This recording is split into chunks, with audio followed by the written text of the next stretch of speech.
Scenario 4:16 a.m. 2.5 hours until dawn. 5 delvers remaining. A broken bar. Sheila, are you still in there? Kate called out into the room. She and Kevin stopped at the threshold of the master bedroom. Kevin pushed the door open. The first thing they heard was the running water from the bathroom. Sheila? Kate called out again for her sister. Again. No answer, just the sound of the muffled hiss of the faucet and the shower behind the closed entryway. Feeling like something was wrong, Kevin crossed the room with Kate following closely behind. He reached the bathroom door and rattled the handle. Locked. Hey, Sheila, open up, he said, slamming his palm against the door. Nothing. Something's wrong, he said to Kate. Kate pressed her ear to the door. I only hear the shower, she whispered, then heard a soft moan. Oh, God, Kevin. I think I can hear her in there. He took a step back, and gestured for Kate to move out of the way. Move. Then he kicked at the door. Once, twice. The third hit splintered the frame and the door burst inward,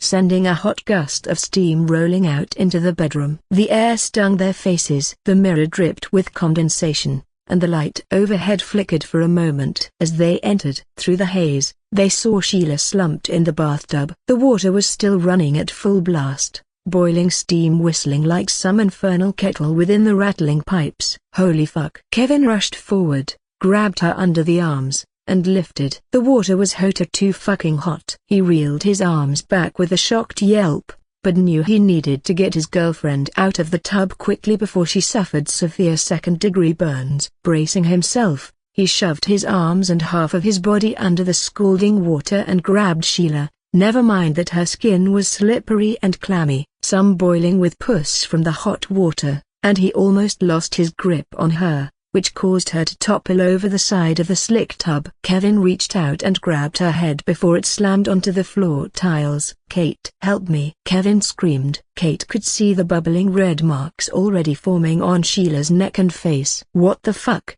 Sheila? Kate screeched, fumbling for the shower handle and successfully shut off the water. Together they pulled her out, her limbs limp and heavy, her soaked hair plastered across her face. Water poured off her in sheets as Kevin carried her to the nearest bed. Her head lolled back, her lips pale, eyes half open but unfocused. Steam still clung to her like a shroud. Sheila, hey, come on, baby, wake up, Kevin said, his voice cracking, his hands shaking as he pressed down on her chest. Kate knelt beside the bed, tears streaking through the sweat on her face. She's not breathing, Kevin. Don't say that. He kept pressing, his hands thudding against her sternum. 1, 2, 3. The sound filled the room, desperate and futile. Then, Sheila let out a choking gasp. Her body arched violently. Her fingers twisted in the sheets, nails tearing through the fabric. Sheila! Kate shouted from fear,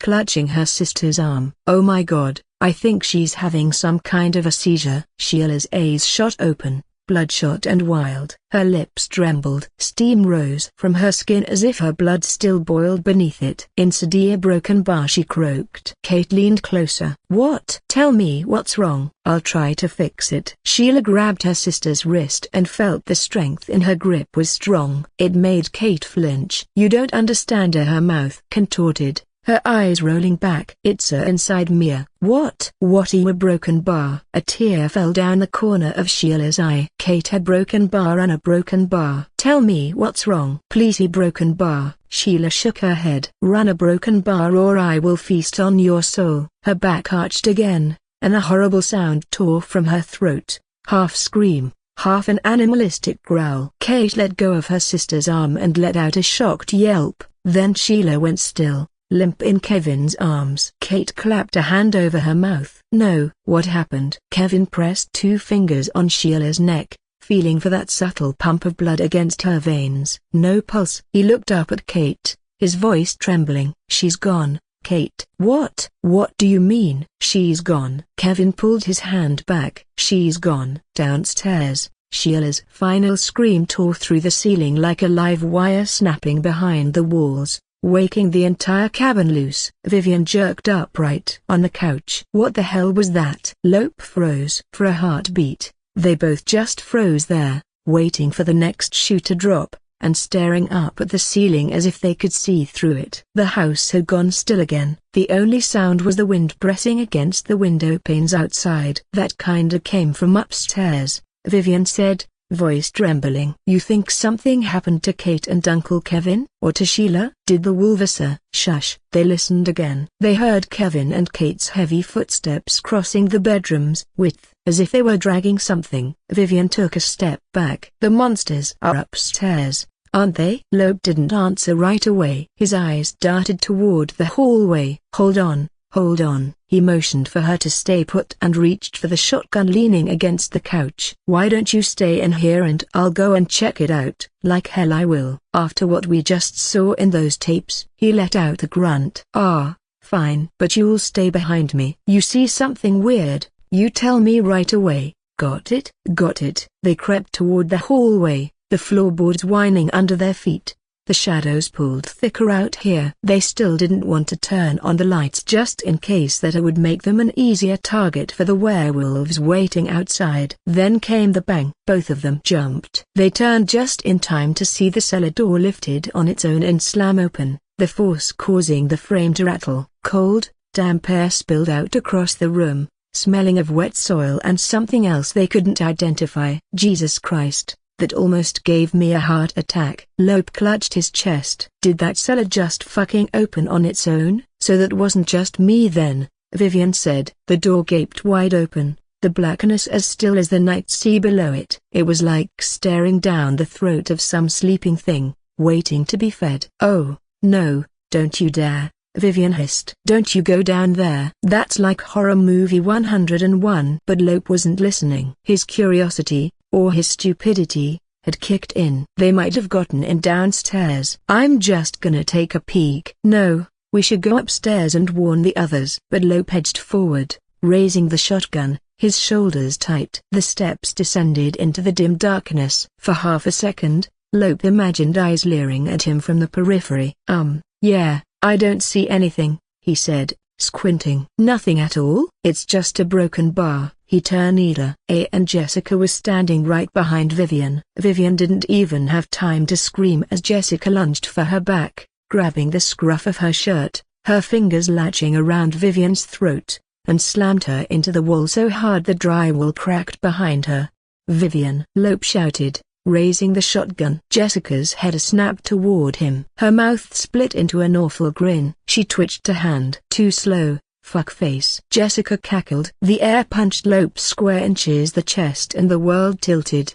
He was flying, spinning, weightless for a heartbeat. Then the wall came up hard and he hit it like a heavy sack of meat. The shotgun clattered away from his hand just as his head smacked plaster, knocking him out cold when he fell to the floor. Jessica's cackle got louder and turned to Vivian. "Ugh, some alone time, at last." "Let me smell you while your flesh is still suckle sweet." Demon leaned close to Vivian's face and took a big inhale through her hair. "I can't wait to wear your pretty hair." Vivian whimpered. There was nowhere to run. No help. Only the wall and the pressing weight of that demonic hand wrapped around her throat. And then she made a fist. Vivian planted her feet against the drywall, braced her legs, and shoved everything forward. Her knuckles hit Jessica high between the throat and jaw with a dry, wet crack. It punched into flesh and cartilage. Vivian's whole arm went through the motion, shoulder and back and the last of her breath behind it, and causing Jessica to let go of her neck. Jessica doubled over, hands to her own throat, coughing violently. Fuck, that's a low blow, you stupid bitch." "Not fair." Vivian tried to escape, but Jessica was still too fast. She recovered with mechanical speed and her fingers found Vivian's hair like steel traps and hauled the poor girl off the floor by the scalp of her hair, dragging her to the TV room.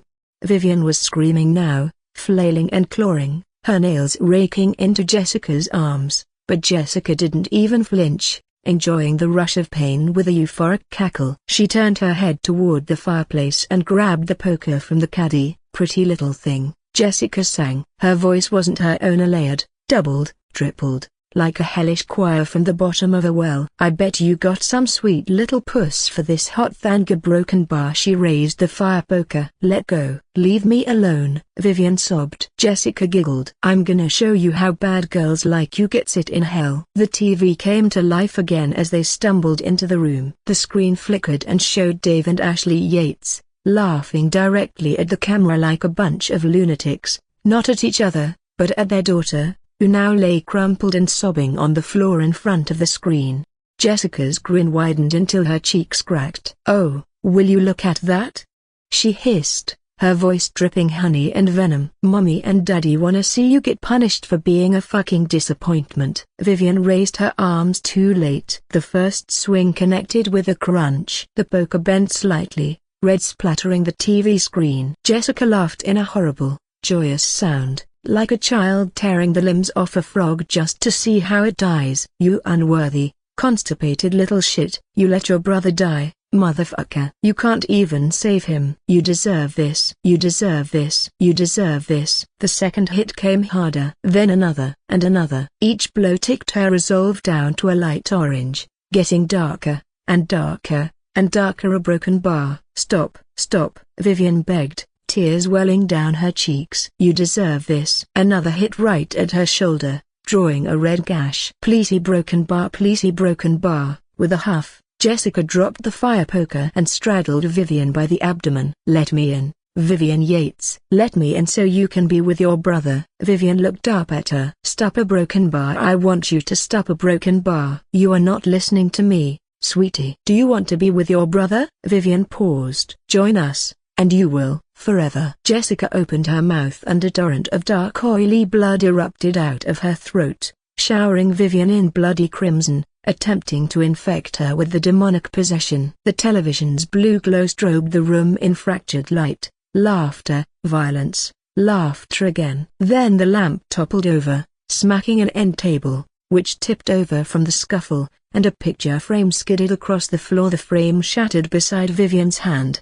Vivian's fingers closed around it before she even thought about it. Jessica loomed over her. "What do you say, sweetie?" Vivian chuckled, adrenaline hammering behind her pulse. "I'd rather be dead." She chucked the frame at her attacker's head. It whistled through the air and almost smashed against Jessica's face, just missing her head by inches. Jessica ducked with an animal snarl, and that single second just near was all Vivian needed. The possession had failed, much to Jessica's amused surprise. Vivian scrambled up, almost slipping on the puddle of blood, and saw the hatchet lying where she left it by the media cabinet. She grabbed it and swung, and the blade buried itself deep into Jessica's right calf with a meaty thunk. Demon shrieked, stumbling back, her voice breaking into a dozen overlapping demonic tones and cries. She clutched her leg, black ichor spilling out and hissing as it hit the carpet. "Ugh, I need this leg, you sick fuck." "Fuck you, as you fucking wish,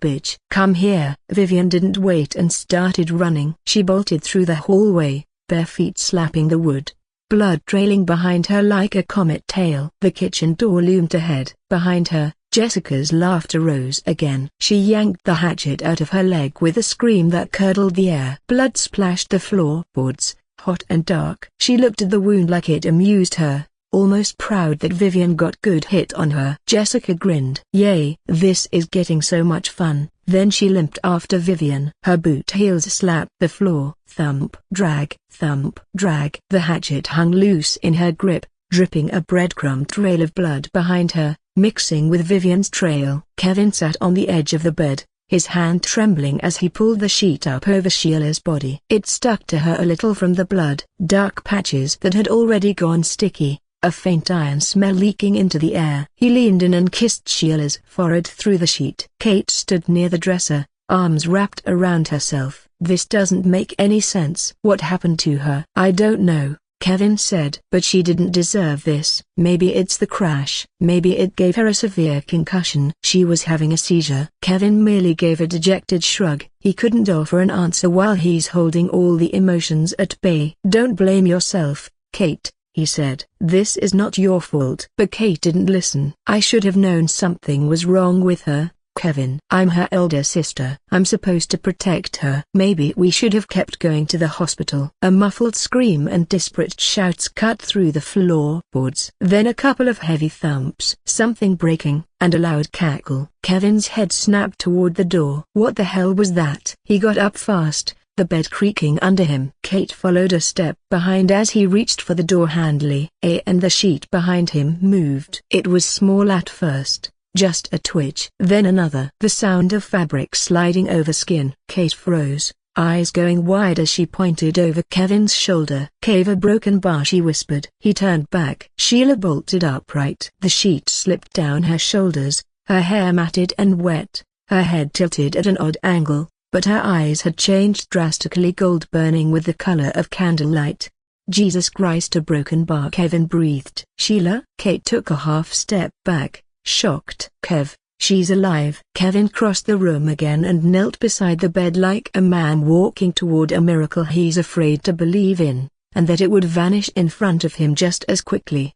"Sheila, honey, hey, you're okay. You're okay, baby. Thank God. You're okay." She turned her head toward him, her mouth twitching as if she was trying to smile but had forgotten how. Kevin sat down beside her, reached out, and cupped her cheek. "Oh my God. I thought you were dead. Are you okay? Does it still hurt?" "Don't worry, babe. I love you, and I'm going to find a car so that we can get the hell out." Her jaw snapped sideways. There was a wet crunch, followed by a big spurt of red. Kevin screamed and reeled back, clutching his bleeding hand. His middle finger was gone, blood pumping between his knuckles. Sheila spat the finger onto the bedspread with a sound like a pit hitting the bottom of a bucket. Her lips glistened red, teeth clicking together as she grinned. "Thanks, hot stuff." "I'm all better now," Sheila said mockingly. One moment she was sitting there, the next she was up to her feet, her limbs bent wrong, hands and feet finding the ceiling like a spider scuttling after prey. It was too fast to make sense of. Her head also twisted around too far, those golden eyes now fixed on Kate. Kate stumbled backward, hitting the wall behind her. "Oh my God." Sheila's tongue snaked out, lapping at the blood that had dripped down her chin. "You're gonna run for me, pussy lips?" Her voice came from everywhere and nowhere at once. Kate didn't move. Couldn't. Sheila's grin widened. "Oh well, too late." She twirled around and landed on top of the mattress mid-crouch. Kevin screamed again, clutching his mangled hand, trying to crawl backward away from the demon, smearing blood across the floorboards. He tried to find his gun, but he placed it down on top of the dresser when he kicked the bathroom door earlier. But as he looked to that direction, Kate was now holding it with shaking hands, aimed at Sheila. "You're not Sheila," Kate said, voice trembling. Sheila tilted her head, mock surprise on her face. "What gives it away? Is it my ghastly eyes?" "What are you?" That earned a laugh. "What am I?" She pressed a hand to her chest in mock offense. "I'm the reason none of you are making it out of here alive." "I think it's a demon or a ghost, Kate," Kevin said. "She's possessed." Kate's grip tightened on the gun. "You get out of my sister right now." "Too bad, Missy. I like wearing her flesh." "Bring her back." "She's burning in hell where she belongs, you stupid cunt." "What you gonna do about it?" Kate fired. The first shot hit Sheila in the chest, snapping her back.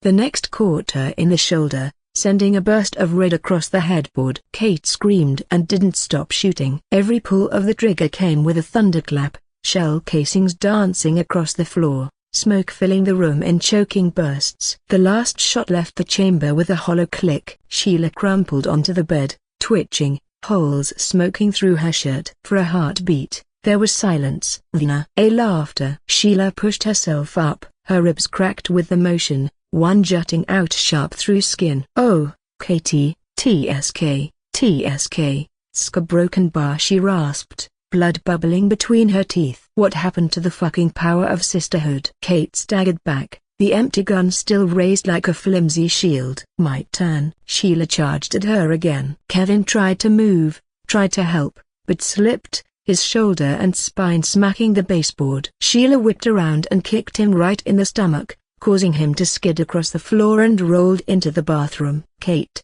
He barked from inside, but the name came out strangled as he clutched at his bruised stomach. "Run!" Kate bolted as Sheila tore after her. Kate hit the hallway and tried to turn, but Sheila grabbed her from behind. They both went sprawling, momentum carrying them straight into the banister. The old railing groaned once and snapped like a bone. They tumbled over the barrier. For one disjointed second, Kate saw the room below them spinning at the living room's cold hearth, the broken table, Lope lying motionless on the floor. Then gravity took over. The impact blew the air out of her lungs. She landed hard beside Lope, her shoulder screaming in pain. The shotgun lay near his limp hand, just out of reach. Somewhere in the house, another fight was happening, pots clanging, a woman's shriek, the whir of a struggle coming from the kitchen. Kate rolled with a painful gasp, stretching her arm, fingers brushing the cold barrel of the shotgun. But Sheila was already up, her smile wider than before. Kate grabbed the shotgun, swung it hard. But Sheila caught her arm mid-motion, claws digging into her flesh as she wrenched her down. They crashed together, rolling across the floor, not realizing they were both heading toward the open cellar door. For one breathless instant, both of them hung there, half over the dark, open maw below, struggling to control who gets to hold the weapon. Then Kate tipped over to the side as she straddled her sister's hip, trying to gain an advantage. Big mistake. That was enough leverage for Sheila to bend her knees, planted a foot to the floor, and pushed Kate over, but not enough space to save herself from the fall. The world became a cloud of splinters, screaming, the thunder of bodies bouncing off wood, and their shapes hitting the bottom of the cellar in a tangled heap.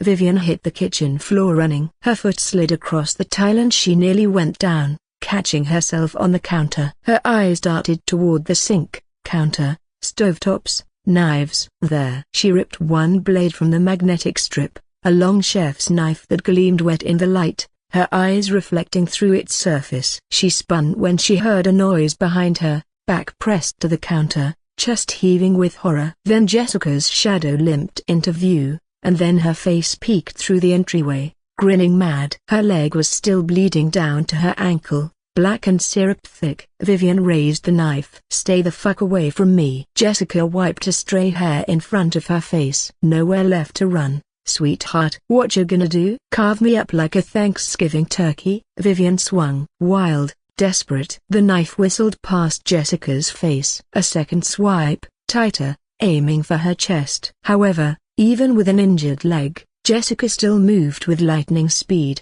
dodging right, then left, laughing the whole time, and taunting Vivian's attacks. Vivian lunged again, aiming for the demon's throat, but Jessica caught her by the wrist, spun her. Vivian's head hit the edge of the kitchen island with a crack and the world went white, but it didn't knock her unconscious. But Jessica managed to rip the blade from her hand. Vivian stumbled back, dazed. She tried to speak but it came out in a slurry of jumbled words. Jessica shoved her hard and the poor girl hit the dining table, chest first. The wind escaped her lungs in a single pitiful grunt. Then Jessica grabbed Vivian's wrist, slammed her hand down flat on the table, palms played wide. Vivian saw the knife rise over Jessica's head. She kicked, jerked, screamed, but none of it mattered. Jessica's hold on her was too strong. The blade came down. Steel met meat with a dull, wet thwack. The pain was instant and blinding, seizing Vivian's mind. It ran up her arm like lightning, bursting behind her eyes. Vivian screamed, a sound that almost shredded her own throat. Blood welled up between her fingers and pooled beneath her hand as the blade pinned her down to the wooden surface. Jessica left the knife there, leaned down, close enough for Vivian to feel her breath on her ear. "That's just step one," Vivian sobbed. Please don't." Jessica reached behind her waistband and pulled out the hatchet. The same one Vivian had buried in her leg. She twirled it once in the air, admiring the shine of the edge. Now, don't cry. Since you won't let me in, I'm wondering where I should start." She pressed the flat of the hatchet against Vivian's cheek, dragging it slowly up toward her ear. The metal left a streak of her own blood in its wake. "Maybe we'll make it quick, or maybe I'll feed your pretty little head to your brother." She set the blade against the nape of Vivian's neck, so gentle it almost tickled her. Vivian whimpered, jerking under the weight of it, but she couldn't move much. Her hand was still nailed to the table. Demon Jessica watched as her resolve ticked to a darker orange. "Almost there, girl. Almost there." "Yes, a broken bar. Give yourself to your fear, Jessica said with salivating glee. How about we play a little game? I count to 3, and if you don't stop shaking or whimpering, I don't chop off your head. Sounds fair? Vivian shook her head. Tears, snot, blood. She could barely breathe through it. Okay, here we go. A near broken bar. Jessica raised the hatchet high over her head. Little pretty to broken bar. Jessica's grip on the girl's shoulders tightened. 2 and a pretty half or broken bar almost there. Then Vivian's resolve plunged to red. Jessica tilted her head, letting her tongue flick out across her lips. And a pretty 3. A resounding crack split across the room. The sound was loud, a baseball bat meeting bone, and the blow landed at the side of her temples. Jessica's body jerked forward, the hatchet clattering from her grip, almost hitting the girl when it landed next to Vivian's face. Vivian let out a scream, knowing she was only a couple of inches away from severing her own nose. Jessica stumbled, snarling, eyes flashing gold with rage at her attacker. Lope stood behind her,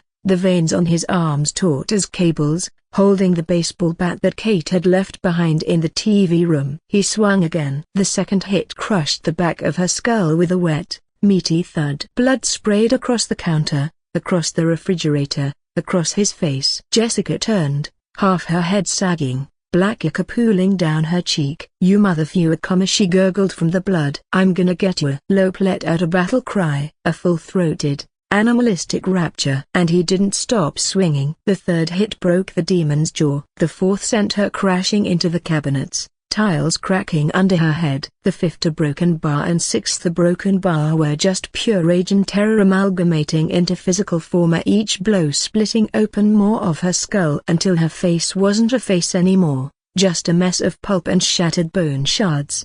Blood misted the air, sticky and hot, clinging to his clothes and across the tile floor. Vivian was crying, still pinned by the knife through her hand, too afraid to move, too shocked to scream anymore. You have gained 2 essences, Jessica Satcher. You have gained 300 crystals. Lope stood there panting, bat dripping with blood. Jessica's body twitched once, and he brought the bat down one final time, just to be sure. He knew that the #1 rule in killing monsters, you gotta make sure that they stay fucking dead. While Vivian and Jessica were fighting upstairs, Kate came to her senses with a taste of dirt and copper in her mouth. Her ears rang like church bells after the fall. Everything hurt. Her shoulder screamed when she moved it, and her head throbbed with that deep, nauseous pulse that only comes from a likely concussion. Kate rolled onto her side, fighting through the ache in her shoulder, her eyes adjusting to the dark. She forced herself up onto her knees and scanned the cellar.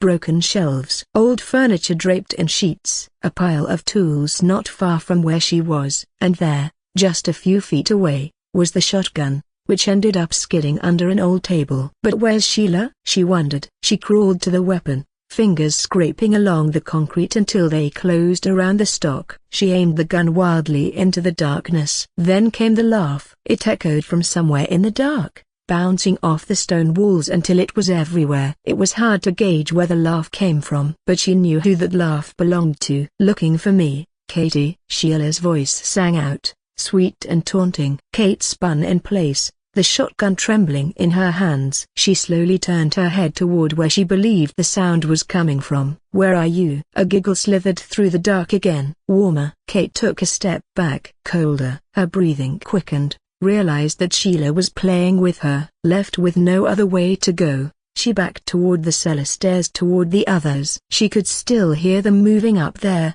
heard Lope screaming. Warmer. Stop this, she begged. Another step forward. Warmer. Warmer. Kate spun, swinging the gun wildly, finger resting close to the trigger, her breath coming in ragged bursts. I'm not fucking around, Sheila. Stop this. Bring my sister. You bring her back. Her ankles hit the bottom step of the cellar stairs, and she slowly made her way up. It sounded like the fighting upstairs had subsided. Warmer. Stop this. Kate was halfway up the stairs when she caught some movement below through the gaps of the stairs. Sheila, I don't wanna hurt you. That's when Sheila appeared just below her, piping hot. Sheila's hands clamped around Kate's ankles like vices through the gap. Kate shrieked, lost her balance and tumbling backward, and slammed her back against the railing before she continued falling back down to the cellar floor. The gun clattered out of her reach again. Sheila was on her before she could crawl or run away. Sheila, a broken bar, if you're in a broken bar, please come back. You know what's funny, Kate? Sheila laughed, her breath hot and rancid. She straddled Kate's chest and pinned her throat beneath both hands. Your sister will never return to you. Hell's not just hot or excruciating. It's suffocatingly divine. Like Thesa, she squeezed harder, thumbs digging into Kate's windpipe. Like being crushed from the inside. Let me show you. It's a beautiful way to die. Kate gagged, clawing at her sister's iron-like wrists. Her vision started to darken at the edges. The veins in Sheila's face bulged, teeth bared in gleeful malice, drooling with saliva that dripped into Kate's gasping mouth. Kate's hands flailed but found nothing but dirt. Then she remembered something she saw in a move once or twice. Desperate, Kate contorted her lower body up and forward, hooking both legs around Sheila's chest and neck. Quickly, she cinched the hold, and pulled her back with everything she had, using her body weight as leverage. Sheila's grip around her neck loosened enough for her to cough and take a shallow breath. Then she rocked back and forth to the side like a cradle. On the third rock, Sheila let out a startled yelp as she was tipped over her shoulder, slamming onto the ground, ultimately letting go of Kate's throat. Kate scrambled to her feet, ignoring the burning sensation clawing around her neck. She kicked outward, her boot catching Sheila square inches the jaw. There was a satisfying crack and a screech, and Kate ran toward the only door she could see up ahead and opened it. What the fuck is this place? Kate stumbled through the door, and found herself in the selection chamber. She immediately saw the marble pedestal, which sat dead center on a circular platform, holding a huge hourglass. The sand inside fell a steady hiss toward a large pile below, and there was only a small amount left at the top. She could still hear Sheila coming through the door behind her. Kate backed toward the pedestal. There was only one other way out, to a heavy wooden door carved with the forest scenery filled with snarling wolves, teeth bared against their prey, a cabin, and a full moon. Left with no more room, she ran toward the door and pulled the handle. A rush of cold air hit her as she ran inside, stumbling over when she didn't notice a rock protruding out of the ground 15 feet in. She sprawled over the grass. Wait, grass? The first thing she saw was the blazing glow of a campfire, flickering at the center of a wide clearing. Around the fire were 10 people. Kate's stomach twisted when she recognized their faces matching everyone else tonight, including her own. But something was different. Ray's body was smashed flat into a stringy pulp. Ribs snapped through skin like broken branches. His arm was bent backward at an impossible angle. Daryl sat propped against a tree without a head, a wet stump that glistened in the firelight. On his lap was his own head, skin split as if claws had raked over it, dead eyes sunken into the sockets, lips pulled back from their teeth. Zuraj was a pile of shredded meat, his chest cavity hollowed out like a roasted turkey on Thanksgiving, ribs gleaming white through the gore. Nina was torn in half, her spine showing where her torso ended, her arms frozen mid-crawl, like she'd still trying to get away when the wolves mauled her. Xavier wasn't Xavier anymore. A shadowy shade hunched upright, his edges pulsing in bluish and purple light. His outline twitched like static, and for half a second she thought she saw his face inside it. Half was a man Kate recognized, the other half contorted and fused into the face of a snarling wolf that had been hunting them the whole night. And then she recognized Sheila. She was sitting right next to Kate's wax-like doppelganger Karansinja. Her shape kept shifting, bones bending under the skin, sinews and muscle peeling and knitting again in slow motion. Her eyes burned gold, her mouth stretching wide enough to split her cheeks. Kate approached the figure, touched the hair that seemed so fucking real, and then looked at herself, the others, the entire surroundings. Kate wasn't sure if she was really outside or she was stuck in some VR room with ultra-realistic graphics. Last she knew, she was underground, in the cellar. How did I ended up out here? She wondered. It didn't make sense. Only the figures of Vivian, Lope, Kevin, and herself remained somewhat normal. Keep it together, she muttered under her breath. She didn't want to wait around for an answer, weirded out by the wax-like figures of her likeness, and she quickly tried to find if there's another exit out of here. She looked at the night sky, and then peered into the darkness of the woods. "West," she said. "Let's take west." But before she could venture forth past the illusory tree line, Sheila burst through the wolf door, screaming like a bloody maniac. Her bare feet slapped the dewy grass as she ran in, wielding a sharp hand rake. Kate barely had time to react, but managed to dodge Sheila's first swing. Sheila lunged again for another kill, jabbing the weapon toward Kate's eyes. The metal teeth missed Kate's face by an inch. She ducked, felt the air split above her head, and rammed her shoulder into Sheila's ribs. Her grip on the rake loosened, and as Kate kneed her in the gut and shoved her off, it fell from her grasp, clattering not far from where they were. Sheila scowled at her. "Ow, that wasn't nice." Demon swiftly raised her hand up, backhanded slapped the woman hard, and Kate fell back and rolled across the grass. Her hand and wrist landed on something heavy with a metal handle. She looked down. A chainsaw, resting on the stump of a tree, with Sheila now turning around to come for her again, the handrake now back in her hand. Kate needed a weapon to fight back. She grabbed the chainsaw and pulled at the cord. The machine roared to life, a coughing growl that filled the illusionary woods and drowned out the sound of everything else. Light from the campfire danced off the gleaming spinning teeth. But when Kate turned around, Sheila burst into pitiful sobs. "Wait, don't." "Kate, a broken bar," she whispered. "Kate, please." "It's me. It's really me. I don't know what's going on. Everything hurts so much. I just wanted to stop." "Don't do this. Please, don't hurt me." The chainsaw idled between them, sputtering and snarling. Kate hesitated and just stared at her with horror, her eyes brimming with tears. "Sheila, a broken bar? Please, Kate, help me. Please don't hurt me. I just want to go home." Kate wanted to step forward and just bring her sister close to her chest, wrap her arms around her, and tell her that everything was going to be okay. Sheila had always been the reckless one, and sometimes, Kate hated her for it. Back when their mother was still in the picture, back when they were still young, Kate had always been the dutiful one, compliant and law-abiding. In Sheila's words, boring and stuck up. Well, she reckoned that would have kept them alive. That would have kept them safe and warm back at Point Hope, and this nightmarish night would have never existed. She should have said number. At that moment, in their apartment that day when Sheila offered her the job to trick Henry, she should have told Sheila no, cut her off from contacting Kevin, and told her never to go up this mountain ever. Perhaps everything would have turned out different. She took a step forward. "Oh, Sheila, a broken bar." But then she saw it. Over Sheila's shoulder, she caught a glimpse of the other one. The twisted, blistered doppelganger currency of her sister sitting by the fire, head bent at a broken angle, smiling with black gums, a reflection of her sister's true state. Kate's stomach dropped through the floor. The real Sheila was gone. Just like Zuraj, Nina, and so many of the others transformed into grotesque and savage reflections of themselves by this mountain, and molded into this glade.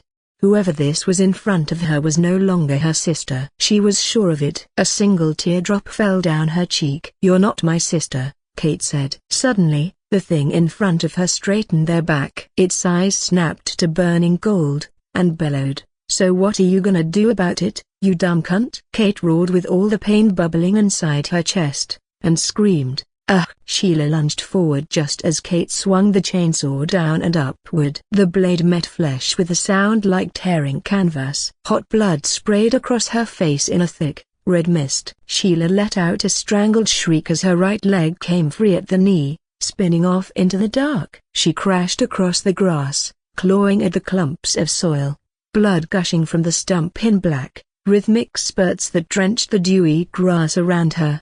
Sheila cackled. "You think this will kill me? I'll crawl up inside your cunt and fuck you to death with my foot if I have to." Kate roared and brought the chainsaw over her head. "Crawl on this, motherfucker."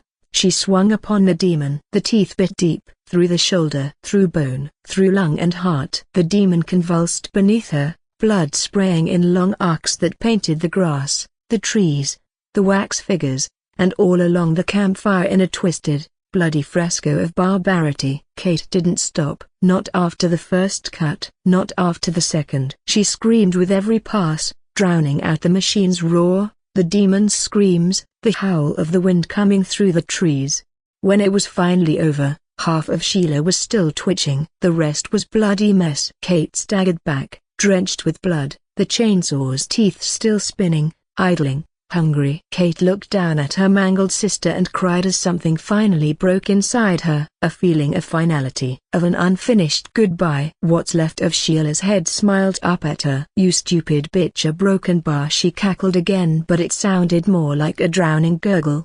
"A broken bar, we got you now, a broken bar, we got you now, a broken bar." Sheila's eyes rolled back and went still. "You have gained 1 essence, Sheila Lewis. You have gained 150 crystals." And Kate's resolve matched the blood drenched all over her. "Kate, a broken bar. Kate, a broken bar. A broken bar, Kate." Kevin's voice snapped her back to reality. She had no idea how long she had been standing there, staring down at her sister's corpse. Kevin stood in the doorway, face pale, hand trembling as he reached for her. The chainsaw still sputtered in her grip, coughing smoke and blood. Sheila was a broken bar, or what was left of her, a broken bar, a heap of twitching ruin at Kate's feet. Kevin stepped closer. "Jesus Christ, Kate, a broken bar, what did you do?" "I killed her," she said, and a part of her couldn't even believe the words she just uttered. The chainsaw thudded to the ground next to her feet. She was possessed, and a broken bar, a broken bar. A burst of tears fell down her cheeks. "It's okay. Come with me,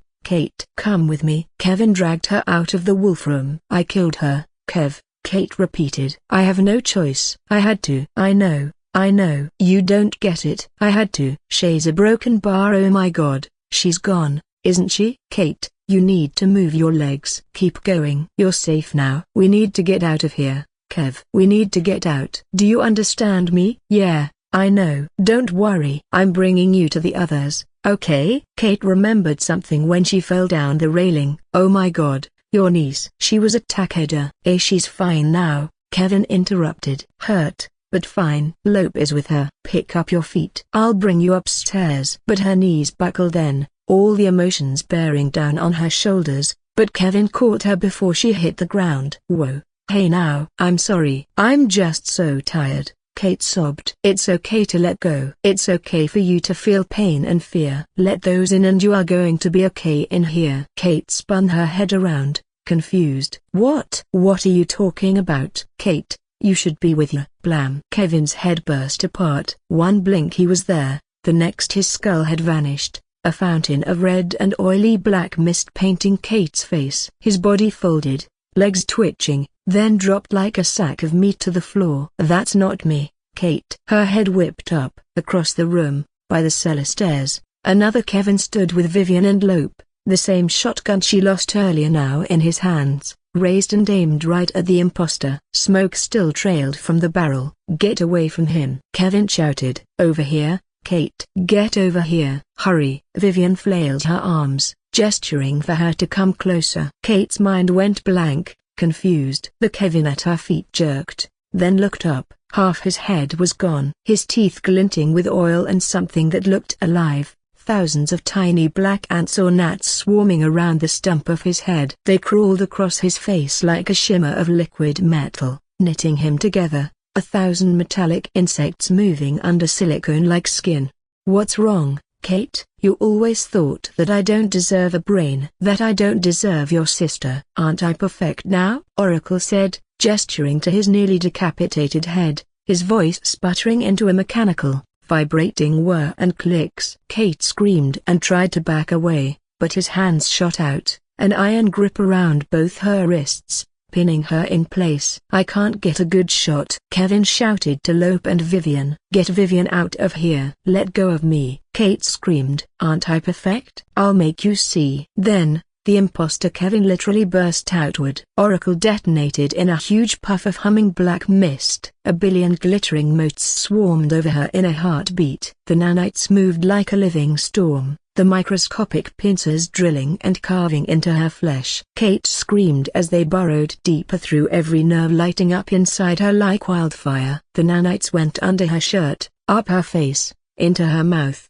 Her eyes, nose, and ears, every orifice. She clawed at them, tore her own skin trying to scrape them off, but they were inside her now, crawling, chewing, devouring. Kate. Vivian's voice echoed helplessly, drowned out by Kate's shrieks just as Lope dragged the sobbing girl up the stairs. "We gotta go." "Come on." "It's too late for her," Lope said. Kate's left arm went first. The flesh stripped to paper-thin lace before peeling back from the bone. Muscle sloughed off in ribbons, the tendons dripping and snapping like melting wax. She felt each one go. The chewed arm hung for a second, sinews stretching to the side, then dropped off completely with a thwack against the stone. Kate's knees buckled next. The nanites swarmed downward, a black tide crawling up and round her legs. The pain was beyond excruciating now. Her mind could barely keep up with what her nerves were telling her as they bit through her kneecaps. It sounded like popcorn snapping, which caused her legs to fold the wrong way. She went down hard,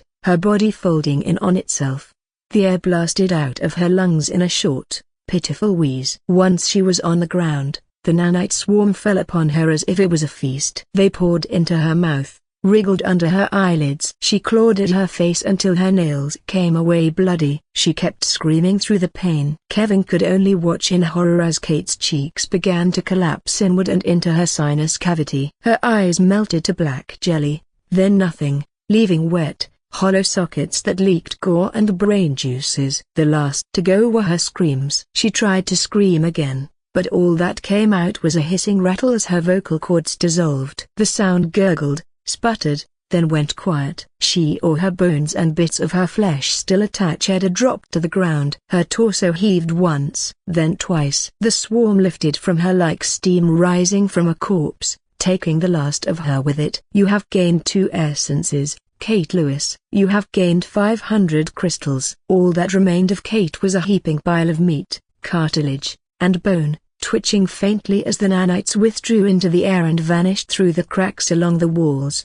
I turned to Oracle, marveling and also horrified at the carnage he had wrought, and all I could proudly say was, "What the actual fuck?" Lope slammed the cellar door behind them and shoved the latch in place, though it wouldn't do much good against whatever that was downstairs. "It doesn't seem like it's coming after us," Lope said, his whole body trembling. "It's still feeding on her," Kevin said. "But that's not gonna last. Whatever the fuck that was, it's gonna get up here and—" "Yeah, I get it," Lope interjected. "We're fucked." Vivian's hands shook. "It's just us now." "Just the 3 of us." Lope's jaw clenched. "No. We're gonna get out of here." "I know it." "I just a broken bar." "Fuck a broken bar." "It's hard to think a broken bar." She wanted to believe it. Wanted it to be true. "I just want to go home." Kevin pressed her hand to his face, left a red smear down his cheek. "We're not staying here anymore. This cabin's no longer safe." "But where are we gonna go?" Vivian asked. "They're still out there." Kevin paused, thinking. "We make for the woods." "Again?" "Didn't you hear what I said, Uncle?" "The werewolves are still out there." "But that's our only option, kid. There's a summer camp across the lake, remember? If we can find something to get there faster." "But that's so far away." "Wait." "I saw a boathouse from the window upstairs," Lope said quickly, eyes flicking toward the window. "Down the ridge. Near the dock." "Maybe half a mile, maybe less." "Are you sure?" "Yeah. I don't know in what condition, but it looked pretty stable." "New. I don't know if there's any boats in there though." "Can werewolves swim?" Vivian asked. Lope shrugged. "Fuck if I know." "But they don't swim in the movies." "Then that's where we're going." Lope said he didn't know if there's boats. Vivian said, "We better hope there is one." Kevin checked the shotgun. Only 5 shells left. "It's not enough, but he's got to work with what he had." "Quick, grab a weapon." Vivian picked up the axe while Lope grabbed the baseball bat. Kevin took point, easing open the back door. The path ahead looked empty and endless. There were no signs of the werewolves anywhere. "Go," Kevin said. "Stay on the trail. If you hear anything, keep running and don't you ever dare turn back." They bolted into the trees. Branches whipped their faces. The forest swallowed every sound except the hammer of their footsteps and their desperate, ragged breathing. Vivian stumbled once, caught herself against a tree, blood dripping from the knife cut Jessica had given her earlier. But Kevin reached back before she could slow down, grabbed her wrist, and pulled her along with his momentum. "Uncle, My shoes. Just keep moving, he hissed. We're almost there. Up ahead, Lope broke through the tree line first. There. I see it. Below the ridge, the lake spread out like oil, black and silver under the moonlight. The boathouse slouched at the water's edge. Then came the familiar sound. A howl ripped across the woods, deep and closing in. Then another, and another. Kevin turned, eyes wide. Run. 2 hours until dawn. 3 delvers remaining. A broken bar. Kevin, Lope, and Vivian burst through the door of the boathouse and closed it behind them. The 3 delvers glowed faintly behind my many eyes,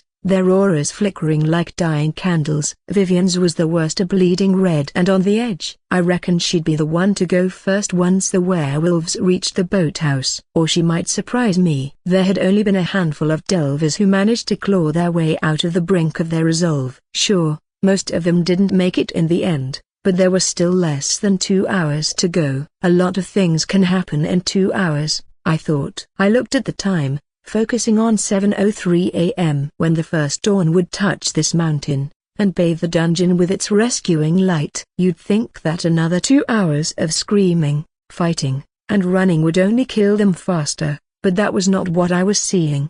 I meant for Kevin to die screaming and painfully in the first few hours, broken like most of the others who trespassed into my domain, and for harassing my family. A part of me believed that an asshole like him had earned such a punishment. He'd spat on my funeral, disrespected my family, and laughed about it, drunk, cruel, and fucking stupid. But here, now a broken bar. I saw something else. Kevin's aura wasn't just bright, it pulsed a steady glow, stubborn and tenacious. When he closed that door beside his niece, it wasn't fear driving him. It was rage. It was love. He'd lost his girlfriend, his friends, his brother, all in the span of 3 months, and a little bit of his sanity, but he still fought like some mangy pit bull that refused to die.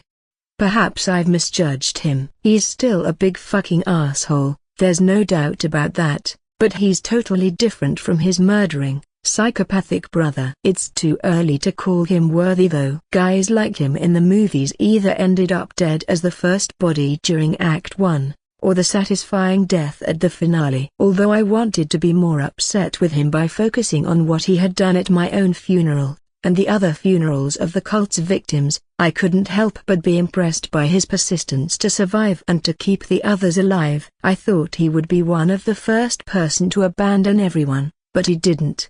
Wasn't there a saying for this? The true measure of a man is how he stands at times of adversity. You think they saw us? Lope asked. They probably did, Kevin answered. Fuck, a broken bar. Look, Uncle. A boat. Vivian pointed at a small 4-seater motorboat bobbing lazily in the interior dock. Lope cracked a smile. I fucking knew it. There is a boat. Just shut up and hop on, Kevin barked, already moving toward the motorboat. He couldn't get the image of Kate's face being eaten alive by those things. He didn't even have a word for it. Beetle bites? Flying insect death cloud? It reminded him of that one fella who got eaten in The Mummy by those scarabs. Once on board, he checked the fuel tank and frowned. The tank's empty. There's some gas tank over here. Vivian gestured to the propane tank by the far corner, sequestered behind a chain-linked fence. Fortunately, the narrow gate was unlocked. Lope grabbed a red can from the shelf and dropped to his knees beside the propane tank. He turned the spigot and gasoline started pouring into the can. Just don't fill it up. We can't wait that long. Get enough to get this boat running, Kevin said. Gotcha. Just hurry, Vivian exclaimed. Kevin noticed his niece was panicking. Vivian, hey, look at me, he said, trying to sound calm. We're almost out of here. We just need this gate open and the boat running. You can do this, kiddo. She nodded, blinking tears away, her lips quivering. They're right behind us. I can hear them. Uncle. They're gonna get me. From somewhere in the woods, a howl answered her. Did they do this? Vivian asked. Did what? Mum? Dad? Did Thea broken bar? Did they release those monsters? On the news, they said Coach Hodge was a leader of the cult and that they performed some sort of ritual here when they killed all of those people. They worshipped Satan, or whatever. Since Mom and Dad are part of his cult, Did they summon those things to this mountain? Is that what's after us? I don't know. You know me. I don't really believe in that kind of stuff, but that's what the tapes showed. Mama broken bar dada broken bar, they're behind Thea broken bar, Thea broken bar, they made Xavier into that. They brought the devil here, didn't they? That's why we're going to die. That's why we are being punished. Hey, listen to me, kid. Don't think like that. We're not going to die, okay? We're gonna get out of here, and we're gonna find a way to get Xavier back. You hear me, Viv? Doesn't matter what bullshit my stupid brother got up to. Kevin leaned in, voice low, cold. You are not going to die. I don't know if I believe you. Look, I was wrong about my brother, but I'm not wrong about you getting out of here. I promise. We'll get out. The little pep talk from Kevin brought Vivian out of the red zone. Her resolve returned to a darker orange. The wolves were not going to be too happy. Lope turned off the spigot. Done. I got it. Kevin clapped his hands together excitedly. Finally. Pour it into the tank. Vivian, why don't you grab and pull that chain that releases the boat? Yeah? Can you do that for me? Yeah. Okay. On the boat, Lope unscrewed the cap on the tank, his hands shaking as he poured the gasoline in. Every sound in the world seemed amplified of the drip of water, the creak of the lake's current nudging the dock, the faint scratching of the chains as it unhooked from the boat. Lope poured. The gas sloshed and the fumes hit him, sharp enough to burn his nostrils. Vivian, Kevin said, there's a crank lever by that door. See it? That opens the garage gate. Turn it counterclockwise. Vivian found the heavy metal handle half rusted to the wall. She grabbed it with both hands and spun to the left, but it only groaned and didn't move at all. She tried again, harder this time, the muscles in her forearms flexing. Uncle, it's stuck. Shit. Kevin ran to help her, hands over hers, adding his strength. Together they forced the garage to open, metal screeching like a wounded animal. Slowly, painfully, the gate began to part right at the middle, letting the night air roll in. And then they heard it. The werewolves' feet pounding as their claws raking earth, their howls rolling closer. The timbers shuddered as their shadows whipped past, drawing closer to the boathouse. Vivian froze, breath catching in her throat. Oh my God, they're coming. Gates open. Kevin shouted. Lope, you got the motor ready? Almost. Just need to prime it. Vivian walked toward and stood by the window, staring into the black woods, trembling. A pair of yellow eyes blinked back at her from the trees. Then another, and another. Oh, fuck. They're here, she said softly. The words barely left her lips before the first silhouette broke the tree line. In the woods, Rallan directed his brothers to attack the boathouse. They sensed the presence of a wavering resolve within, peeking from the window, and they were sprinting for the kill. But he turned to Xavier, and said, you stay here. If any of the Delvers escaped, follow them. What about my sister? We have given her a chance. She refused. She dies. Buta. She dies. Xavier wanted to join the pack with the bloodbath, but slowly bowed his head to the Alpha in submission. Satisfied, Rallan dashed toward the boathouse after his brothers. The first werewolf Alukia hit the dock with a thundering crack. Boards splintered under his weight. He took the scene before him with a huge inhale of air, eyes burning like coals, his jaw slick with drool and old blood. Vivian screamed and stumbled back, tripping over the empty gas can. Little pigs, let me come in. Luke teased as he stalked toward the front door. Or I'll huff, and I'll puff, and I'll blow your fucking house down. Get to the boat. Get to the boat. Kevin shouted, yanking her upright. Go, go. Lope was by the motor, fumbling with the string to start the motor, his hands shaking but steady enough to work. I almost got it. Just get her in. Kevin shoved Vivian into the boat and then grabbed the rope, working it free from the wooden piling, then froze as another howl erupted closer from the door. Kevin's instincts screamed. There wasn't enough time. He turned toward Lope, and for a moment, their eyes met. Two men who'd fought all night, lost many of their friends, and both knew exactly how this was going to end.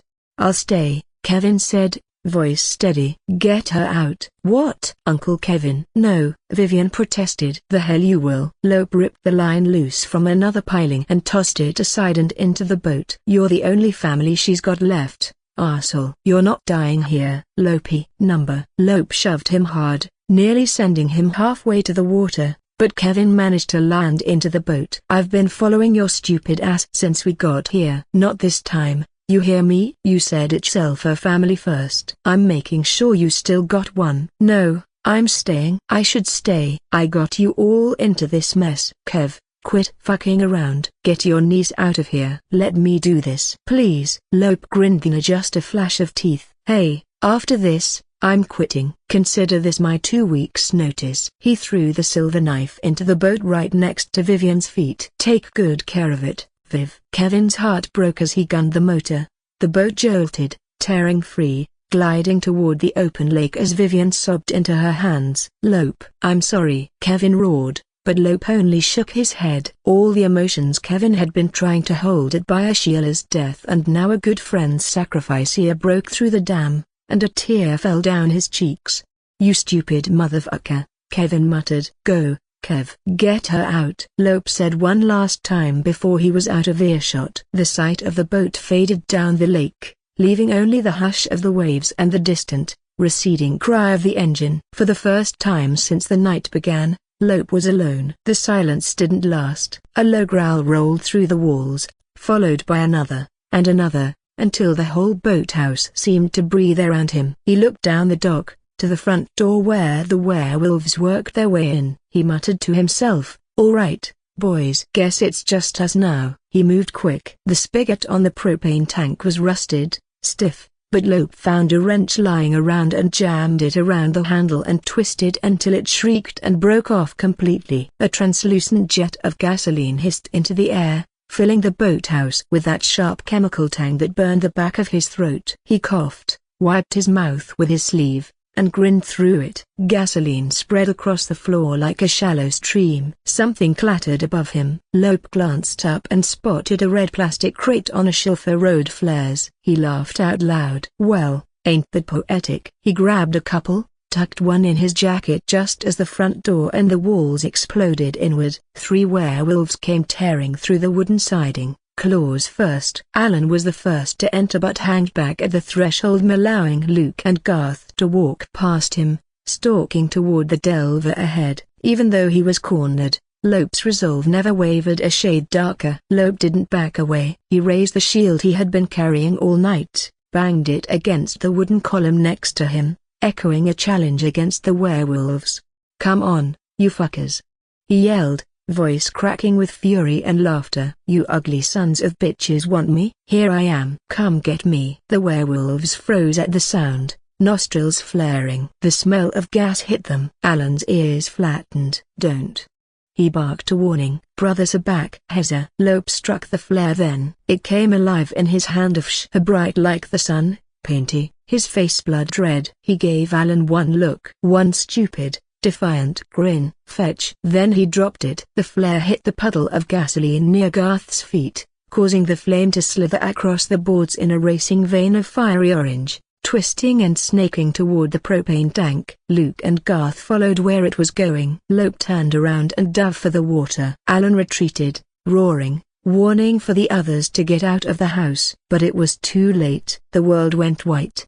The explosion tore the boathouse in half. A bloom of flame erupted outward, shredding walls, flinging splinters, and swallowing everything inside. The shockwave cracked the dock like matchsticks. The air itself turned solid, hammering Lope off his feet as he dove into the lake while everything above him exploded into smithereens. Luke and Garth were still mid-charge toward the window, trying to escape the boathouse when the fire found them. Their bodies vanished in a wash of orange light. Alan threw himself through the open door as the blast hit and seared his back, his howl tearing through the night as he rolled across the exterior dock and into the shallow water.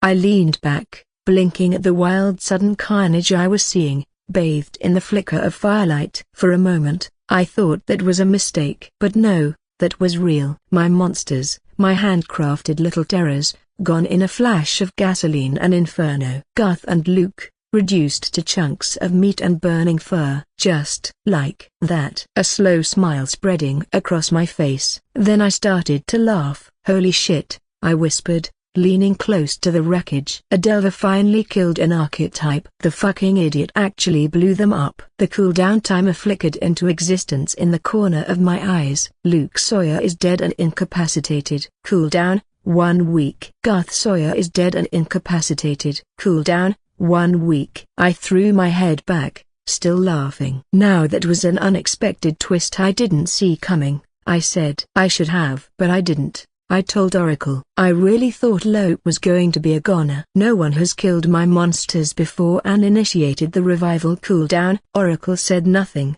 busy shaking off the bits of Kate's flesh still stuck in a quarter of his nanite swarm. I am going to kill them. Alan roared from the beach as soon as he crawled out of the water, fuming with murderous rage. Ooh, right. Sorry, Alan. That was very insensitive of me. Sorry, Alan, Oracle said even though Alan couldn't hear him as he was still hanging back at the cabin. But then Alan's wolfish snout began to crack a smile, too. No, my lord, I am going to enjoy ripping them apart. The boat bobbed hundreds of yards out. Kevin and Vivian huddled inside, their faces washed pale by the flames. They stared at the inferno that used to be the boathouse. Then, a dark shape sprung up between the waves. For a second, Kevin thought it was debris or one of the werewolves who survived the explosion. Then the shape raised a hand, coughing and wheezing, calling for help. Lope, Vivian gasped, nearly tipping over the side. Oh my god, uncle. Look over there. He's alive. Lope's head broke the surface, blackened with soot,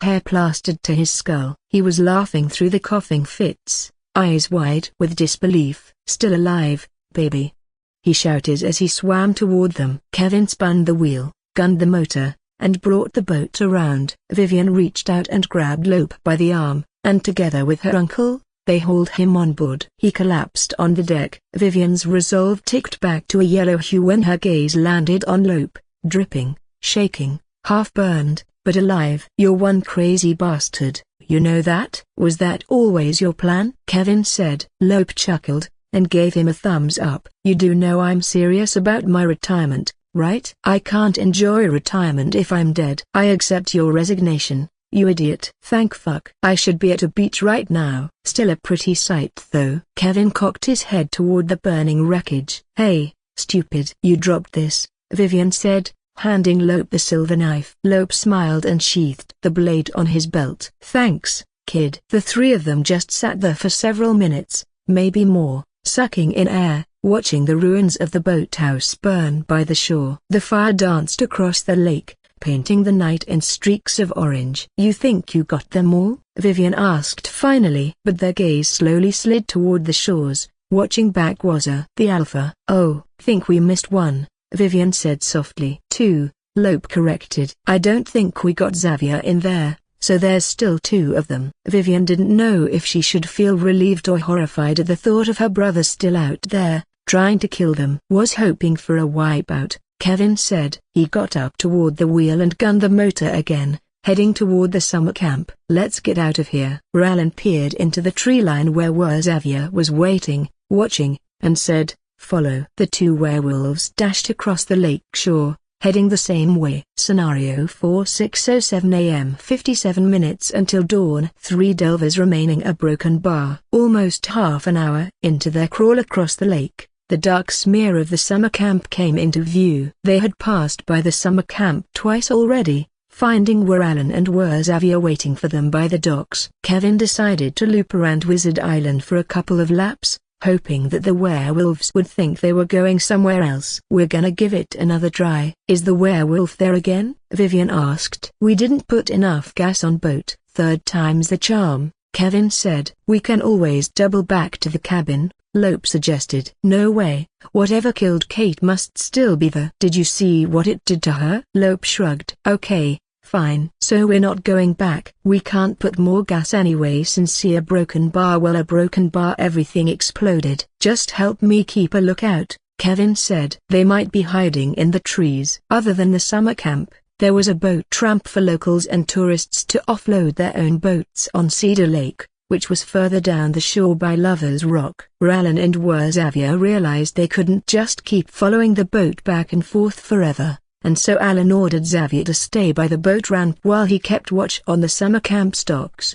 Whichever Kevin chose to dock, there would be a monster waiting for them. Fuck it. We're gonna dock. Kevin throttled forward toward the summer camp, the engine grumbling beneath them when the world let out a resounding crack. At first it was just the sound like stepping on cracking glass, and then the lake went dead still. The air itself seemed to draw in a breath, cold enough to tingle their flesh. Then, frost webbed outward from the hull, spreading around them with terrifying speed. In seconds, the lake's surface, or at least the expanse between the boat and the camp stocks, froze solid.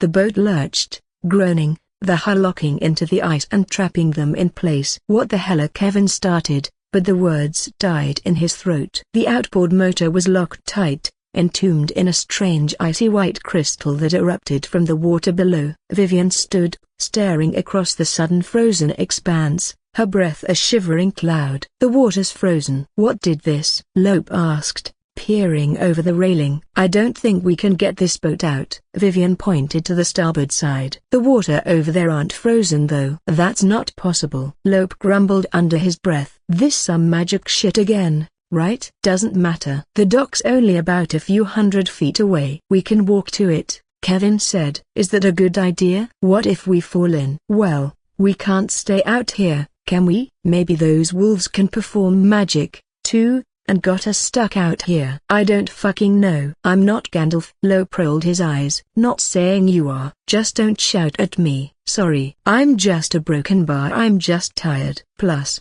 Gandalf has never shown he can do ice powers." "I mean he could, but nota." "Oh, shut up for a second, will ya? Let me think." "Why don't we stay in the boat then?" Vivian asked. "Wait for dawn that way?" "They can still come after us," Kevin added. "They can walk across the ice." Lope heaved a sigh. "Just our fucking luck. First good thing happens, only to land on another bullshit." "That settles it." "We're getting off the boat and get to the camp," Kevin said, grabbing the shotgun.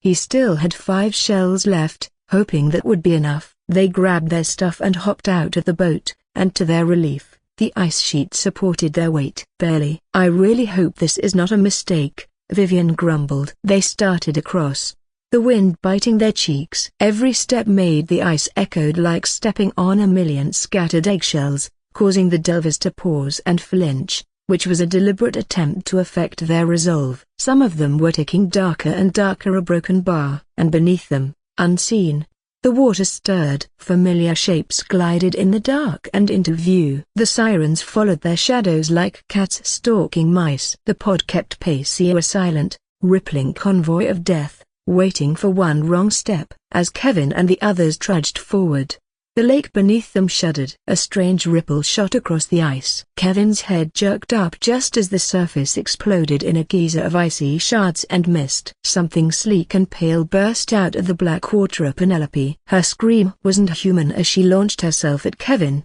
arching through the air like a dolphin. He dove aside, boots skidding on the slick surface, barely missing her sharp claws as they tore through the air where his throat had been. Penelope hit the ice hard, rolled, and punched another hole through the ice sheet, vanishing into the dark waters. "Jesus fuck!" Kevin shouted, trying to get his footing again. "What the fuck was that?" "Mermaids." "Mermaids, Kev." "There's fucking mermaids on the mountain," Lope exclaimed, horrified. The water churned behind Lope and Vivian. A second shape shot up, this one taller, slicker, a calypso. She grabbed Vivian's ankles and pulled her down toward the hole she made. Vivian screamed, kicking, clawing at the ice, desperately scrabbling for purchase. Lope roared, bringing the metal rim of his shield down hard, smashing Sila's wrist. A sound like snapping branches filled the night, and the creature hissed at him before retreating back through the ice. Lope reached down and hauled Vivian up by the arm. "Keep moving. Don't stop,"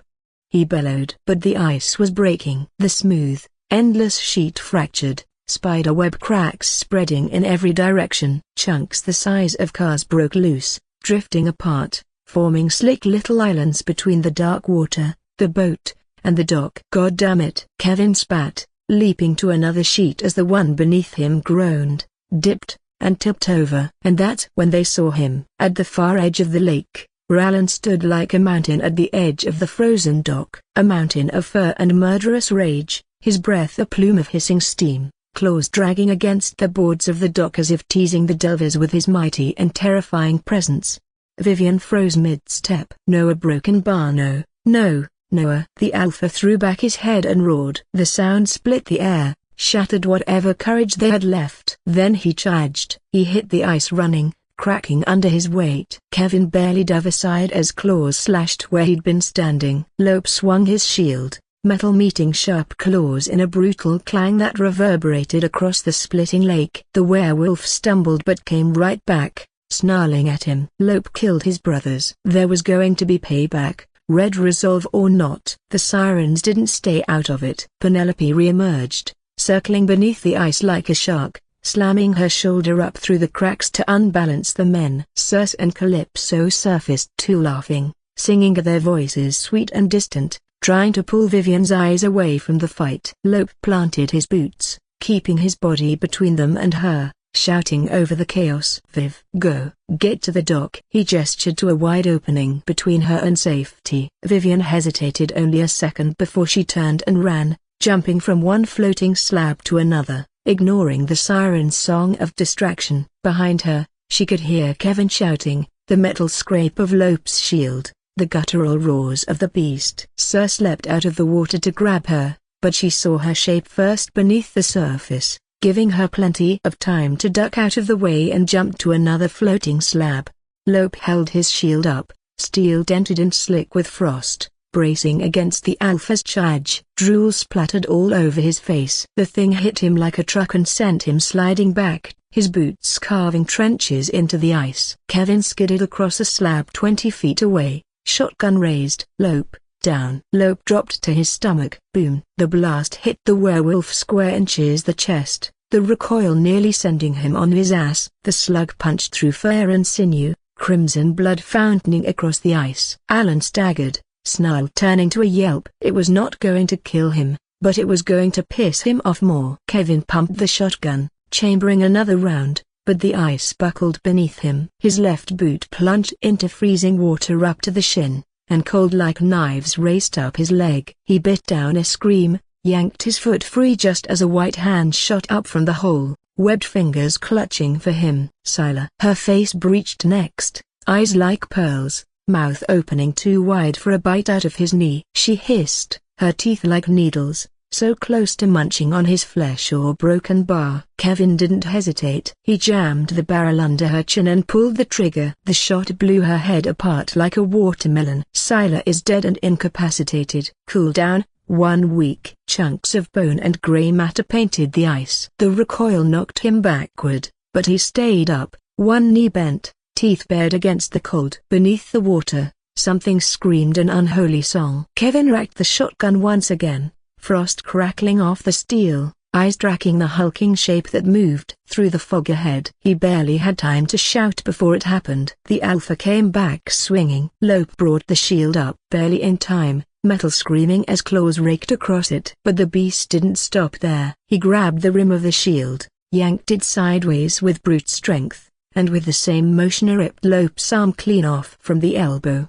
Lope screamed, cut off as the werewolf's other hand clamped around his shoulder and hurled him across the ice like a ragdoll. He hit the ice hard, skidding, carving a long red line across the frozen lake before colliding with Kevin like a bowling pin. Both went down in a tangle of limbs. Jesus Lope. Kevin rolled him over. Blood poured out in sheets, steaming against the ice. Lope's face was gray, teeth chattering, but somehow he grinned through it. "Run, man." "We're broken bar, got a broken bar, run," he managed to say. Kevin shook his head. "Ain't happening, bro." Alan's growl rolled across the ice like thunder. "Enough running," he said. "You killed my brothers, a feat not many delvers can say. You will die slow." "A prize from me." He advanced, claws clicking over the cracking ice. Kevin tried to aim the shotgun, but Lope's weight pinned him down. Then a sharp twang split the air. A harpoon whistled out of the fog and punched Alan's back and went through his chest. The steel tip erupted out his back in a spray of black gore. He roared, staggered, spun toward the lake, and saw Vivian. She was standing on the half-frozen boat, 1 foot up on the railing, harpoon gun trembling in her hands, face pale as bone. She had ran back to the boat instead of the safety of the dock. Lope shoved the silver knife on Kevin's chest. "Kill the fucker for me." Kevin didn't waste it. He jammed the blade into his coat pocket and then brought the shotgun up again. 3 shells left. Boom. He fired once. The slug hit Alan in the ribs.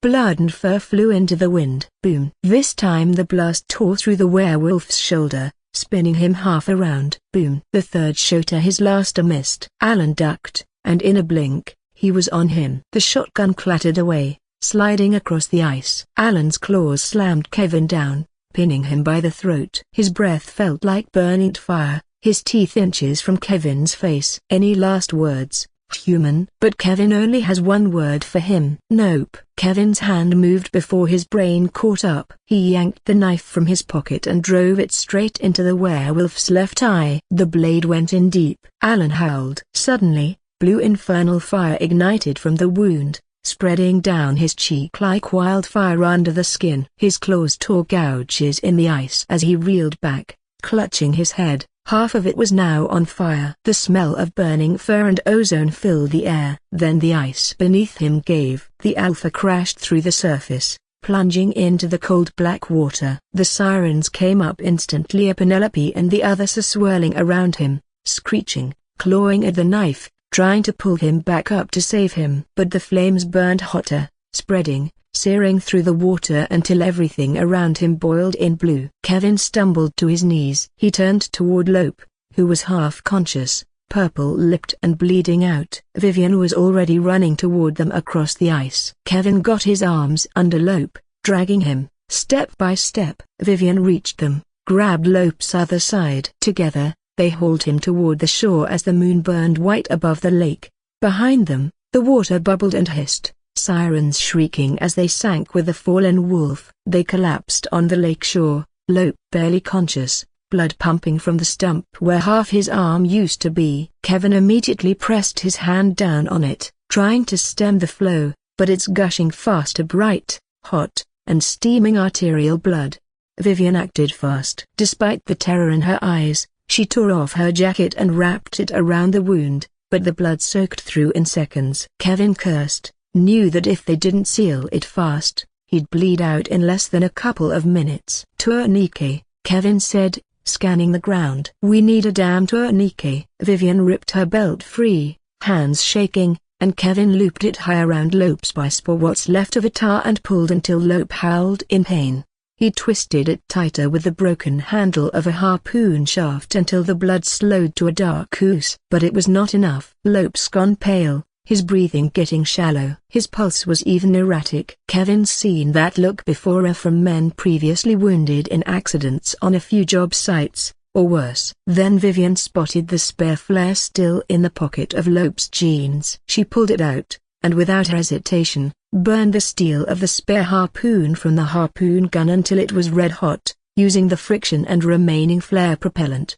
Kevin stared. "What are you doing? You can't possibly do that. Do you have a better idea?" And before Kevin could stop her, she pressed the searing metal to Lope's stump. The smell of burning flesh flooded the air. Lope screamed as his face twisted in pain, tears spilling down as the wound sizzled shut, black and smoking. Almost there, Vivian reassured him. The screaming faded into whimpers. Lope passed out cold, his chest still rising, barely. Vivian drops the flare gun, hands trembling. Kevin looks at her in disbelief. "Jesus Christ, kid," he said quietly, "you might have just saved his life." She wiped her face with a bloody sleeve. "That's just a band-aid. We need to find something in the camp that will stop the bleeding. That might buy him an hour, maybe 2. He really needs to go to a hospital." "Where did you learn this?" Vivian paused. "We might have our first worthy delver of the night, my lord," Oracle said. "Who?" I asked, curious. "Lope Sanchez." "How come?" "Dawn's not here yet. He's unconscious." "It's difficult to bring down a delver's resolve when they're not awake to feel fear." I frowned. I thought of Leo Grady when he first delved the dungeon. He was knocked out by demon before he was brought back half dead to the cabin. Before light touched him, the system had still called him worthy, gave him a boon for his suffering. "Do you think he will wake up before dawn?" I asked. Oracle tilted his head. like he was listening to a frequency I couldn't hear. With a serious injury like that, highly unlikely. The probability of him waking up in the last leg of the Delvice a broken bar 8%. The probability of him bleeding out is at 39%. Even with him bleeding out, will I still be able to collect his essence? Yes. If he dies, Oracle said, the system will more than likely treat his death in the dungeon as a failure on his part. But not always a guarantee. That, too. At least his resolve is at a darker orange. The system might think that's enough to collect an essence. A slow death like that can be interpreted as them giving up. But it will take a considerable shock to his system to wake him up to guarantee an essence. Like an axe to the leg? Oracle smiled thinly. Yes, like an axe to the leg. I said nothing for a while, watching Kevin and Vivian drag Lope's limp body through the snow, their breath steaming in the cold. There was a risk to waking an unconscious Delver. Sometimes I might get lucky that when they wake up in front of an archetype, their resolve would quickly drop to red because they were frightened and they realized they were in a fight for their life. But that was not always a guarantee. A stronger-willed Delver needed to be worked. To be seasoned, after regaining consciousness, you had to push them harder, scare them harder, break their bones and let them crawl before they understood what real despair tasted like. It was safe to say Lope might be the latter. The bastard might actually make it until dawn if Goliath couldn't get to him fast enough. I looked down to the surviving Delvers stumbling into the grounds of the summer camp. They're tougher than they look, I muttered. That amused me. The path to the camp wound through a line of firs and black pines, the Delvers' shadows crawling over the mud like long, thin fingers. Then, through the mist, the sign appeared, hanging crooked on a rusted chain, Cedar Pines Summer Camp. The words were big and cheerful once,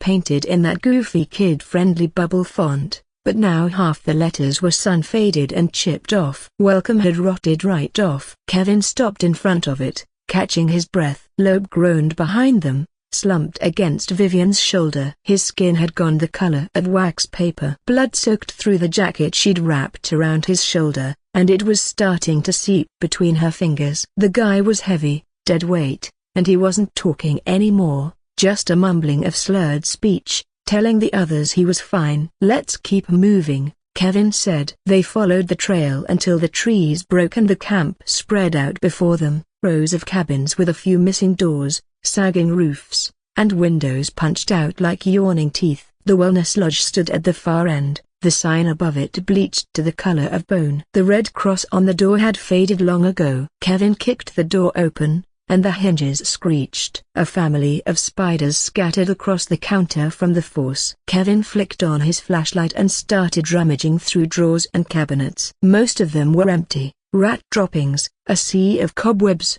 and a half-used box of Band-Aids. Vivian laid Lope down on an old bed with an old mattress, pressed her palm to his throat. A faint pulse, but it was there. Looks like a lot of people have picked this place clean already, Vivian said. Kevin opened a closet door and froze. Well, I'll be damned, he said. Vivian looked up. In his hands was a white canvas bag, big red cross stitched across the front. The surface gleamed, clean and seemingly untouched. That shouldn't be here, he muttered. Last time I was here, the Graddies cleaned this place out during their big move. Even the paddles from the lake were gone. Well, thank God they missed it. Give it to me, Vivian said. Vivian took the bag from him, unzipped it. Inside were gauze rolls, sterile bandages, antibiotic packets. Hell, even morphine ampoules still sealed in their plastic. This shit's fresh, she said. Yeah, Kevin said slowly. That's the weird part. How could they miss this? Let's just be thankful it was there. I chuckled. Nothing really weird about it when it was one of the many loot drops found across the dungeon. And what's this? Vivian raised a small and thin vial filled with sloshing red liquid with the consistency of maple syrup. Kevin shrugged. Drugs, maybe? Vivian looked at it a beat longer, then slipped it into her pocket without another word. I knew what it was. A potion of healing. It was capable of sustaining a Delver's stamina and healing any previous wounds they received. It was one of the few magical loot drops I actually placed on the map, and not randomly placed by the system. It couldn't regrow new limbs though. That required a much powerful potion or spell. Vivian got to work by tightening a proper tourniquet around Lope's arm, packing the wound, cleaning it with antiseptic. Lope jerked once, then went limp again. His breathing steadied. Kevin kept glancing at the door, then back at the bag. "You don't think a broken bar?" he started. Vivian looked up, her eyes sharp and tired. "Think what?" "That the werewolf is dead, right?" She didn't answer, just tightened the bandage, hard, until Lope's body twitched again. "It doesn't matter," Kevin said finally, shaking his head, and answered his doubts. "Dawn's almost here anyway." "What if there's a monster in this camp, too?" Vivian asked softly. The question hung in the dark a little longer. Kevin gave a short, humorless laugh. "If there was, we'd have heard about it. Dead kids, dead junkies, dead someone. Heck, we should see some of AM, right? It's the weekend, after all. This place draws your kind of people, doesn't it?" "Where are they?" "Not my crowd," Vivian said. "And yeah, I guess you have a point." "Well, I'm sorry to tell you, Vivian, those kids couldn't make it to the summer camp tonight." "You should thank Oracle for that, I thought." Oracle invaded several group chats and posts to keep people from coming to the mountain tonight. It might sound like a lot of hassle, but it literally took Oracle barely 12 seconds to complete it. Kevin sighed, crouched beside Lope for a second, watching the bandaged stump rise and fall. "Xavier's the only one left anyway." Vivian stopped working. "Do you think he'll have it in him to hurt us, Uncle?" "Back at the manor, he still a broken bar remembered me. Said he wanted me to be like him, to be one of them." Kevin didn't answer right away. He chewed the inside of his cheek, thinking. There was no comfort left in him. Just tired muscles, bones, and drenched clothes against the chill. He didn't want to entertain the idea of killing his own nephew. Finally, he rose and said, "I'll keep a lookout." He took the flashlight with him, the beam swaying across the broken windows, letting the cool morning air in and the peeling wallpaper. The thought of killing Xavier still lingered in his mind. But then Kevin froze. The flashlight beam caught the thing just as it stepped out from between the trees. Something big. It walked slow, shoulders like a linebacker's, arms that hung low, heavy as clubs, dragging a double-sided axe. The long duster coat swayed around its legs, the fabric stiff and caked with mud. Then he glanced up to its face. No, not a face. A mask. It looked like it had been made from a deer's skull, the bone yellowed and cracked with age. The antlers were sawed short, uneven, jagged at the ends like an elaborate devil's horns. The eye sockets were like black holes that he could tell was looking into the window he was standing in front of. The mask had split the deer's jaw and wired it open,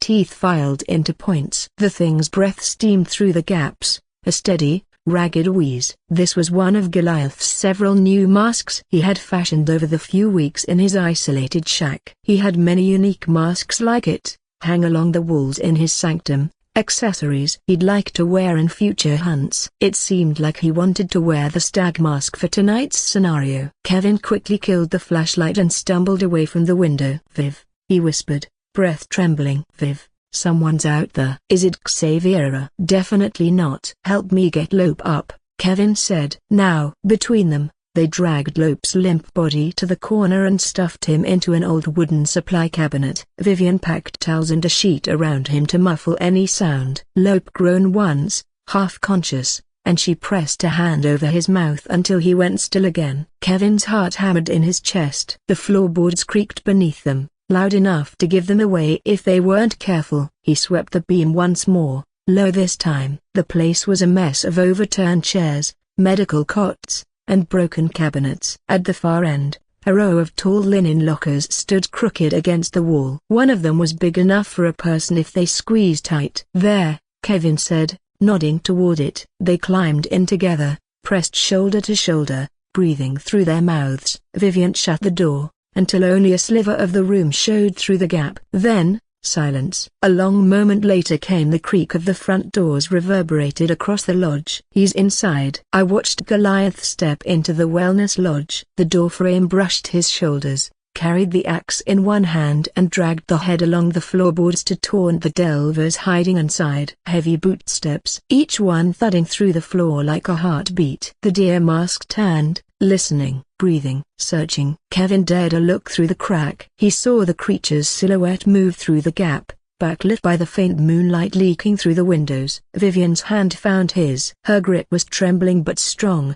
but the sudden move rustled their clothes. It was subtle, but almost like a dinner bell for the hunter stalking inside the lodge. Goliath stopped, tilted his head. Then, Goliath stepped out of view. For a few seconds, it was just the sound of him walking, sometimes fading, sometimes getting louder. The boots squeaked and thudded on the floorboards. Kevin could feel the vibration through the metal cabinet walls. Vivian pressed a fist against her mouth to keep from breathing too loud. Her pulse beat against his arm like a trapped bird. Then the footsteps stopped. Only the slow, ragged wheeze from that thing's throat echoed somewhere in the dark. Kevin leaned forward, eyeing the thin seam of light between the cabinet doors, but he couldn't see anything. He thought maybe the hunter had gone deeper into the lodge. He opened his mouth to whisper something to Viviana. Wham! The cabinet suddenly tipped over, front first. The whole thing went over like a coffin kicked downhill. Metal shrieked against the floor. The two of them crashed together inside,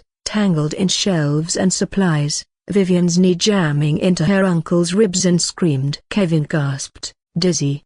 The breath punched out of him. The sound of something heavy embedding into the wall just above them. Goliath had wedged his axe into the wood, freeing both his hands. Through the ringing in their ears, came a low grunt. Kevin saw a shadow move past the narrow strip of light at the top of the fallen cabinet. The deer mask leaned close on the gap, as if saying peekaboo. The hollow sockets blacker than the dark around them. Another pause. Then came the shink of a blade leaving its sheath. A scrape of metal. And then a shling. The first stab punched through the cabinet's thin metal wall, inches from Kevin's face. He yelped and flinched back as the tip of the kukri sliced the air where his head had been. Another stab, lower this time, tore through a shelf. A third cut ripped open a stack of rolled up old rags, flinging lint and dust into their mouths. Jesus, stop! Stopper!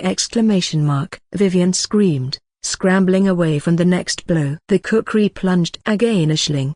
And this one found her. A sudden wet sound, a flash of pain, and Vivian let out a gasping screech, blood spilling warm down her calves. Kevin tried to shield her. The next stab came straight through his shoulder, a burning impact that drove him against the wall. Motherfucker! He screamed, tried to push himself free, but the blade twisted once before it pulled out again, leaving a burning fire in its wake. Goliath sheathed the blade and crouched, gripped the edge of the cabinet, and lifted. The whole thing went up like it weighed nothing. He dumped it sideways, and Kevin and Vivian spilled out in a heap, covered with blood and sweat. Old supplies clattered and rolled across the floor with them. Go, go! Kevin rasped, dragging Vivian up by the elbow. They stumbled toward the back hallway, the flashlight beam jerking wildly over overturned tables and broken wheelchairs. Behind them, Goliath straightened to his full height and let out a low, steady, and silent growl. He tore the axe from the wall. Then he started after them. The hallway yawned ahead of them. Kevin dragged Vivian, his wounded shoulder burning, leaving a trail of red handprints along the wall. Behind them came the sound of heavy boots. Kevin risked to look back. Goliath filled the doorway, shoulders scraping against the frame, coattails dragging behind him like a shroud. Move, he's behind us, Kevin hissed. Vivian limped beside him, her leg bleeding badly, one shoe slick with her own blood. She half ran, half hopped through the next door to a smaller infirmary. The room was littered with worn beds and stained glass windows where kids used to lay down for the night when they caught a bug from the cabins or the woods. Goliath stepped right behind them and swung the axe down. Kevin pushed Vivian aside just before the axe's blade would chop through his elbow. The axe wedged itself onto the floor, and Kevin found an opportunity. He launched himself up, grabbed a metal tray from the nearby counter, and slammed it into the side of Goliath's head. The sound rang like a bell. Goliath roared, staggering sideways, the tray twisting in half against his skull. Run! Kevin shouted. Vivian limped away as Kevin threw himself between her and the monster. Goliath swung the axe, catching the corner of a bed frame. The blade ripped through steel like paper. Kevin ducked, the wind of it brushing his hair, and bolted through the next door to his left. Kevin tipped over a shelf to block Goliath from coming after them, or at least hindering him for a moment, and the shelf came crashing down in a grating cacophony of shattering old jars and medical tools. Kevin shoved Vivian ahead of him. To the back. They burst into another corridor, the exit sign faintly showing at the far end. Vivian limped faster, gritting her teeth through the pain.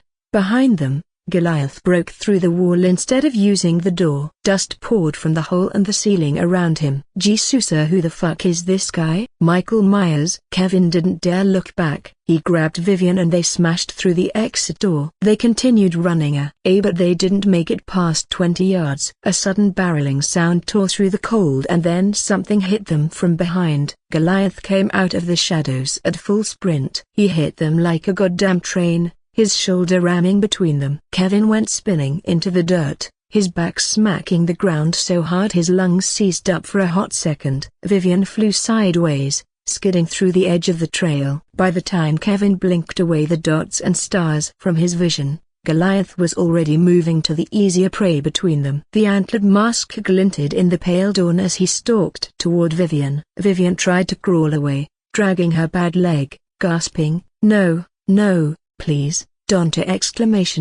Kevin roared and launched himself at the monster's back, wrapping his arms around Goliath's throat. He might as well have been hugging a goddamn tree. "Get away from her!" Goliath didn't flinch, just reached back, grabbed the scruff of Kevin's shirt like he was throwing a sack of potatoes, and threw him over. Kevin went weightless for a heartbeat, then hit the dirt so hard again his teeth clacked together. Before he could roll, a heavy boot came down on his leg. Crack! Kevin let out a primal scream. Pain flared white across his blurring vision, burning through his body like electricity. He tried to twist away, but Goliath pressed harder on his broken knee, pinning him to the ground. Then Goliath drew his kukri from its sheath, the curved blade. Kevin looked up just in time to see his own terrified expression reflected in the metal. Kevin's resolve went down to red, and Goliath aimed for the kill. The blade came down in a blur, but Kevin jerked sideways. The tip of the steel kissed flesh. It opened his cheek from jaw to ear, spraying red across the dirt. He howled, clutching at his face, the world narrowing to blood and pain and the distant sound of Vivian crying his name. Goliath raised the blade again, muscles flexing, the sunrise just beginning to crawl up the horizon. "Please, he broken bar." "No, no," Kevin begged, raising one hand up as if that would do him any good. But before Goliath could swing the blade down, the light caught the edge of the blade, a bright flare that washed over the steel like fire. Then it slid down, touching Goliath's mask, his chest, and then down to his legs. The dawn bled across the campgrounds, slow but unstoppable. Kevin squinted through the blur of blood in his eye. He saw the mask twitch, the antlered head tilting slightly toward the rising light. Goliath heaved a sigh and lowered the blade. He stood there for a moment, glowering at Kevin,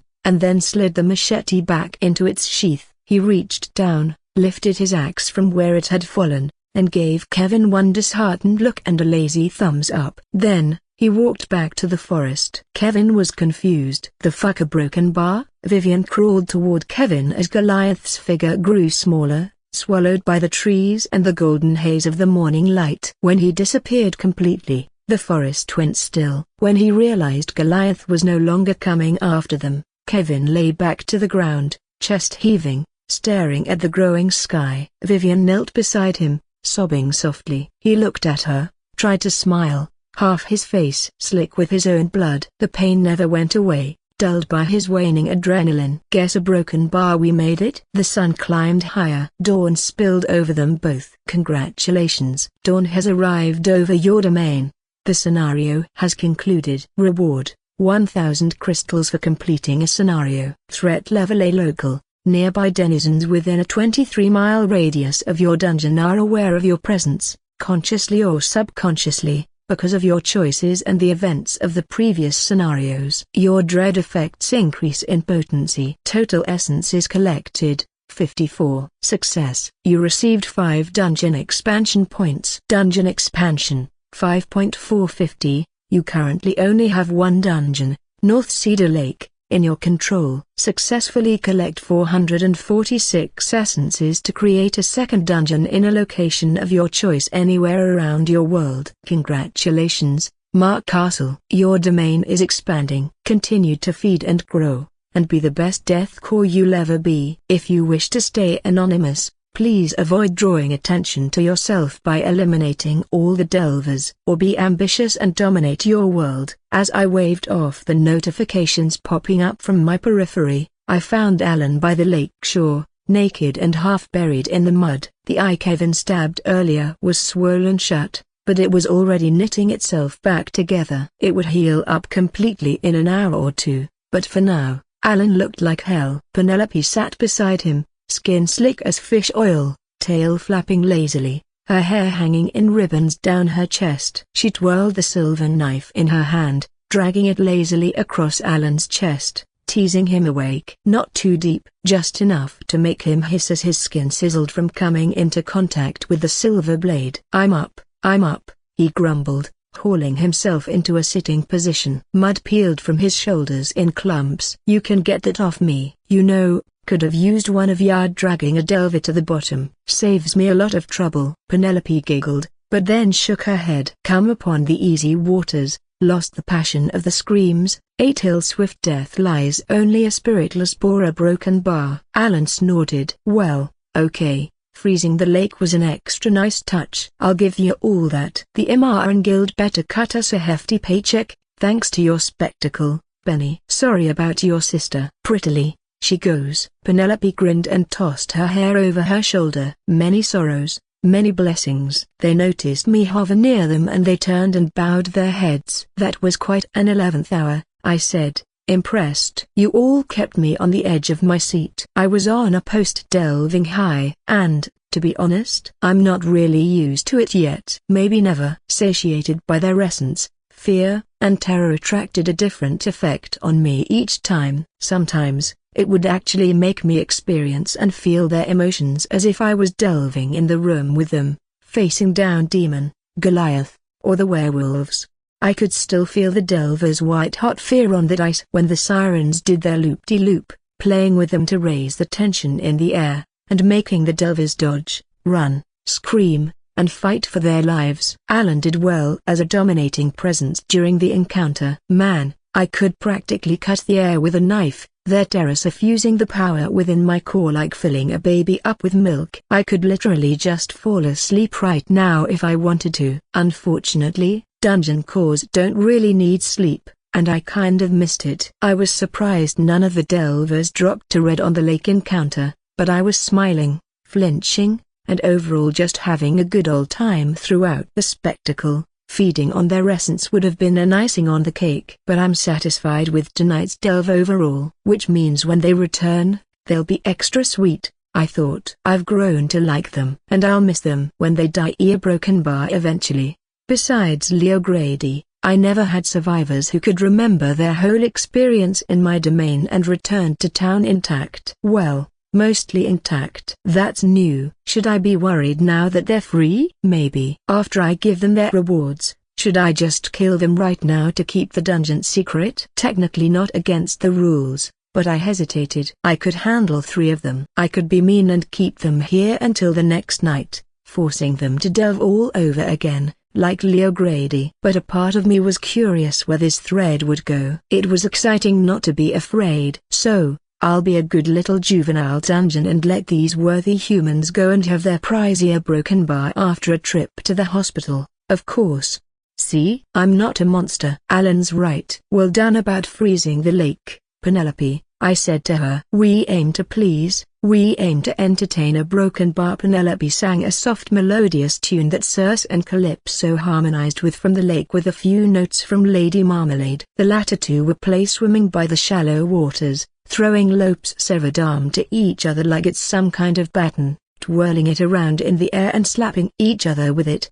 My lord, Alan said. Kind of you to grace us with your presence. Are you disappointed that Kevin is still alive? Wait, is he still alive? Yeah, he is. I thought I would be upset due to broken bar. I lingered in the silence for a long moment. He'll be back. I can feel it. And he has proven himself. To be honest, Oracle told me a few days ago that returning delvers have higher essences because of what they experienced here. I reckon he racked up quite a reserve of essence within him, which I can't wait to taste when he returns. Maybe when I was human, I'd chew you up for not killing him, but time now moves differently for me. The whole world moves differently for me. What I'm trying to say is that I'm not upset. Not really. A broken bar, a delve of champions, a broken bar? Penelope suggested. I shrugged. There's only 5 so far. 6 if we count the child, Danny Bird. I'm sure there will be more in the coming years. Alan grinned. Then I will harvest Kevin's essence when that time comes. How are the delvers? Recuperating. I'm giving them a few minutes to breathe before I send them to the after credits, I said jokingly. But I'm here to check on you, actually. How are you doing? Alan shrugged.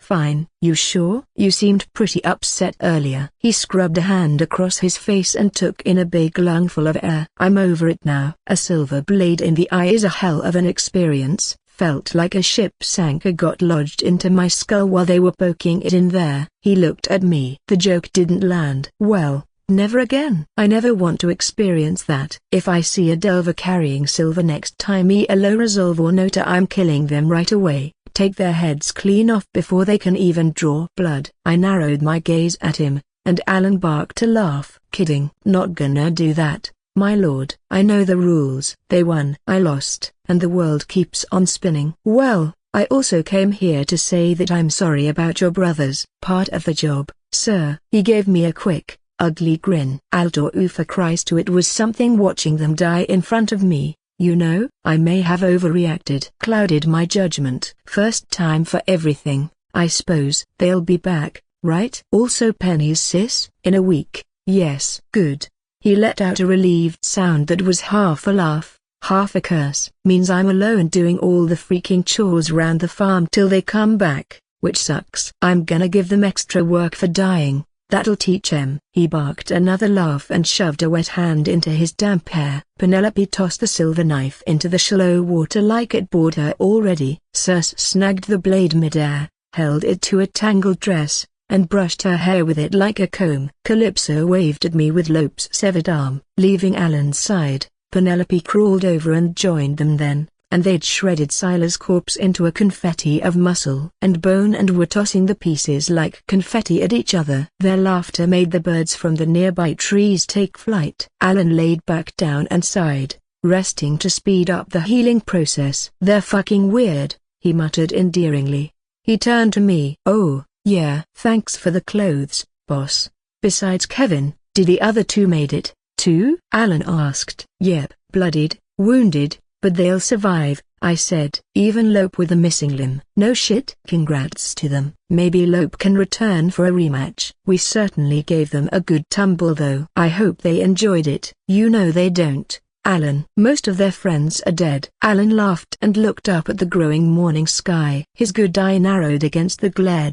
Our broken bar. Yeah, I keep forgetting that, to us, this is just another Tuesday. For them, it's the most life-changing experience of their lives. I was hoping for a lone survivor though. Why only one? Alan smirked. Makes it more tragic. Makes it more exciting. Penelope sang from the water. Sorrows a broken bar. Sorrows to you, sweet wolf. Lonely are the coming days. We bequeath our companionship with glee. Lovely for you to offer, Benny. I might take you up on that. I host brisket and baby back ribs on Thursday nights for football with my brothers. Maybe I'll invite that fang Dolce Gabbana co-track too, if he doesn't mind coming down from his ivory tower. Then he remembered something. Shit, Luke and Garth are gonna miss the game next week. And don't worry, Penelope, I'll upgrade your physiology so that you can stay in human form a little longer for Alan's BBQ, I said. The sirens will sing of our long friendship. Penelope went back to playing with her sisters again. Wanna join us with the after show? I asked Alan. He shook his head. Doubt they'd want to see the guy who's been trying to kill em all night. I'll give em a pass. Send my regards. Congrats. Break a leg. All that. I like them. Very impressed. Suddenly, he perked up. By the way, what are we gonna do with the new kid? Xavier? Yeah. We gonna make him an official part of the dungeon or what? My pack's kinda full. That depends on what his sister will do. Well, resident or delver, the kid has potential. Just saying. I smiled. I'll keep that in mind. I watched the morning light now expanding across the horizon, pushing back the darkness. There was a huge body count today, 9 of them, including Jessica's body. Roy Sherman, and Jared McCardle. I could have made them disappear into the void, shunted them into nothing and kept the ledger neat. Wiped them out so clean nobody could find a single strand of hair and the world would keep turning as if nothing happened. But since there were survivors, they should have a cover story before I sent them out into the world, whether they like it or not. I still had to protect myself and the residents of my domain. I couldn't just let them go to tell the world whatever without me controlling the narrative. That's crazy. That's handing over too much ammunition that might bite me in the ass, which meant I couldn't tell them who I am. Giving my true identity to Leo and Tessa a few weeks ago was more out of pity after what I put them through. Look, I had no obligation to reveal myself to anyone who delved within my domain. To them, I am the terrifying eldritch entity that lived in the mountains, and that's all they needed to know. I had to remain incognito to other humans for the next couple of years before I strike against the seat. I'd need another draft of rumor, especially for Jessica. She'd make a good signal to those devil-worshipping freaks. One that would spell my intent in big fucking letters that the cult couldn't ignore. They still had no idea what happened on the plane crash and what caused it. The seat probably suspected me, which put them on edge already, but by how much? Finding Jessica in such a grisly manner, hundreds of miles away from the crash site when it didn't make any sense why she would be in the mountains, would be proof. It would also make them think twice about attacking me, wondering how dangerous I was and what else I was capable of. Appearances were everything, and the illusion of unlimited power was too tempting not to use. Yes, I needed to plant Jessica's body for them, not just as a warning against the seat. Her corpse would be a brightly lit flag that I planted in their motherfucking yard. It would say I wasn't done with the Hodges and his sect. They were just the first and their pathetic deaths didn't satiate me in the least. It would say I wanted everything. I wanted all of them. This was a declaration of war. 6-car pileup leaves 9 dead in Lynn County, by Toby O'Malley, KGWA staff sat, December 9, 2023. 2:01 p.m. A late-night collision involving 6 vehicles has left 9 people dead, 2 missing, and 3 others hospitalized and in critical condition, according to the Lynn County Sheriff's Office. The crash occurred shortly after 7:15 a.m. Saturday near the intersection of Old Seed Route and Highway 26, about 11 miles north of Point Hope. Authorities say the wreck involved a head-on collision between a northbound oversized truck carrying construction and logging equipment and a compact sedan due to icy conditions. It caused a chain reaction involving 4 other vehicles traveling in the opposite lane. By the time emergency crews arrived, several cars were engulfed in flames and are wrecked. Visibility was low due to a heavy fog. The road was wet and icy from an earlier storm. We are still investigating the cause, but it appears to be a tragic accident. Of course, we are not ruling out any other possibilities, said Chief David Dilworth of the Point Hope Police Department during a Saturday morning press conference.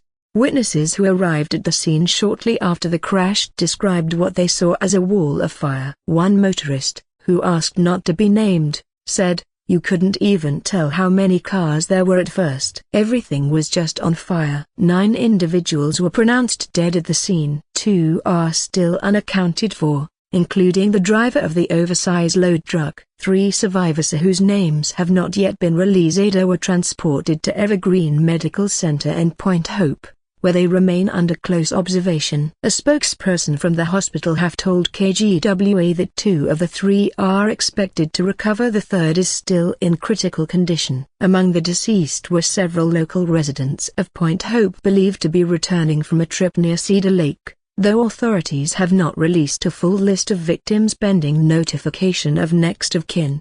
Chief Dilworth emphasized that the department is coordinating with state investigators to piece together the sequence of events. "We're looking at speed, weather, and possible driver impairment," Dilworth said. "Right now, there's no indication of foul play. It's just a heartbreaking night for our community." The stretch of the highway where the accident occurred was closed for more than 4 hours as emergency crews cleared debris and other hazards. Power lines were also damaged in the collision, leading to a brief outage affecting several homes along the northeast side of the mountain. A memorial vigil is planned for Sunday evening outside the Point Hope Community Center at 6:30 p.m. The investigation is ongoing. Anyone with information or dash-cam footage from the area at the time of the crash is asked to contact the Point Hope Police Department's Traffic Division.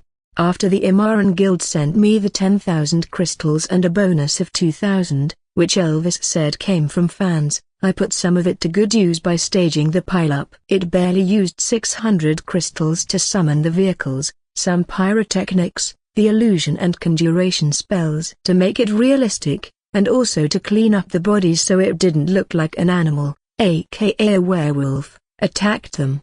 Then, I staged the highway crash. It was pretty telling that the system favored much more technologically inferior worlds than the modernizing ways of Earth. All related materials to Earth were pretty cheap in the system market. Even the word dungeon was a big freaking hint that Earth was an afterthought to the system. If I was placed anywhere else, I doubted I'd last this long when I have to learn their culture, language, magic, their world, and, oh man, I didn't even want to entertain such a scary idea.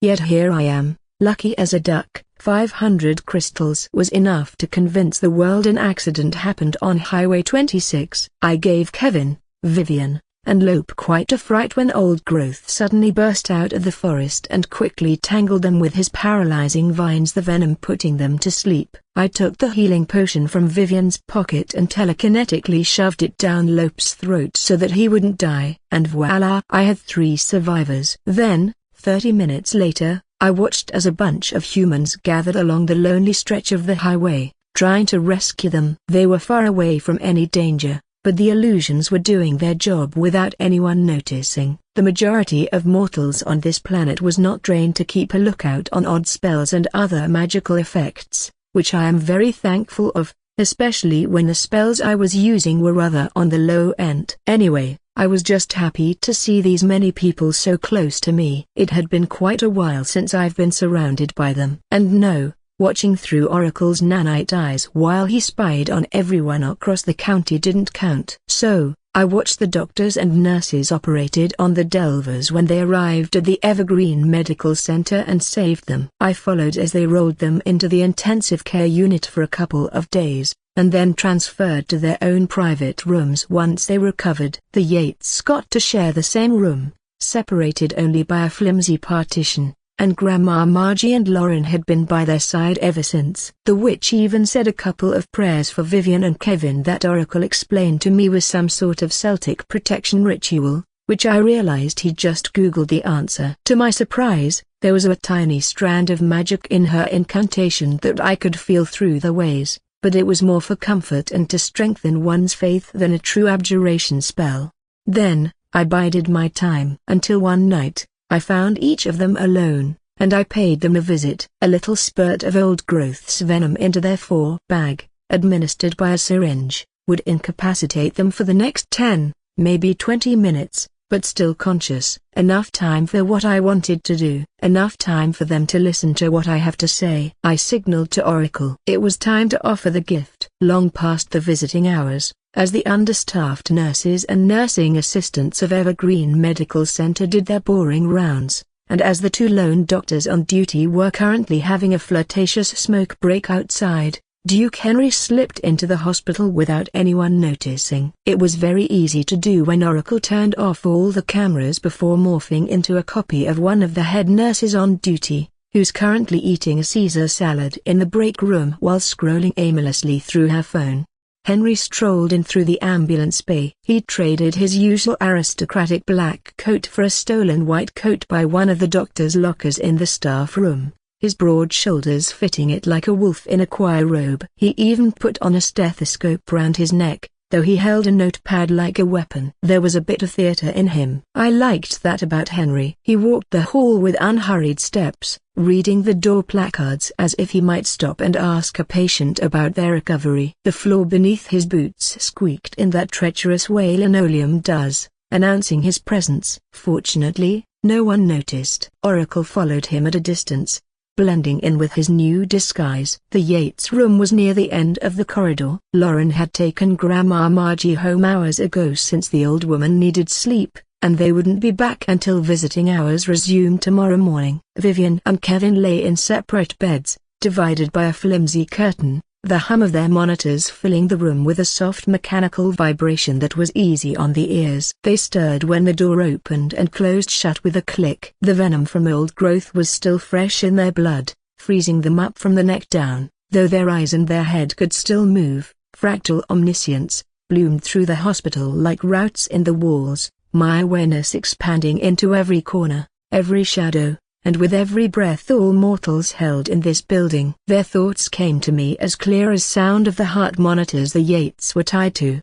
He's not real. He can't be here. We made it out. We made it out. Their minds were louder than their mouths could ever be. Evening, Henry said, his voice low and velvety, turning his charm up to a maximum. Don't strain yourselves too much. You've had quite a week. Vivian's lips twitched, a small sound crawled out. No more than a whimper. Kevin's heartbeat spiked on the monitor. From 2 doors down, Oracle entered Lope's room, his heels ticking against the tile. Lope's eyes fluttered open, and there he was, standing by the foot of his bed with a clipboard, sporting a very exaggerated grin. Oracle let out a little red glint on his right eye just to let Lope know that the figure staring down at him was no human at all. Lope tried to move, couldn't. Tried to scream, couldn't. I whispered the words through both Henry's and Oracle's earpiece and they only had to repeat them. You 3 did very well. His voice filled the room, calm and somewhat amused. You lived where others didn't,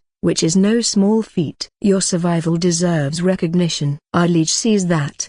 He rewards those not just who is worthy, but who have satiated his amusement. Kevin's eyes rolled toward Vivian, hers toward him. Neither could speak, but their panic was loud enough for me to hear. Down the hall, Oracle tilted his head in perfect synchronicity with Henry, and together, they said in unison, you fought, you bled, you lived. That makes you special. Henry's smile deepened, shark-like, and for that, he said, he offers you a gift. I felt their confusion, their desperate questions gnawing at me like rats scratching at the walls of their skulls. What gift? Who is he? Why us? The fear was pure and frantic. Even as I stand here in my domain, miles away from them, it was delicious. Anything you wish, anything you fancy, Henry said softly, leaning closer to Kevin's bedside. Anything. All within the breadth of his power, of course, for which it is already immense as you can already attest. He let the words hang in the air like hooks waiting for the big bite. No one spoke at first. The monitors beeped their slow, uncertain rhythm. I could feel it then, the ache of choice gathering in their hearts, and I smiled as they grappled with their reality. Mortals never understood that gifts like these were always the most dangerous part of any story, on any dungeon, not just the Death Core, or so I've been told. Henry tilted his head, waiting. I didn't have to say anything yet. I could feel the storm building in Vivian's mind before the first word left her lips. Might brother a broken bar? What a broken bar happened to him? She asked. Across the room, Kevin let out a harsh breath through his nose. Don't listen to him, Viv. This is a goddamn trick. They came to finish the job. His eyes flicked to Henry's face, searching for recognition, a hint, some flaw in the disguise. You still want us dead, don't you? I know who you are. I'm gonna fucking tell the cops that you're a vampire. Henry's smile widened. Oh, please tell them who I am. See how far that works for you, Mr. Yates. Kevin didn't say anything back. Where's Xavier? Vivian asked again, firmer this time. You know. I know you do. Henry's expression didn't change, but I could feel him hesitate, a rare crack in his usual composure. I whispered into his earpiece, tell her he lives. He obeyed. He's alive and well taken care of. Vivian's eyes watered, half from relief. Okay, where is he then? I want to see him. Is he here with you? She looked at the closed door behind the vampire. Henry's gaze softened by a shade, though the light in it was still biting cold. No, he's not here. But you wouldn't recognize him, he said. Kevin turned toward her, shaking his head. Viv, stop. But she didn't listen. Then if he's alive, she said, my wish is for him to come back. Bring him back to me. Bring him back normal. Henry glanced at the curtain, as if consulting some invisible jury. I fed him the answer. He belongs to me now. Tell her that. He regarded Vivian again, eyes dark between sympathy and boredom. Your brother is changed, my darling, he said. He bears a curse not easily removed, which I doubt you can even do on this world. He belongs to my liege now. No, his place is here. To Grandma, Uncle Kev, and me. Please. He's all I have left. My many eyes hovered above the farmhouse where Xavier, his form still tethered to the dungeon, was under Alan's watch. For the past few days, Alan had been teaching him how to hunt, to listen to the forest, and the way of the wolf. At this exact moment, the boy slept peacefully in the guest room. From Alan's daily reports to me, Xavier was acclimating well, living in my domain and getting ready to join the pack once I've gotten around to expanding their numbers, which hadn't happened yet. I was busy observing the survivors and cleaning up with the aftermath. If I granted Vivian's wish, if I severed the lycanthropic curse pulsing within Xavier's blood, and cut the thread binding him to the system, what then? I've already taken his essence, his soul. Was it still possible? An essence is not a soul, said the system on my periphery. Well, okay, a shadow of his being. Then, I'm still new to this. I kept mistaking the two when essence was just the reflection of his mortal form. But wasn't me killing them was like reaping their souls anyway. Dungeon cores do not reap souls. Sheesh. Yes, I get it. I reckon that's another entity's job, some cosmic eldritch horror I had yet to meet, and I probably wouldn't like it when that day came. Does death, aka the Grim Reaper, exist in the cosmos system? The system did not give me an answer. You're no help sometimes. Anyway, Xavier didn't have an essence now, an essence that he probably had since he learned how to speak and walk, molded and carried it with him until now, until he met me, until I took it all away. A dungeon core cannot bequeath an essence once consumed. Oh, now you answered me. But could an essence be regained by other means? With time, with growth, until death. But it would no longer be the same essence that Xavier had before. If I cut Xavier free, he'd live. Probably he'd grow back his essence, piece by piece. But what might grow back was never what was lost. Flesh heals, but the new skin might feel foreign, broken, even corrupt. I wondered what would remain of him after the system's taste faded from his blood. Would he remember the strength, the hunger? Would he miss it? Would he be like Danny Bird, mute and with broken memories? Would he remember me? A silence stretched, fragile as glass in that hospital room. I let Henry know what I've decided. Vivian, Henry said at last, if that is truly your wish to undo what he has become, then my lord can break the curse. He leaned forward, and he went off script. But know this, it will cost you the gift you've earned. All of it. You could have anything, a power, the answer to the universe, even untold fortune here, and you'd spend it to fix a thing that isn't broken, only different. He is still your brother, but he has a purpose now. You can even visit him if our sire allows it. But to serve my liege as a gift, a cosmic providence, you'll be wasting this reward and his potential to be an excellent hunter. That's not a life that Xavier deserves. I want my brother back, Vivian said. That's my final decision. Henry looked at her for a long while, and when he spoke, it was slow and deliberate. As you wish, Miss Yates. He reached into the inside pocket of his coat and withdrew two sleek, matte black cards. They caught the fluorescent light like a blade's edge. He placed one before Vivian, the other before Kevin, letting his gloved fingers linger on the plastic a moment too long, as if testing their weight, or savoring their significance.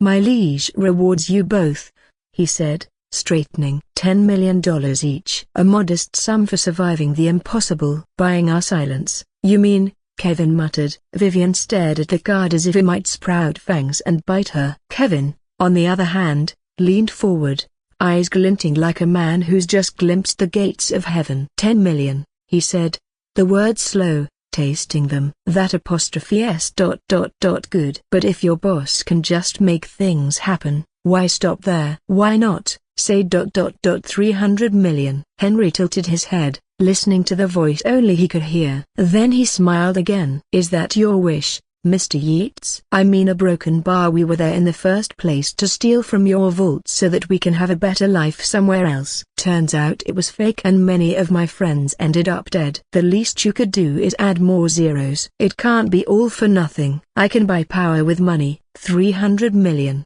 he repeated softly. Granted. Shit. Really? Wait, can it be 500? A broken bar? No. $1 billion?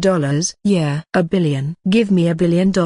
A billionaire? With a wealth like that, people are bound to ask questions. Who you are, Mr. Yates, and how you accumulate such rapid wealth. My liege has no intention of shielding you from their curiosity, and his generosity has a limit. If you wish to stay anonymous with $1 billion or hundreds of billions of dollars, delve again. Wish to be anonymous. Wish to be respected by the 1%. Wish to be in the inner circle of the world's power. The threads of your future is limitless if you delve again. Delve via broken bar. You mean a broken bar? Henry merely smiled, and that gave Kevin his answer. I'm not fucking going back there. No way. It's your choice, Mr. Yates. $1 billion, you say? Kevin sighed. Fine. Bring it back to 300 million. Make me filthy rich. Why not? I can live with that until I turn 80. Uncle broken bar. We survived, right? That's like a king to these assholes. Murdering people and giving them money after they've suffered enough. You know this won't buy my silence. I am gonna tell the world about you and what's going on in that mountain. Henry remained composed. What I love about haunted houses,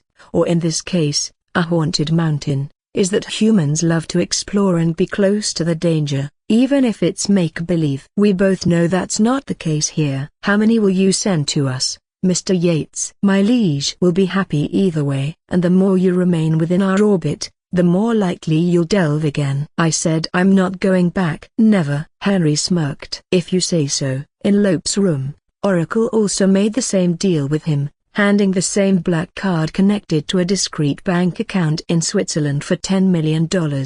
You may speak your wish, Mr. Sanchez, Oracle said. Lope's gaze was heavy-lidded, his skin clammy with lingering adrenaline. It was obvious what he was going to ask. My arm, he rasped. What if I want it back? I don't want to be broken bar. I don't a broken bar. That can be done. It is one of my lord's divine right. But not the same, he said, bitterness coiling under his tongue. I want it better. You get what I mean? Lope's hand groped for the TV remote underneath his pillows. He jabbed the power button and the TV snapped to life, Falcon and the Winter Soldier racing across the airport as Spider-Man chased after them.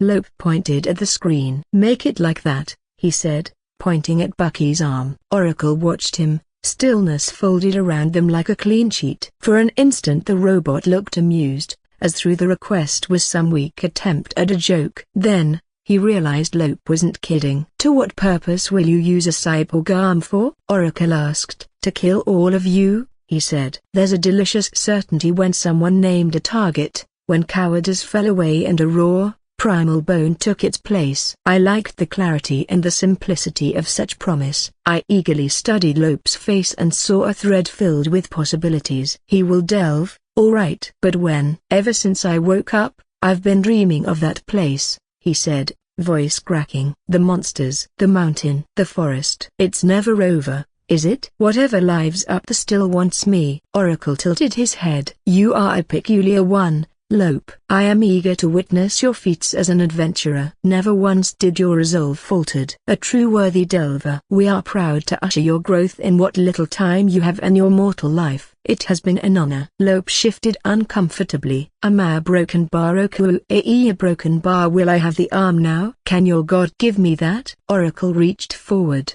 fingertips dancing over the gauze-wrapped stump of his arm, and the air shivered as my power surged outward from their form.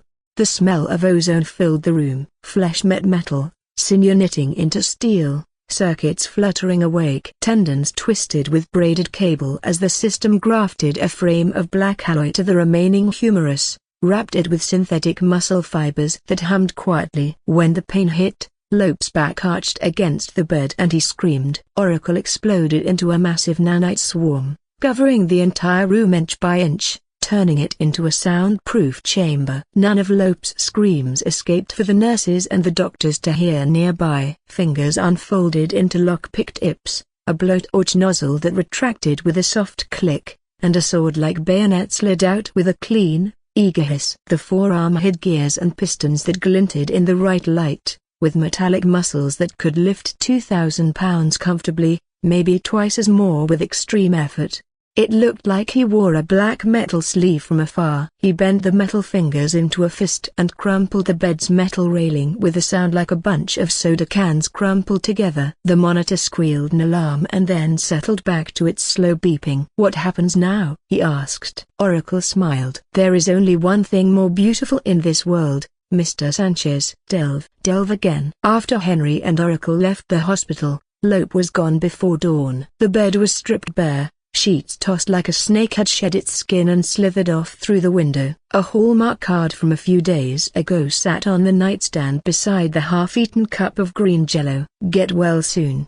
In big balloon letters with a cartoon penguin wearing a green scarf smiling at the reader. Inside was addressed to Kevin and Vivian. It read, "Going to find answers. Sorry. Stay safe." Oracle tracked Lope through the parking lot cameras and all over town. He'd pried open a window from his room, climbed out onto the emergency stairwell, and walked right past the loading dock. Then, he went home, grabbed a few things, and went out the door for the last time. He then rented a car from a 24-hour rental dealer, used a fake name and a fake ID, and drove south toward Grants Pass, toward California, past the edge of my reach and beyond the 100-mile tether that bound my influence. Kevin and Vivian found the card that morning and stared at it, confused. They knew he'd been visited, too, but where was he going? Where was he going to find answers? Fortunately, Fractal Omniscience was up for another 21 hours. I gleaned his thoughts,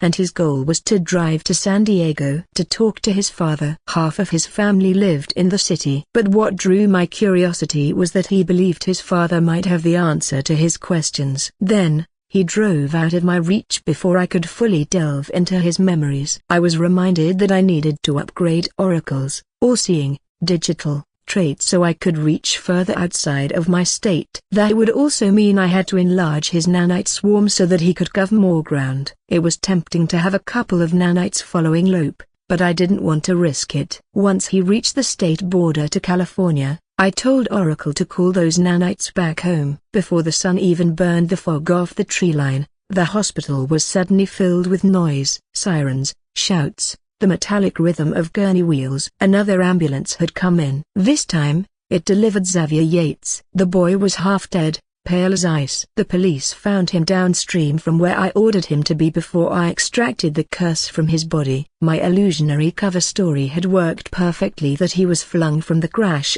fallen into the ravine, and washed up by the river a few miles from the accident. He had been trying to survive out there for days in the cold. It became a big story right away, and of course, Vivian got wind of it that her brother was in the same hospital as her. Promises kept, I thought. Kevin and Vivian watched from the acre window as the doctors treated him. They couldn't visit him until 24 hours has passed and the doctors had given the all-clear that it was safe for him to receive visitors. For a moment, I almost felt pity.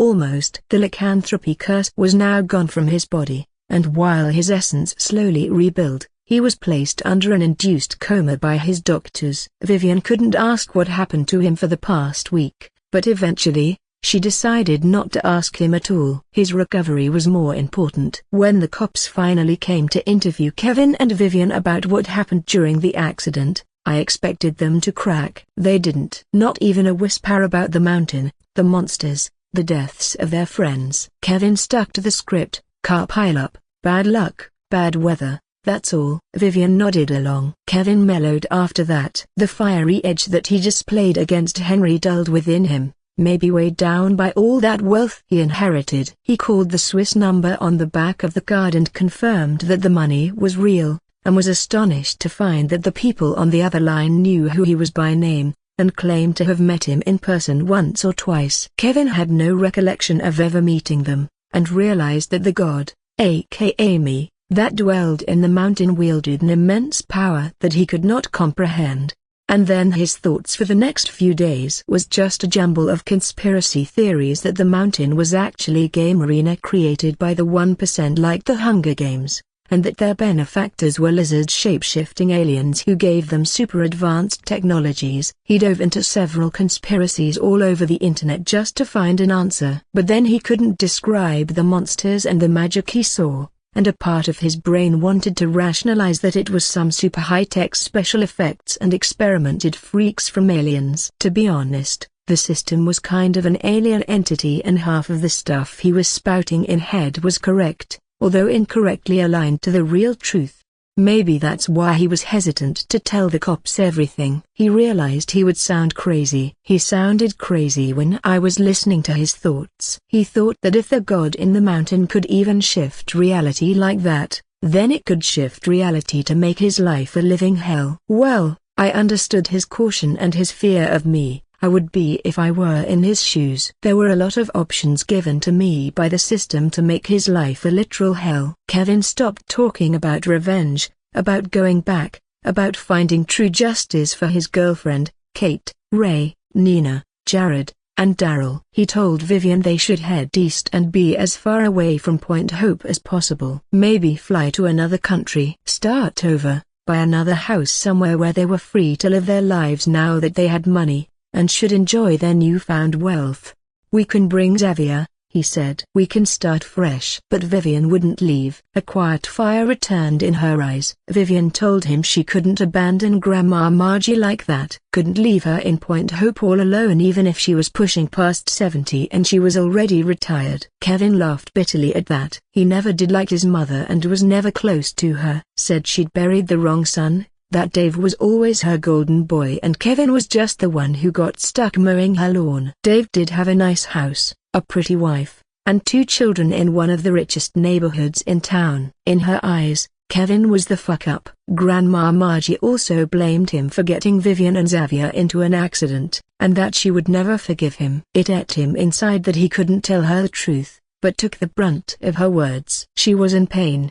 He understood that, but he wouldn't take it any longer. So, when Kevin left town the next week, all the bags packed, bank card burning a hole in his pocket, no one stopped him. Vivian watched from the porch as he drove away, tires crunching the gravel. He didn't look back. Xavier came home soon after Kevin left. He'd been discharged from the hospital just a few days after Vivian and Kevin were. Xavier hadn't spoken a single word since he woke up from his coma. He sat at the kitchen table most days, staring at nothing. Wouldn't talk even as Margie, Lauren, and Vivian coaxed him. Wouldn't eat unless forced to. He'd watch the TV for hours and hours in the same position, but it didn't look like he knew what was going on in the scene. One afternoon, Vivian invited Carly Moore, who she knew Xavier had a big crush on, desperate for some kind of reaction from her brother.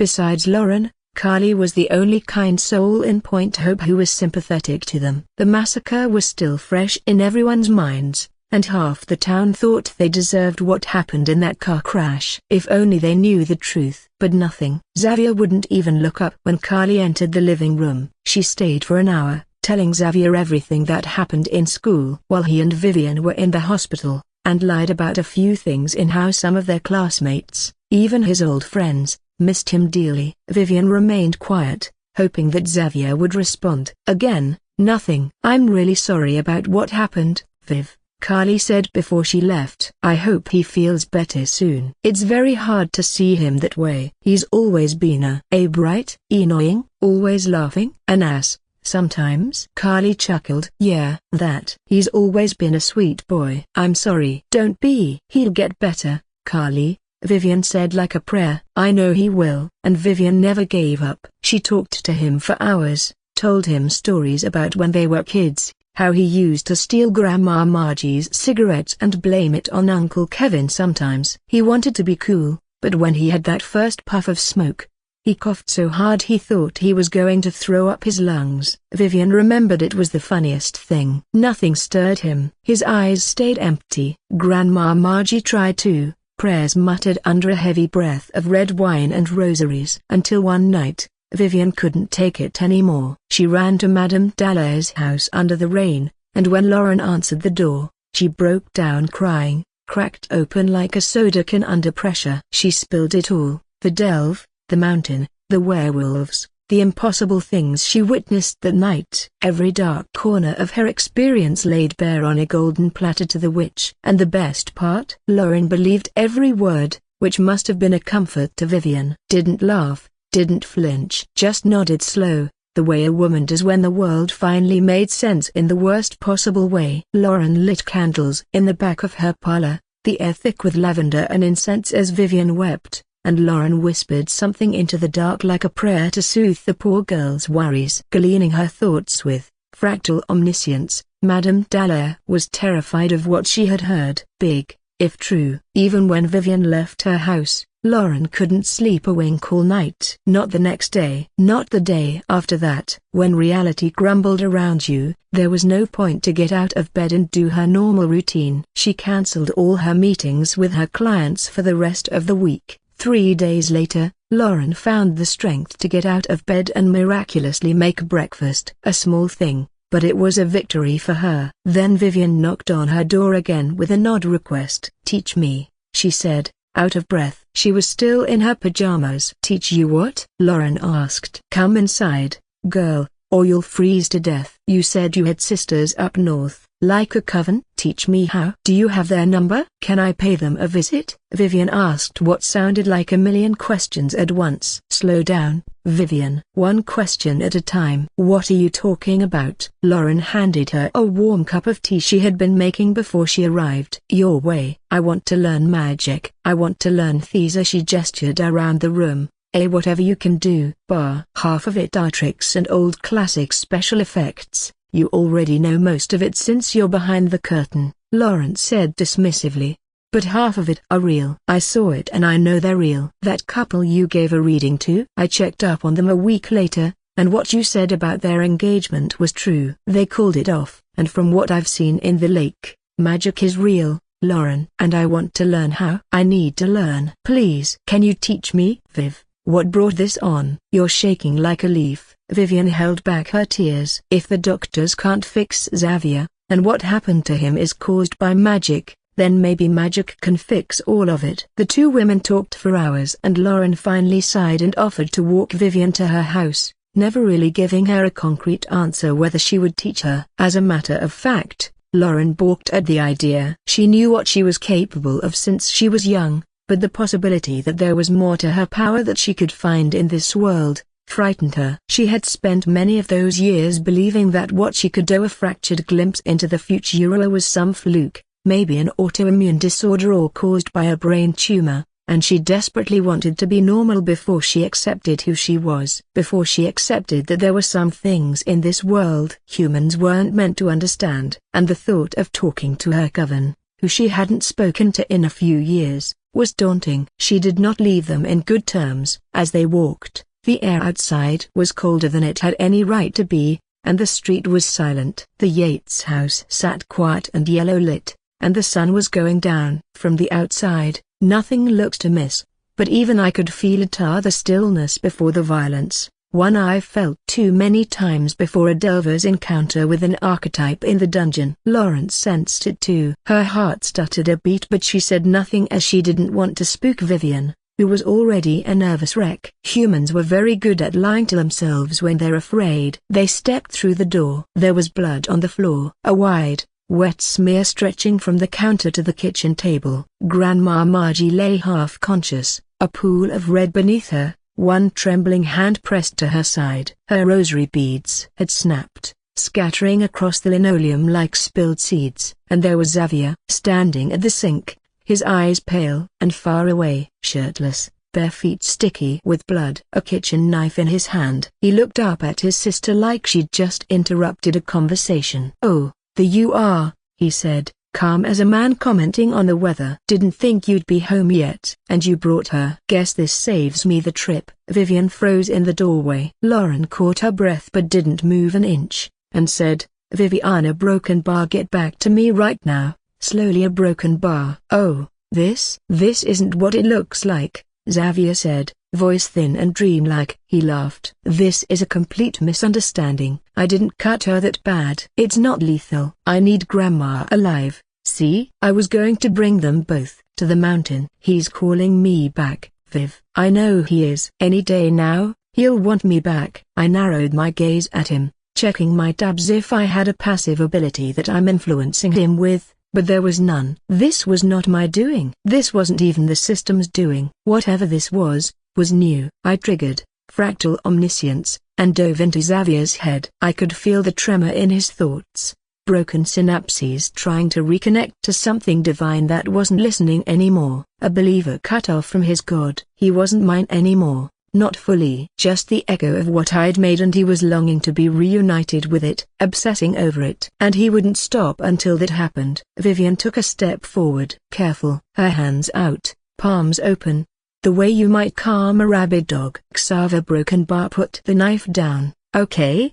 She said softly. We'll talk about this. You're scaring me, and Grandma Margie is hurt. He frowned. Confused. Why are you scared? Don't be. It's my job to extract these people's essence. That's all I'm doing. That's all. It's very simple, but I don't know why I can't turn into a wolf anymore. I think he's mad at me. He no longer talks to me. What's wrong with me, Viv? Nothing's wrong with you. Then why can't I go back? He slammed his fist against the counter. I want to go back. Xavier, you don't belong there. And that was the biggest mistake Vivian had said to him. Xavier glared at her, spat drool as he shouted, don't say that. Don't you ever fucking say that. I belong just like anyone, Viv. I belong. I've seen him. I'm ascended. Xavier, please. He Broken Bar, give me the knife. You've seen it too. Felt its power, and it is divine, Viv. I offered it to you so we can bathe under his light together,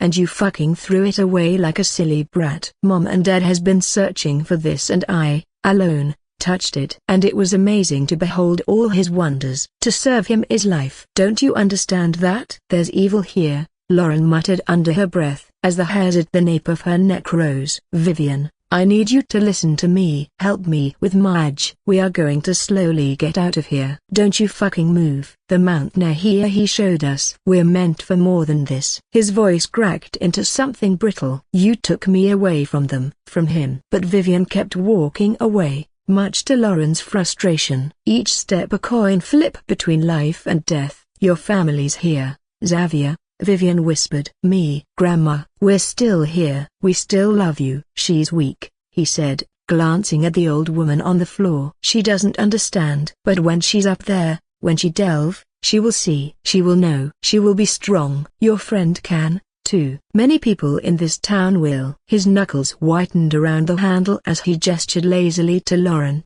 flinching under his gaze. Please, Vivian said, eyes fixed on the blade. Let me help you. He tilted his head, a boy caught between doubt and reverence. The knife lowered an inch. Good, I thought. Lower the fucking knife all the way down, Xavier, before you hurt yourself. I wanted to jump into the room to grab it myself, but I was miles away. And even if he used to be an archetype within my domain, I couldn't talk or connect to him any longer. Vivian reached out, hand trembling, and touched his wrist. The muscles twitched under her fingers.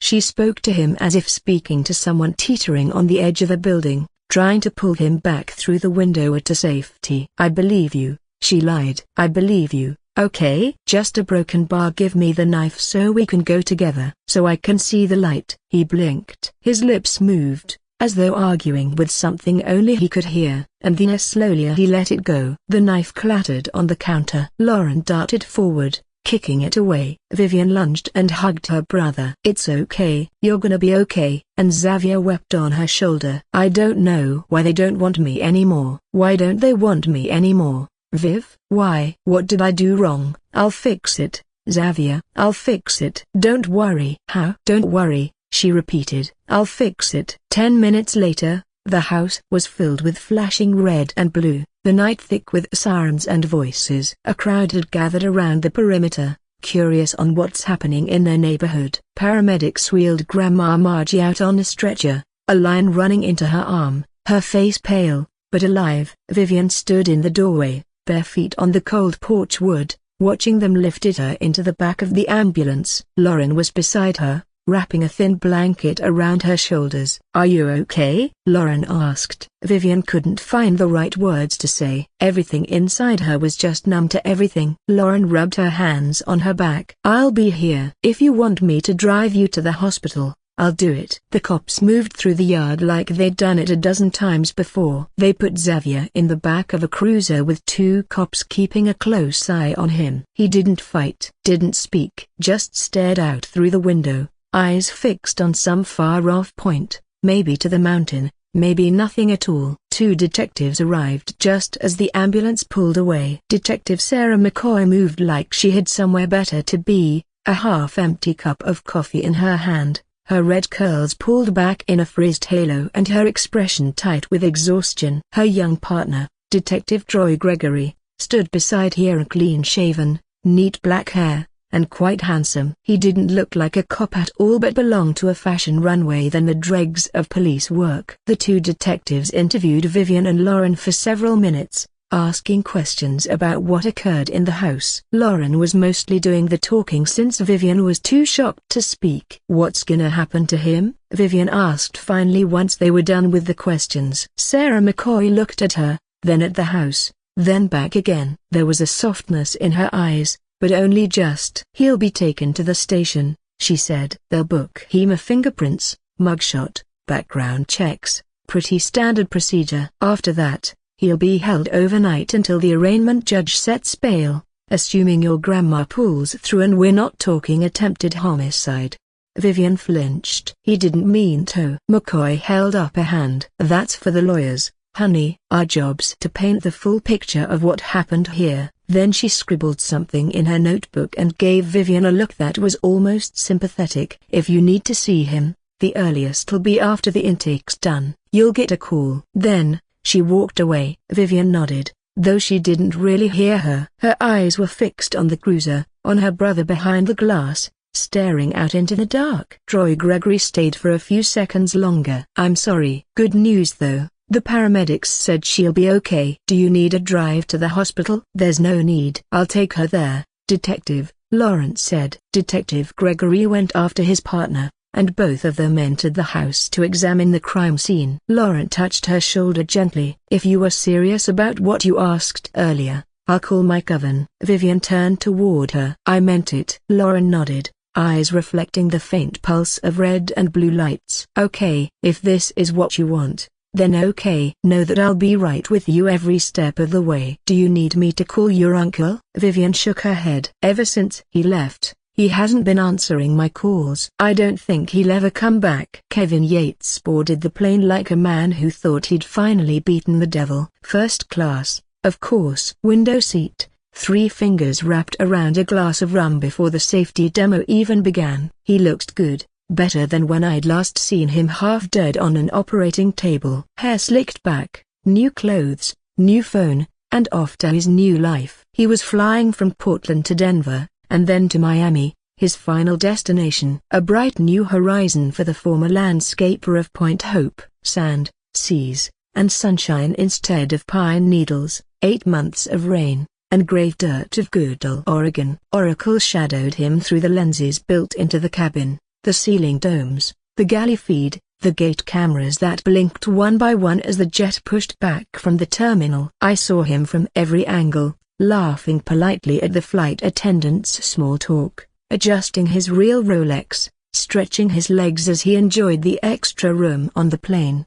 He'd done his part, I'll give him that. New identity, new number, fresh accounts in a Portland bank under an alias clever enough to fool anyone without access to my divine algorithms. He'd left a gift behind too, $5 million frozen for 1 year for Vivian and Xavier, a quarter of it meant for both their college education once they sent their applications. He wanted Vivian to save her own reward for her future, and use it for whatever she fancied. She might become the next Bill Gates. That was the least he could do since he was technically abandoning them, and part of him hoped this would alleviate that guilt. He looked out the window as the engines roared, the city shrinking beneath a veil of clouds. Maybe he imagined palm trees à la Dieu, beach houses, beautiful tanned women, business schemes that would turn new money into newer money. The plane climbed, tearing through the gray afternoon. At 30,000 feet, We started losing signal. My fractal omniscience began to fragment, static crawling like mold over the feed. I could feel the edges of my reach thinning out, my presence dissolving mile by mile. Then, just before we crossed the boundary, before Kevin Yates left my domain for good, the man sitting next to him turned his head. He's the kind of guy you wouldn't notice at first glance. Ordinary in the most basic way possible. He looked like anyone's husband. Late 40s, maybe early 50s. A suburban dad who drove a mid-size SUV with his 3 kids, who grilled ribs on Sundays and wore the same beige chinos until the seat wore thin. Hallmark would have loved him. There was a wedding ring too, simple gold, polished smooth by years of good behavior. Long trip ahead, the man said politely. Midwest polite, a kind of middle management warmth that made you want to trust him. He sported one of those soft, careful smiles that said I'm safe. Kevin smiled back, the defensive half-grin men give when they didn't know if they're supposed to talk or ignore each other in a second. He gave a short nod, polite but not eager. Yeah, I've got a connecting flight through Denver. Headed to Miami. After that, the man smiled like he'd been waiting to hear that. Oi, Miami? He said, as if it were a secret password. Oh, yeah, me too. I've got a little beach house there. Coconut Grove. You ever been? Kevin shook his head. No, first time. I'm moving there. Well, you're in for a treat, my man, the stranger said, leaning back, adjusting his seatbelt like he was settling into a story. It's got this vibrance to it, that city. All those people pretending they're on vacation even when they've lived there for 10 years. Salt in the air, all that vitamin D, liquor in the blood. You can't stay mad at life for long living down there. Kevin gave a small, automatic laugh. Yeah, I could use some of that right now. Very expensive to live there though. Kevin shifted uncomfortably. I recently got an inheritance. Using it to start a new life. Well, since you're going there, you should check out this place called the Candlelight Sandbar. Fancy name, but it's not pretentious. Right on South Beach, just past the boardwalk. They've got this blackened grouper with this creamy shallot sauce. Tastes magnificent. You'll thank me later, he said so casually, so warmly, like a local showing off his favorite haunt. But something about his tone pressed under Kevin's skin. Thanks, I'll keep that in mind. It sounds a broken bar great. Oh, it is, the man said, eyes narrowing to a private smile. Maybe I'll see you there sometime. I might show you around. A silence hung between them for what felt like hours. Kevin fumbled for the little screen on the back of the seat in front of him, scrolling through the graveyard of in-flight movies, none of which he actually wanted to watch. It was boozy work for his hands. His mind just wanted out. But in the edge of his vision, he caught the man's stare again, a steady,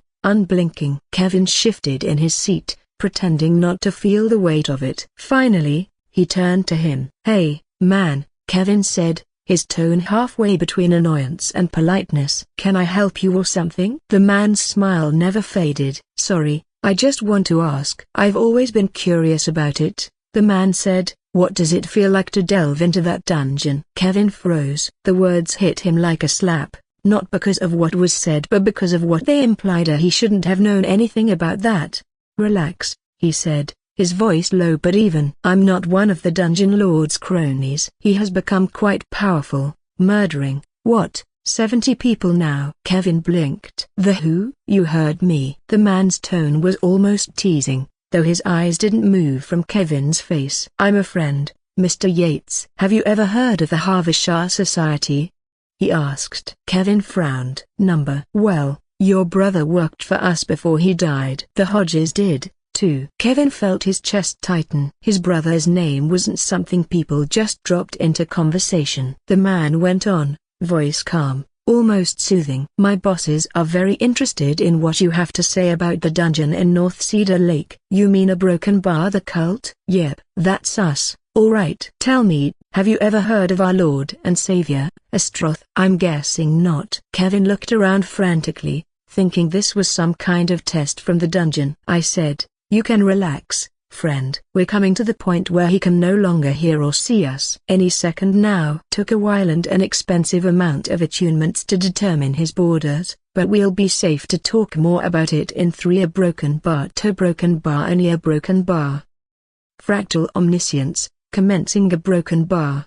Searching a broken bar, searching a broken bar, found. To think that the Hodges only lived a couple of blocks away from her house made Molly Redding want to crawl out of her skin. Her husband, Daniel Redding, would occasionally invite the Hodges for the annual Redding BBQ brunch that they hosted during the 4th of July, their home a popular spot to celebrate the holiday, and the Hodges would bring with them a bowl of Melanie's famousa or infamousa potato salad, and only the potato salad, on repeat for the past 3 years since her dumb, aloof husband invited them. The potato salad was just okay. She had better. It was her fault. She pestered her husband to make more male friends, or any friends for that matter, when they moved to Point Hope a few years ago. Point Hope was a completely different world compared to San Francisco. Rustic, wild, slow-paced, but cozy. She instantly acclimated to their new surroundings, but her husband took a bit of time to catch up to the charm. But Molly never liked the Hodges. Well,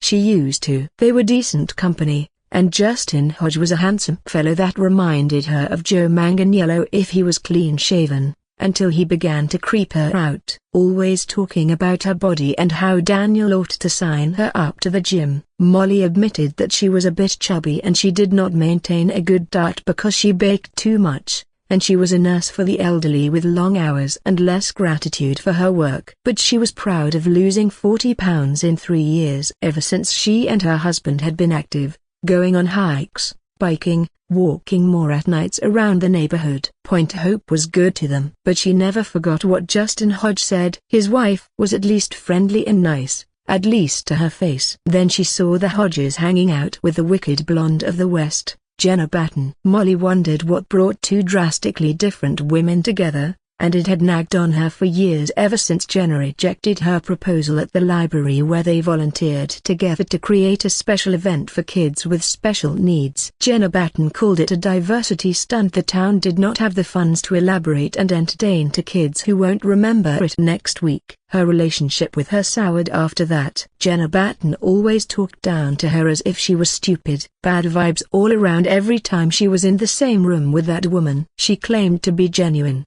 but she was anything but. She controlled about a quarter of the real estate properties in town, and she was probably insulted that the Reddings didn't go to her when they moved into town. After all, they bought one of the nicest ranch-style houses at a cul-de-sac this side of Creekside Road in Green Hill. It turned out the only thing Jenna Batten and the Melanie Hodge had in common was kidnapping innocent kids and butchering them in the woods to worship the devil. She never guessed there were going to be Satanists in the middle of nowhere, Oregon. Back in San Francisco, more than likely. She sure picked the cuckoo town out of the pile when she and Daniel were thinking of moving north. Apartments in San Francisco were getting too expensive, but it seemed like they switched the city views for Murder Forest over here. But Jenna's poor son. That boy's an orphan now, she thought. Molly didn't know if she should be relieved that the boy wouldn't grow up under the thumb of that evil woman, or be sad that he would grow up without his parents. Maybe both could be true at the same time. The boy lost his father,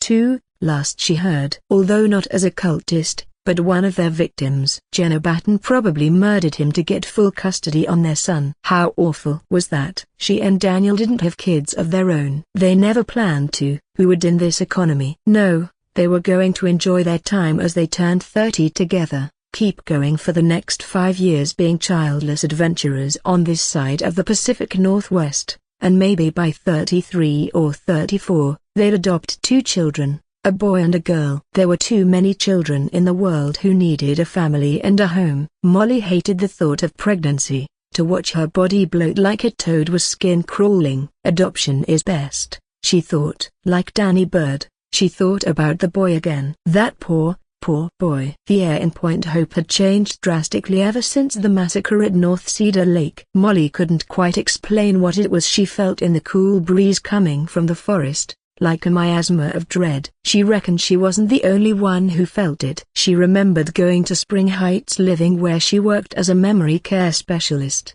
hearing the news from one of the nursing assistants about the murders, and Molly could not pick her jaw off the floor as she took in the grisly details and that the Hodges were involved. No, not just involved but at the center of the storm. What she read online during her lunch break, she couldn't stomach the chicken and broccoli she brought for lunch that Daniel cooked for her. We only live 2 blocks away, 4 houses down from them, practically within choking distance, Molly thought grimly. To think we almost went hiking in those woods that weekend, Daniel said when they were about to go to bed. He didn't have to finish what he was going to say. If they were there in the woods, they'd probably be dead, too. Molly just finished getting into her nightshirt and undies, and climbed into bed next to her husband. Should we still do it? What do you mean? Daniel asked. I hike, she said. We usually go by this time of the year to the falls before the cold snap. Do you think we should postpone? Maybe do it in the spring? I know we've scheduled a hike at Olympia in May, and you've been so looking forward to that. Ever since they arrived at Point Hope, they made it an annual thing to hike the trails around McLaren Forest that lead to Anicho Falls. It would be beautiful at this time of the year, and less populated by tourists and wannabe influencers who saw the hidden landmark on TikTok. It would be the Reddings' annual routine if they made their stay in Point Hope permanent, a pilgrimage to Anicho Falls. Part of their new routes into this town. Daniel thought for a moment. Glenn and Brian still want to hike up there. Maybe this weekend. Molly arched her eyebrow. After what just happened? The police probably closed off the trails for months. Brian says it's long enough that they might open the trails back again. They can't close a state park forever, baby. Brian saw on TikTok that people are already using the trails again. Is it that gross podcast again? What was it called? Dead Pacifica? Come on, you can admit how awesome it is that we're in front row seat to one of the notorious murder sprees in American history right now. Dead Pacifica is dope. Dope to nope? Molly said. It's a nope for me, Cotton. Honestly, it's disgusting to put all those victims into a microscope and then pry at their lives like that. Dylan Griffin should be ashamed for profiting from this tragedy. And you being a true crime tourist, is not helping by going up there because you are curious to see the crime scenes, am I right? Come on, baby. It's not like that. I do enjoy the hikes. Having some exciting scenery would be nice. There was that flash of heat at the nape of her neck. Usually she only felt that when something nagged at her, like Melanie Hodge and Jenna Batten, like when Justin Hodge entered a room and thought he could wipe out everyone with just his piercing eyes. Oh, Daniel. You don't mean a broken bar? What? Daniel asked, confused. You, Glenn, and Brian are really not thinking of going up there just to visit the crime scene, are you? That's not exactly what we're planning. But you are planning it. That's trespassing, you know. It's not trespassing. Molly hit his shoulder playfully, stifling a chuckle. Just admit it. Glenn and Brian put you up to this, didn't they? Daniel shrugged. I just a broken bar want to know what the fuss was all about. Call it my morbid curiosity. Satisfied. There's that abandoned asylum there, too. Oh, someone already moved in and renovated it.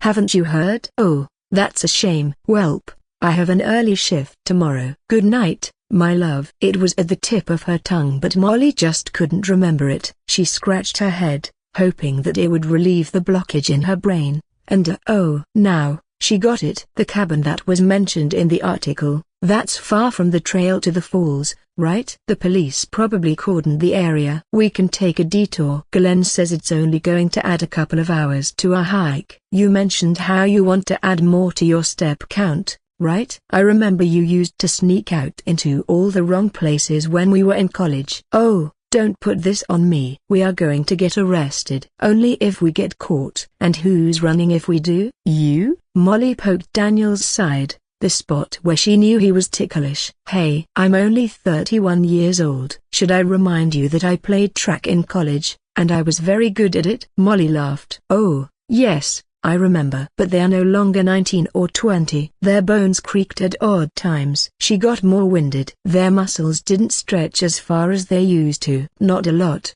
but one that Molly sometimes noticed. And Daniel had scheduled a colonoscopy in 3 months since he had family history with colorectal cancer. They were growing old. Well, if you're going, then I'm going, Molly said. Are you serious? Daniel asked excitedly. You're not mad? Why not? You boys can't have all the fun. Someone's got to watch your clumsy butt before you get arrested. It's been almost 4 months, and the cops already bagged any evidence they could find in that place. Glenn has friends at the precinct and told him all about it. He'll let us know if and how many cops patrol the area this weekend. We're not going to disturb the crime scene, okay? That's stupid. Just to take a glimpse of the cabin, and maybe the lake, too. Take some pictures here and there. Then, we'll camp for the night and go home. Easy peasy. Just the cabin? Molly asked, unsure. Yeah, baby. Just the cabin. Then, we'll head to the falls. Molly didn't get Daniel's fascination about the murders in the woods, and with the podcast, she understood how it's the talk of the town in the most scandalous gossipy way, but maybe he and Glenn were taking it a bit too far. But she was going to make sure she was there to keep them on a tight leash and not do anything stupid. With Glenn and Brian, that's all guaranteed. They went to sleep, not noticing that her phone by the end table was listening to everything they had said. 2 days before they were due for the hike, Molly Redding got sick. COVID. Even though May 2023 was the official end of the pandemic in the country, COVID was still around, although getting weaker by each variant. 2 patients from Ward B got it at the memory care facility, and unfortunately, she got freaking exposed. It wasn't the first time she had it. This would be her second. She was triple vaxxed already, so this round wasn't the worst like last time. It still left her bedridden with a high fever, migraines, and loss of taste and smell. The doctor recommended that she quarantine for the next 72 hours after she broke the fever, but at least she got some paid leave for the trouble. She hoped she wouldn't turn into one of those long haulers she read about online, which meant she had to skip the hike. Daniel offered to stay, but Molly told him it was probably for the best if he was outside the house. She didn't want him to get sick, either. Daniel was probably going to be disappointed if he didn't get to go with Glenn and Brian to check out the murder forest now that TikTok, Facebook, and YouTube made it popular like a forbidden fruit. She blamed Dead Pacifica for that. "Don't try this at home," said the tags in one of the videos. "I'll be back before you know it," Daniel said. "I'll take some pictures of the lake, too. Be careful up there, okay? It's just the woods, Honorable. The bad stuff already happened." "I'll be okay," Daniel reassured her. "It's only the weekend." What did she have to worry about? It was nice to have the house to herself. Maybe she could finally catch up on the last season of Manifest. All of the episodes were on Netflix. "Everything's connected," she liked to quote in a most melodramatic voice. Daniel and the other boys went up the mountains for the weekend, and Molly Redding was alone with a remote, the TV, a cozy heated blanket, and the book she meant to finish last weekend. It would be a relaxing stay cat-iron. But by Sunday, at 9:30 in the morning, Daniel Redding didn't come home. His last texts were from 2 p.m. on Saturday was that he would be home by Sunday morning. They were on their way to make the detour to North Cedar Lake. The last words she received was "I love you. Feel better soon." Molly thought nothing of it at first, and did her grocery shopping and cut her hair now that she could get out of the house after quarantining for almost 4 days. By 3 in the afternoon, Molly called Glenn's mother, Valerie, who lived across town, asking if Daniel was probably staying at Glenn's place. It was Sunday night football and she reckoned Daniel stayed over to watch the game. She had called Glenn's residence minutes before, but no one picked up the phone. Valerie promised to check. A couple of hours later, Valerie called her back and told her Glenn was not home. Neither was Brian's, and she confirmed it from Brian's brother, who lived with him. That should worry her, but she chucked it that Daniel and the others were probably still coming down from the mountain, and maybe they've decided to camp for another night. They did take that detour toward North Cedar Lake. It still made her uneasy, like a beating drum at the back of her head reminding her that there was something she should do immediately. But she ignored it. She was going to wait, and maybe by dinner time, Daniel would be home and hungry after all that hiking. Molly remembered how famished she felt just being in the woods for a couple of days. So, she cooked some soy-glazed salmon and garlic-steamed green beans, and saved a slice of peach cobbler she got from Albertsons for him. By 11:30 in the evening, Molly Redding felt something was very, very wrong. 3 days later, on a Wednesday morning, Daniel Redding's missing poster was plastered all over Point Hope, including the posters of Glenn Hopkins and Brian Sheck. At the bottom it read, Last seen wearing a Patagonia puff jacket, black jeans, orange beanie, and a green backpack. If you saw him, please call broken bar 503. By Thursday afternoon, 2 fingers of Glenn Hopkins were found in McLaren Forest by 2 truffle hunters. Just the pinky and the thumb. No other blood, no viscera or a body. It wasn't identified as Glenn Hopkins until Saturday morning through DNA testing, confirming that Glenn Hopkins was probably injured, or more than likely, dead. 4 months after the massacre, another tragedy had struck Point Hope. Brian Seck, Glenn Hopkins, and Daniel Redding were still missing. And they remained missing. Searching a broken bar. Found. Detective Troy Gregory hated this part of the job, the not knowing part. It was worse when he was stuck in the rut for 4 months. Something just felt off to him. The pictures of all the people involved, most of them anyway, since you got to leave room to add to the party, were pinned all over the corkboard. He and his team had to use at least 3 boards to fit everyone, accompanied by colored post-it notes, police reports, first responders and witness statements, driver's licenses, anything really that left a paper trail to tell who these people were. A spider web of truth, he thought as he sat at his desk for what felt like hours now, just staring at the board. A morbid, grotesque story straight out of True Detective. Troy was an early bird ever since he was a child. He never got used to sleeping past 7 in the morning. Always eyes wide open by 5 a.m. even when he had barely slept the night before. It was not in his nature and he wondered where he got it from. Certainly not his father, who worked nights all his life at the steel mill, nor his absent mother, long gone before he could learn how to walk or talk. Not dead but left the roost. Out of the door because she couldn't handle domestic homogeneity. Said there was a future for her and only her. Well, fuck her, he thought. The night shift already left the station, but he liked to arrive at least 30 or so minutes before his shift started, just to get his thoughts in order. Like this board. But something was still off about the case, and it annoyed him, grated him. It should be obvious, but what? What was he missing? In the middle of the board were Justin and Melanie Hodge. The 7 other photos that surrounded theirs were their accomplices, the other worshippers of their satanic cult. Connected by red yarns were their victims. The coroner's report already identified 15 victims through DNA testing. Troy looked at Deputy Rebecca Dorris' photo in the collage, smiling at the camera, taken on the first week she started working for the Point Hope PD. She looked at least 4, maybe 5 years younger in the photo. They used to get beers after work with the other guys at Locks, and she seemed like a decent enough woman. Pretty. It took a while for the precinct to accept that one of theirs was the killer, even for Detective Bizario. He mentored that woman for half of her time with the PHPD. Troy sighed. He wasn't getting anywhere, and the lead detective, Ruben Bizario, has already given a formal statement to the press about what went down at North Cedar Lake and at Green Hill. Instead of 1 or 2 killers, they believed there were 9 culprits involved, murdering over 15 people, 19 if they added the victims in the diary that they retrieved from Justin Hodges' house. Justin Hodges' diary or diaries, since there were 6 of them, were 1,200 pages of ramblings from a madman that should have been institutionalized years ago. It wasn't a cakewalk reading through all those creepy pages, but it was very informative, especially the part when Justin claimed to kill 4 others before they sacrificed Mark Castle, which snowballed into their 3-day killing spree. It was all there on the Pagia, the coveted confession of a dead man. However, they found no evidence of who those people were, if they even exist, so officially, they were still searching for them. It's possible it's a lie, the fucked up imaginations from a couple of psychopaths, and the Castle boy was their first true victim.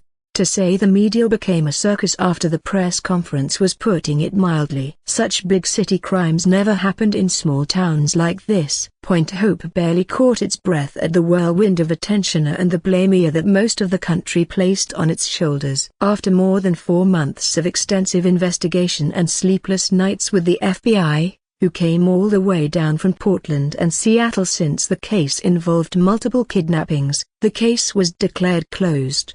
Tied into a neat red bow, Troy said. Too neat. Too many explanations. Too fucking sanitized. Maybe that was what he was missing. The case was solved, but it still left him questioning why. Why did they do all of this? It couldn't be because they were just plain fucking weird and crazy. Even weird and crazy people had motives. Why? Maybe he was just imagining it. Troy had lived 30 years of his life in Point Hope, grown and bred. Nothing really happened here, and the town hadn't encountered a homicide case anywhere close to this magnitude in over 20 years. It was not the sort of thing that the PHPD handled: theft cases, domestic disputes, the occasional jilted lover and murder attempts. Sure, the last murder case that involved more than 3 people was 18 years ago, but not a massacre that left only 2 survivors and bodies scattered across the woods straight out of a slasher movie. 50,000 people crammed on this side of the Cascades and Mount Saline,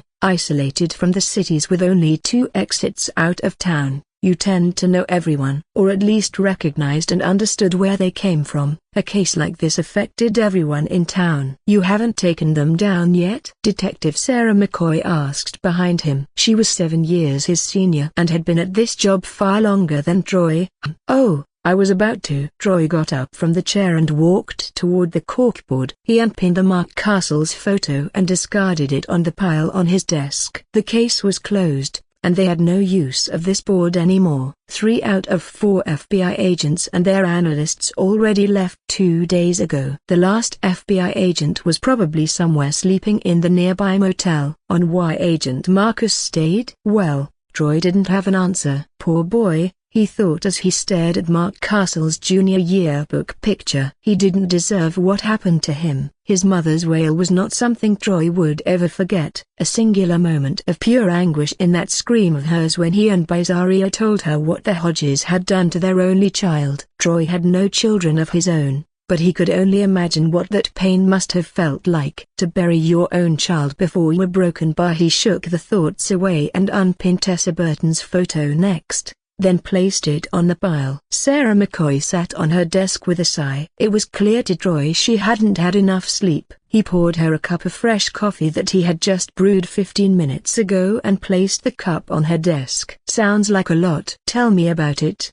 Sarah said. The terrible twos never have kids, Gregory. They're fucking selfish and they are ungrateful monsters most of the time. Half of the day they either commit attempted murder or suicide. The lack of depth perception is horrible. Don't believe the internet when they say they are a blessing. Well, Emma's too. Sarah chuckled. Oh, my poor husband. A broken bar. Sarah mused. By the way, the Redding woman is asking for you again. She called in yesterday while you were off, wanting an update about her husband. Troy paused.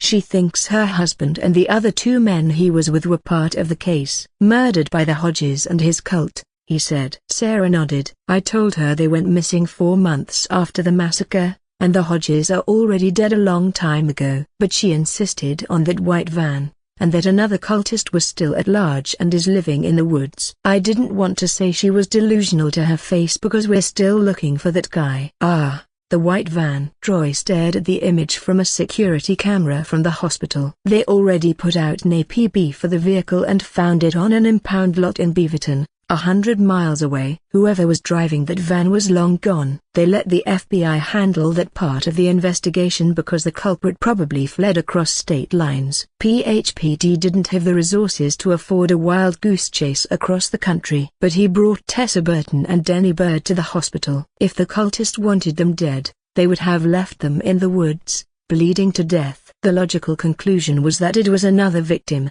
another survivor. But why evade the police? Unless he has something to hide. The FBI mentioned that 4 of the victims were connected to a crime boss in Portland, but they didn't elaborate any further. They claimed he might not be part of it, though Troy suspected they didn't want to blow their cover on an ongoing case. But the case is closed. You don't have to worry about it anymore. I'll give her an update before noon, he said. And tell her what exactly? It's been the same for the past 2 weeks since they found 2 fingers that belonged to Glenn Hopkins. Wild animals probably got them. Mountain lions and grizzly bears still existed on this side of the mountains. Since 2003, a small pack of gray wolves roamed the area since their reintroduction, courtesy of the wildlife fisheries. Last he heard, Their population was booming. There could be 2 or 3 large packs up the by now. They started notifying hikers and mountain climbers about wolves 10 years ago when they became numerous. Fortunately, no one was attacked yet.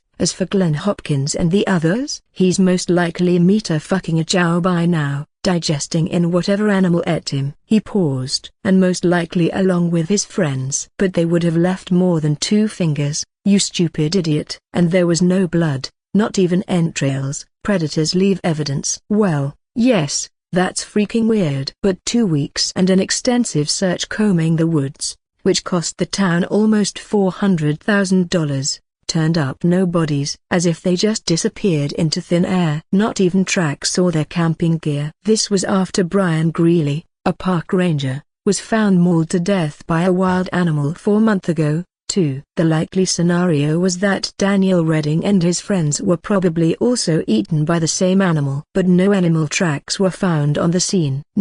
Animal tracks. Troy was certainly not going to suggest to Detective Bezario, much less the mayor, to continue the search for another week and costing the city thousands more. If they were any richer and the economy was not in the gutter, heck, they probably would continue. For now, the Parks Department closed off McLaren Forest and North Cedar Lake until the wild animal was dealt with, and also to dissuade the teenagers or other idiots trying to sneak into the Fairley property because of some popular podcast hosted by more idiots. The Sawyers must be elated. At least no tourists on their lands, he thought. And there was that rich prick who bought the abandoned asylum by the mountains and turned it into a ritzy mansion. Or was it a hotel? Maybe I should go check on him and see how he's doing. He recently moved in. You better call Molly before she blows up again, Sarah said. I know she's distraught. Who wouldn't be when your significant other is missing or dead? But that woman practically screamed at me yesterday. I worse than my child. Mind you. Anyway, she claimed that she hired a private investigator from Salem if we don't do our job right. She said to expect a call from them. Troy groaned. All right. Thanks for the heads up. Just what he needed. More snoopers. He hated pies. He never had a good experience with them. He unpinned the photo of McLaren Forest and the Fairley cabin right at the center. Troy paused uncomfortably. Every time he stared at this picture, it would leave a dark pit in his stomach. A void that grew bigger and bigger until he had to look away. He couldn't look at it for too long. It was an innocent picture. No bodies were on the scene. A couple of the forensics team were on the shot, but only at the periphery. The back of an ambulance peeking at the right border. But the cabin's windows looked like wide angry eyes glaring at him. Can a house have emotions? It was a dumb thought. But that cabin a broken bar. Troy was not a superstitious man,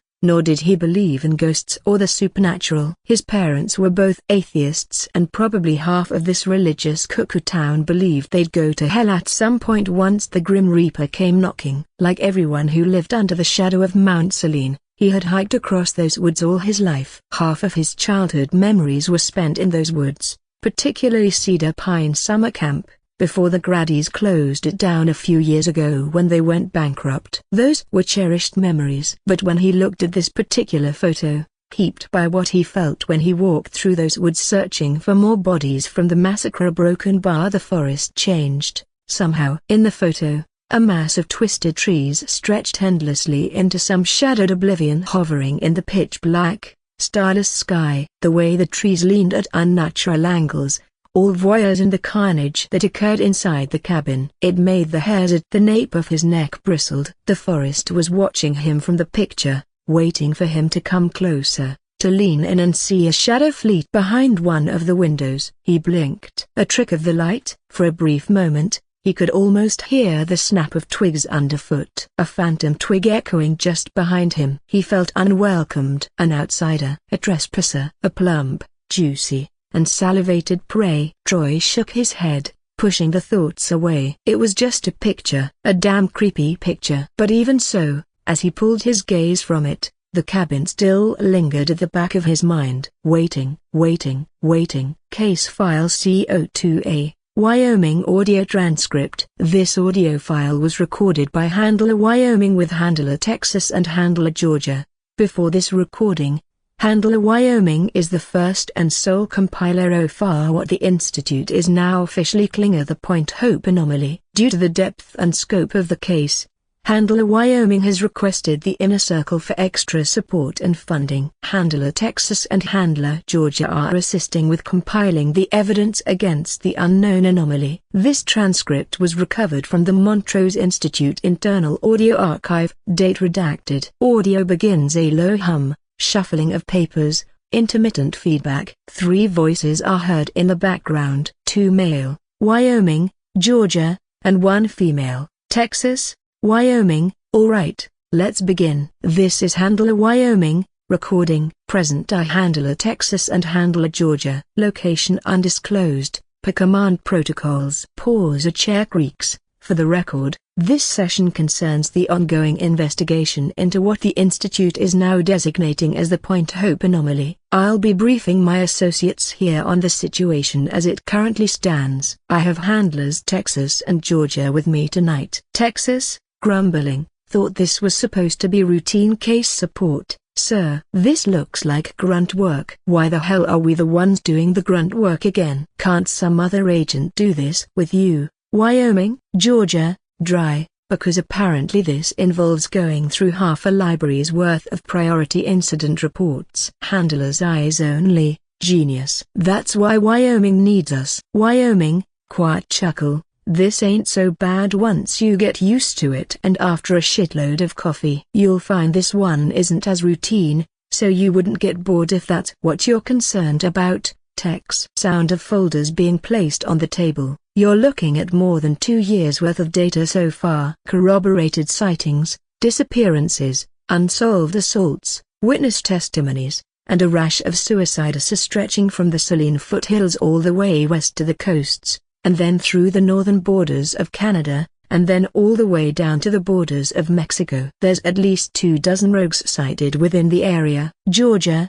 Jesus. Are you sure that's correct? Wyoming, yes, that's correct. Handler. Texas, laughs. You must be joking. No anomaly is that big in the history of the program. Rogues don't behave like that. They prefer isolated locations, and if they're the daring type, they'll congregate in a metropolitan city, but we all know that's rare. They don't become neighbors. They're territorial than a damn hippo. Georgia, if it's that large of a search area, how on earth did you find evidence, let alone 36 boxes worth of files? Wyoming, will you believe me if I said luck? No, probably not. And there's more in room 2 and 3. The pile over here is just what I want to start with, the easy stuff. Texas, inaudible grumbling. Holy shit. This might be a long night. Georgia, try days. Wyoming, continues. You two know me too well that I don't believe in such things as luck. I've had a few agents who worked with me in gathering all of these. Now I need help sorting this crap out and painting the full picture on what the heck we're dealing with. But our biggest clue is that these patents started coming out of a little town called Point Hope. Ever heard of it? Texas, never heard of it. Wyoming,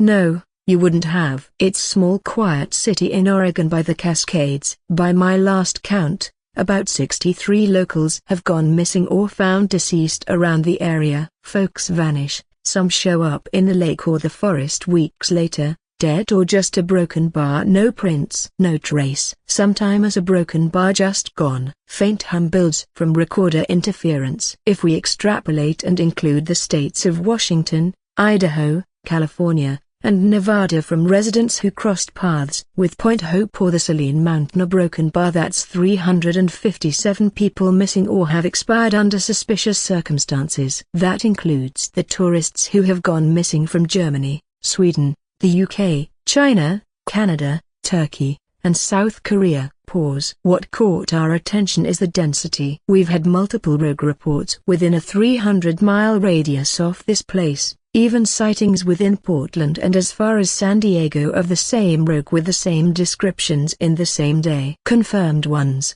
not just reports from the cuckoos. Texas, snorts, fuck off. How can a rogue be sighted in 2 places at once? How's that possible? Georgia, could be a new one we haven't discovered yet. Wyoming, that's why we're here to figure out. Not boring now, is it, Texas? Chair scrapes, okay. You got me. I admit, this is getting interesting. Georgia leans in, louder to the mic. You're saying there's a potential for a really big op? Wyoming, maybe, or something's calling them there. Who knows? Georgia, but you're gathering a case for Dr. Andrews and the Colonel, right? Is that what Captain Ruff has been prepping for these past few weeks? He pulled 2 members of my recon team from Palermo without an explanation. 2 of my best guys. Wyoming, the hows and whats and whys are not your concern. We are just compiling a report. Texas, yeah, a big fucking book. So what's the priority here? I've got a team prepping in Santo Domingo for an outbreak near Las Chacas. We think it's a Class 4 anomaly. Georgia,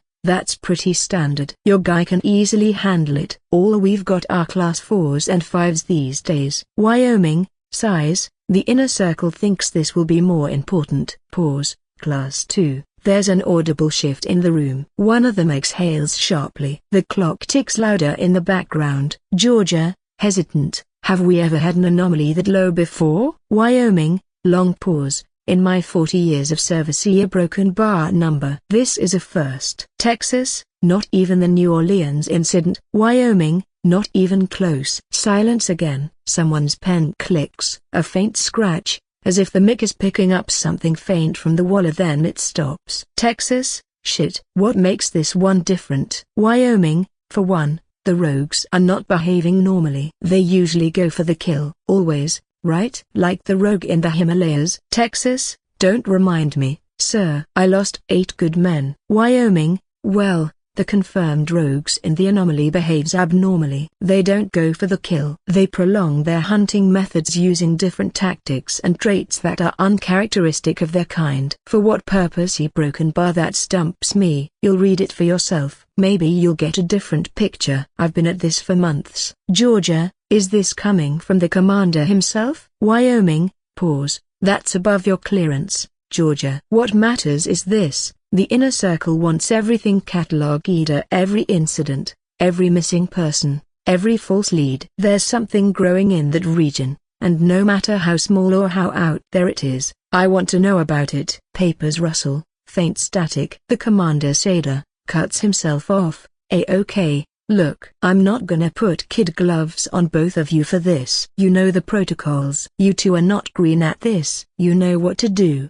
Just a broken bar, be vigilant. Start with the point Hope reports. You'll see what I mean. Brief silence. Georgia, softly, sir, a broken bar, what exactly are we looking for? Wyoming, after a long pause, patterns. And if we're lucky, a broken bar, the enemy. Audio distortioner indecipherably, end of file. Case file C39B. Truth Gum Rocks. Excerpt from a YouTube video uploaded to the channel Truth Gum Rocks. Video removed for community guideline violations. Recovered via web archive. Agent notes, from an unnamed institute agent, about the creator, Josh McNair, B.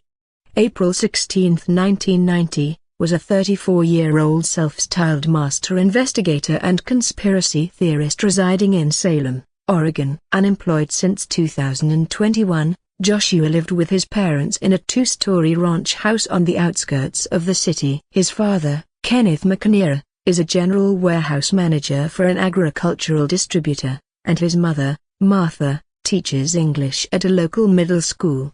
The family is known locally. Joshua was regarded as the odd one out. While his brother Ethan works for a San Francisco tech firm and his sister Kendra Grimmett lives comfortably as a housewife in Portland with her husband and 2 daughters, Joshua never quite found his footing. He drifted through a string of short-term jobs: auto repair, video store clerk, airport maintenance here, before settling into what he called his true calling. Joshua ran his YouTube channel, Truth Gum Rocks, since 2017. Despite a modest following of around 5,000 subscribers, his uploads have generated small pockets of online buzz on Reddit for their bizarre, yet harmlessly absurd content. The contents below are one of the last footage of Joshua McNair. The video begins with the sound of rushing air, wind slapping against the microphone. The camera trembles slightly, capturing an aerial view of dense pine forest stretching endlessly beneath an overcast sky. A text overlay appears: Truth Gum Investigations, the McLaren Dragon, a dragon hunting, Part 1, uploaded, May 29, 2024, duration, 14 minutes, 36 seconds. Behind the camera, Joshua narrates in his typical fast, excitable voice. Joshua, off camera, alright folks, here we go. Truth Gum Flight 001. I'm over McLaren Forest, heading northeast. That ridge up there, yep, that's the beautiful Saline Mountain, one of the prides and joys of the state, and right on the other side is Point Hope. There's that one store there that makes really good baklava. Delish. Anyway, if you've seen my last video, you already know what I'm after. The McLaren Dragon. Yeah, that's right. I'm going dragon hunting, baby. Camera pans left, revealing the wide blue expanse of North Cedar Lake glinting through the mist. Agent notes, Joshua has been flying since he was 17. The plane he was operating in the video, a restored Cessna 206 turboprop, he repaired and rebuilt himself over 4 years, piecing it together from old parts scavenged off eBay and a dismantled Sky to a company in Bend. Joshua, to the unbelievers who called me some fucked up names and doubted me about what I saw, well, I'm getting video proof of that dragon from where it lives. That's right, here in the deep wilderness of Oregon. Don't know what to call it yet, but McLaren Dragon sounds nice. I saw one fan commented on my last video that I should name it American Dragon, because, yeah, just like there's an American Eagle, America now has an American Dragon. Laughs. You hear that, Coop? What you think of American Dragon? Cooper. Cacaw. Joshua, no. That's an eagle, dumb nuts. Cooper, oh, roar. The camera jolts as turbulence rocks the aircraft. Faint laughter is heard. Agent notes, the voice that replies belongs to his longtime friend and frequent co-host, Cooper Hettel, age 35. Cooper works part-time at an auto body shop in Salem and has appeared in numerous Truth Gum episodes, usually serving as someone who agrees or confirms his claims, and to give it a semblance of legitimacy. Cooper, off camera, you sure this is legal, man? We're skimming pretty low. Joshua, laughs, yeah, we're good. To those who are just watching or haven't seen my last video, go check that video out now. If not, well, don't worry, because I'll give you the good special Joshi recap. Adjusts his buckle, clears his throat. Picture this, it was April 20th. I had my usual early morning flight, just joyriding the skies. You know, the usual. Thought it was fog rolling over the ridge, until it moved. It got these huge beating wings, long but massive body, like a shadow breaking out the clouds, and whoosh. It flew over my fucking plane. Claws bigger than my freaking head. That's when I realized that dragons are fucking real. Yull. Bigfoot's old news now. There's a new bitch in town, and it lives here in Oregon, in these mountains. Camera zooms toward the jagged peak of Saline Mountain, snow still clinging to its upper slope. Cooper, you sure it wasn't like a plane, like a passenger plane, or like a guy parachuting down from another plane? Joshua, I know what I saw. Coop, I saw a dragon. Ain't nobody parachuting early in the morning. Cooper laughs again, uneasy but humoring him. Cooper, or maybe it's Superman. Agent notes, Joshua and Cooper flies over the area 4 more times, separated into 4 videos hunting for the McLaren Dragon. These videos are uploaded every Wednesday throughout May. Another video shows them hiking through the McLaren Forest, entering the Point Hope anomaly. They come out without any evidence of this supposed McLaren Dragon. That changes on June 3, 2024. What you are about to read is a transcript of the unreleased footage from Joshua McNair's laptop. The video file was scheduled to upload the next day, June 4, 2024, with the title, "The Dragon is Real." Proof. The upload was never completed. Recovered footage log: The Dragon is Real. Proof. Handheld footage inside a small Cessna cockpit. Outside the window, solid gray, thick fog swallowing everything beyond 10 feet. Cooper, you can't even see the ground. Josh, let's turn back. Joshua, number. No, this is it. This might be it. Coop, the fog rolled in just like this the first time I saw it. Cooper, you're not even sure it exists, man. Static cuts in. The camera shakes as turbulence hits. Joshua, hold steady, hold steadier. Cooper, You're gonna get us killed. The plane dips sharply. Cooper yelps. The fog outside ripples like waves underwater. The fog thickens. The camera lens tries to focus, struggling with the brightness balance. A faint, dark outline passes to their left. A massive, slow Cooper, panicking. What the hell was that, or what was that? Joshua, shouting, do you see it? Holy shit, I told you it's real. Joshua tilts the plane to follow it. The camera swings wildly. The horizon becomes a never-ending sky. Cooper, what the fuck? Stop it, turn around. Turn the hell around. There's a loud thump on the right wing. The camera jitters. The plane lurches. Cooper, oh my god, screams. Joshua, it touched us. It actually. The sound of metal creaking fills the cabin. For half a second, something passes in front of the windshield. A black, scaled texture glistening, almost translucent in the mist. Then gone. Audio cuts out completely. Only a faint high-pitched tone. Then the video stutters. The plane steadies. The fog begins to clear. A glimpse of Cooper's face in panic. The footage abruptly shifts. The screen is black for several seconds. Just muffled voices. Then, the door of the Cessna slams open. The camera shakes violently before steadying. Cooper, off camera. I'm done, Josh. I mean it this time. I'm done. He storms past the camera. Behind him, the fog still lingers like a ghost over the Cascade Range beyond the horizon. Joshua, behind camera. Cooper, come on, man, just wait. Okay, we got something this time. I saw it. You saw it. It's real. I've told you for weeks. It's real, Cooper. All I saw was fog and something. But what's worse is that you played kamikaze in the clouds. You almost got us killed. What were you thinking? What if we hit that thing? Joshua, first of all, that thing flew to us and hit the plane. Not me. You said it yourself. You saw it. You can't fake that. That wasn't a bird or an airplane, Cooper.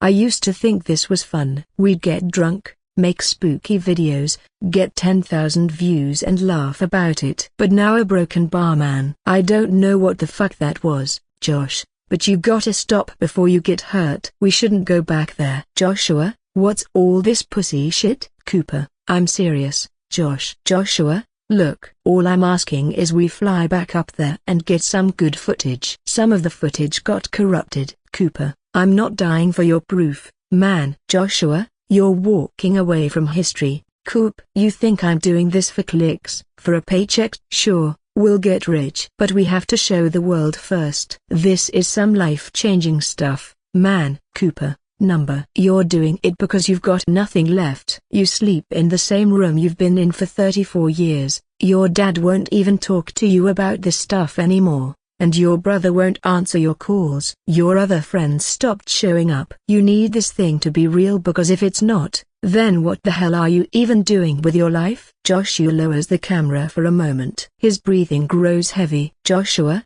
hoarse, then why are you here then? Cooper, because I'm your friend. I'm all you have left. Let's go back home. Joshua scoffs. I don't need you. You know what? I let you join my channel because I feel pity for you since your fiancé copyright dumped you. I'm alright solo. Pauses. I'm doing fine solo. Cooper, fuck you, Josh. Joshua, shouting after him, you'll regret this. When people finally see it, when they see the truth, you'll wish you stayed. You're not gonna get a cent. Cooper, over his shoulder, then you can tell I was smart enough to leave before shit hits the fan. The car door slams, the headlights flare. The SUV reverses, turns down the gravel road, vanishing into the fog. Joshua keeps filming for another 20 seconds. The wind howls against the microphone. Joshua whispers, he's gonna turn around. He's gonna turn around. This is the last conversation between Joshua McNair and Cooper Hettel. Footage resumes abruptly. Timestamp reads 2:47 p.m., June 4, 2024. The plane door opens. Joshua's voice mutters to himself, carrying the camera as he climbs in. Joshua, muttering, just one more look, a broken bar, one more pass. I'm gonna show them. Just you wait. The footage distorts as the frame collapses into digital static, pixels bleeding into black. Institute Archival Report, A classified file reference, case file C39BA. Subject, McNair, Joshua. Date compiled, May 18, 2025. Prepared by Handler Georgia, assisting, reviewed by Handler Wyoming. Status, open. Summary, on June 5, 2024, local emergency services recovered the remains of Joshua McNair, age 34, from the surface of North Cedar Lake, near Wizard Island. McNair's personal aircraft, a restored Cessna 206 turboprop,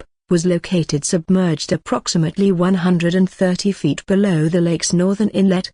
The aircraft's transponder registered no distress signal, no emergency beacon, and no flight communication within the final 12 minutes of flight time. Witnesses at the Luzerne airfield confirmed that McNair departed alone at 3:17 p.m. PST, despite heavy fog advisories issued that day. At 5:03 p.m., seismic and atmospheric sensors in the McLaren Forest region registered a brief energy distortion, lasting less than 2 seconds, followed by a faint signature detected by the Department of Forestry's thermal monitoring system.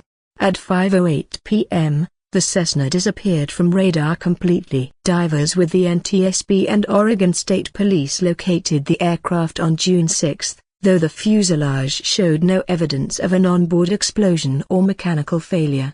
Inside the cockpit, they found the following: one handheld Sony 4K action camera, SD card partially melted, a burned pilot seat, consistent with localized thermal exposure, a charred human body, no traces of aviation fuel ignition inside the cabin, both windows shattered outward. Forensic testing confirmed McNair's cause of death as thermal trauma consistent with self-immolation. However, no accelerants were found, a detail currently omitted from public records. No secondary remains were recovered. I have attached the joint statement from the FBI and the NTSB, official statement, FBI and TSB joint, following a comprehensive investigation into the June 5 fatal crash of a Cessna 206 aircraft registered to Joshua McNair. Both the NTSB and the FBI have concluded that the incident was not the result of mechanical failure, weather interference, or external tampering. Forensic evidence indicates that the fire responsible for Mr. McNair's death was the result of self-immolation. In accordance with the available evidence, the event has been officially classified as a suicide. There is no evidence of foul play. The case is hereby closed pending new evidence. A filed statement from July 11, 2024. Agent notes.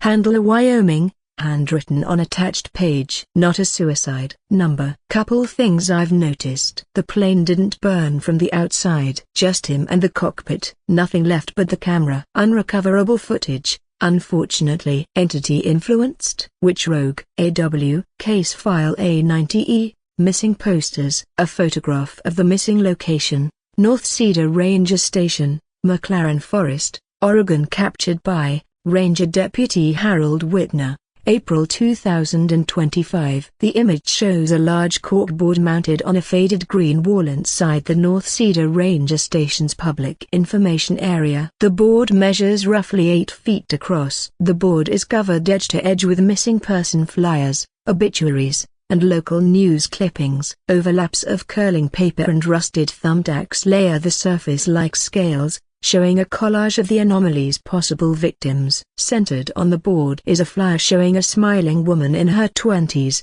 wearing hiking gear. The headline reads, "Missing, Kaylee Taylor, age 22, last seen March 21, 2025." Gasoline trailered. Someone has circled the date in red ink, twice. To the right, a man in his 50s with a pot belly holding a fishing pole by a lake. The edges of his flyer are rain-stained. A note lists a number on who to call if there's information of his whereabouts. Missing, Stephen Coyle, age 52, last seen July 27, 2024, North Cedar Lake. Below them, a family photo of middle-aged parents and their 2 teenage son and daughter at a campsite, smiling over a picnic table. Their flyer is older, the paper sun-bleached and curling at the corners. A ranger's note in fine print, case transferred to Deschutes County, presumed dead. Near the bottom, an older black and white newspaper clipping. 4 Swedish tourists vanished near Anacho Falls a Deck 2024. Another news clipping is posted right next to it, reads,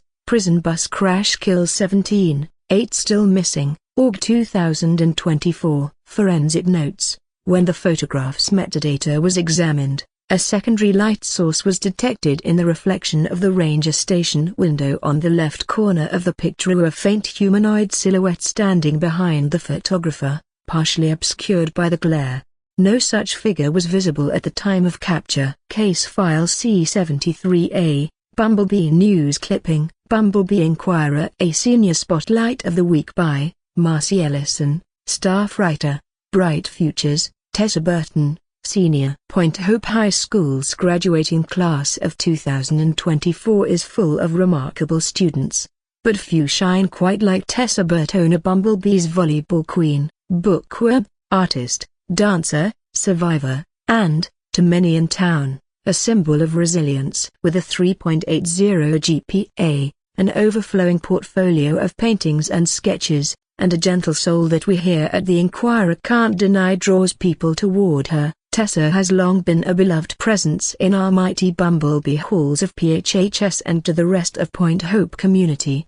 This year, though, her journey to graduation has been anything but typical. Tessa, one of the survivors of the Green Hill North Cedar Lake massacre, spent her final semester completing her classes through home study. Despite her absence from campus, students still cast their votes for her as our 2024 prom queen, an overwhelming show of support that left her both touched and humbled.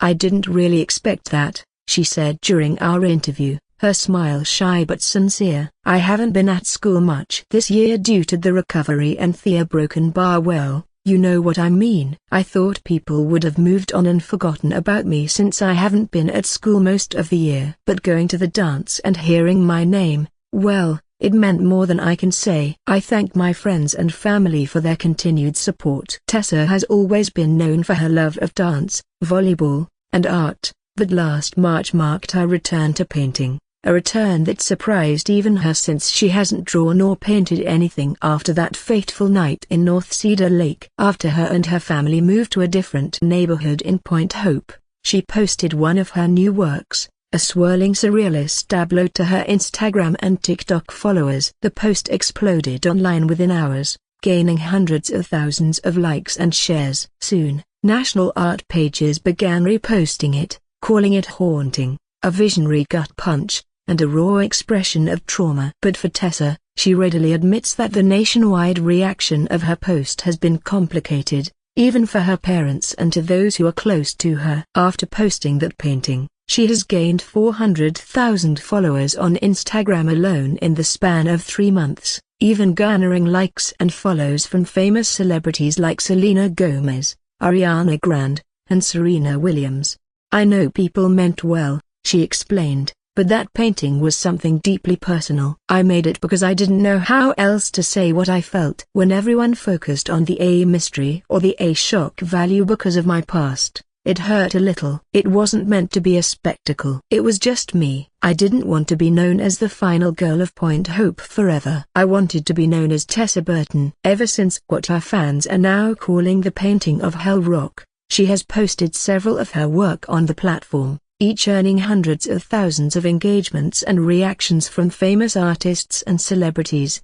Art, for Tessa, has always been a secret language, her way of processing the world. Whether that means the rhythm of a swing or modern dance routine or the quiet hours spent sketching in her backyard. As she graduates this upcoming June, she's ready to embrace that part of herself fully. Several colleges and universities have already publicly extended their interest after reviewing her portfolio, but Tessa has chosen to attend New York University for their competitive and prestigious Tisch School of the Arts, planning to double major in dance and art. The choice, she laughs, was rooted in her childhood. "When I was little, I watched the movie Enchanted with Amy Adams and Patrick Dempsey," she said. "I remember thinking New York City was the most magical place on earth. I always told myself, one day, I'm going to live there. And now I get to." It doesn't help that I grew up watching Friends and Gossip Girl. And NYU also has a women's volleyball team that I can try out to since my mom has been pushing me to work out more. Her acceptance to NYU feels like the beginning of a new chapter, one she's eager to step into. even if she carries a past that she'll never fully leave behind. I'm very thankful for the people who has supported me in the past few months. It wasn't very easy, even for me. I also want to dedicate many of my art to Cody Riddell. Wherever he was, he will always live on in my mind and through my work. As our interview came to a close, Tessa makes a final statement about her bright future. I'm hopeful, I really am. I know I can't erase what happened, even though I still can't remember most of it, but I'm serious when I say I want to live a life that's bigger than it. I want to see the world, make art, meet new people, broken bar, just be myself again, and Point Hope is cheering her on. From all of us at the Bumblebee Inquirer and the rest of the student body, congratulations, Tessa Burton. May your next chapter be as bold and beautiful as the art you create. Case File F13, excerpt from the private journal of Tessa Burton. Recovered pages A May 29, 2024. I don't know why I'm writing this down. I've tried so hard these past few months to put all of that stuff behind me and just be content at telling my therapist everything. Mostly everything. Maybe if I put my words into writing, it'll make the dreams feel less real. Maybe I can finally sleep in peace. I've never told my therapist that I've been having these nightmares twice a week, sometimes more, sometimes less, but always the same places: the Saline Mountain, North Cedar Lake, and the cabin. That damn cabin. I can see it before I even fall asleep. I don't know why I'm so afraid at telling Dr. Taylor these dreams, and how they feel so real. I can practically smell the pines and the lake. But maybe so that she won't think that I'm crashing out or just processing my grief.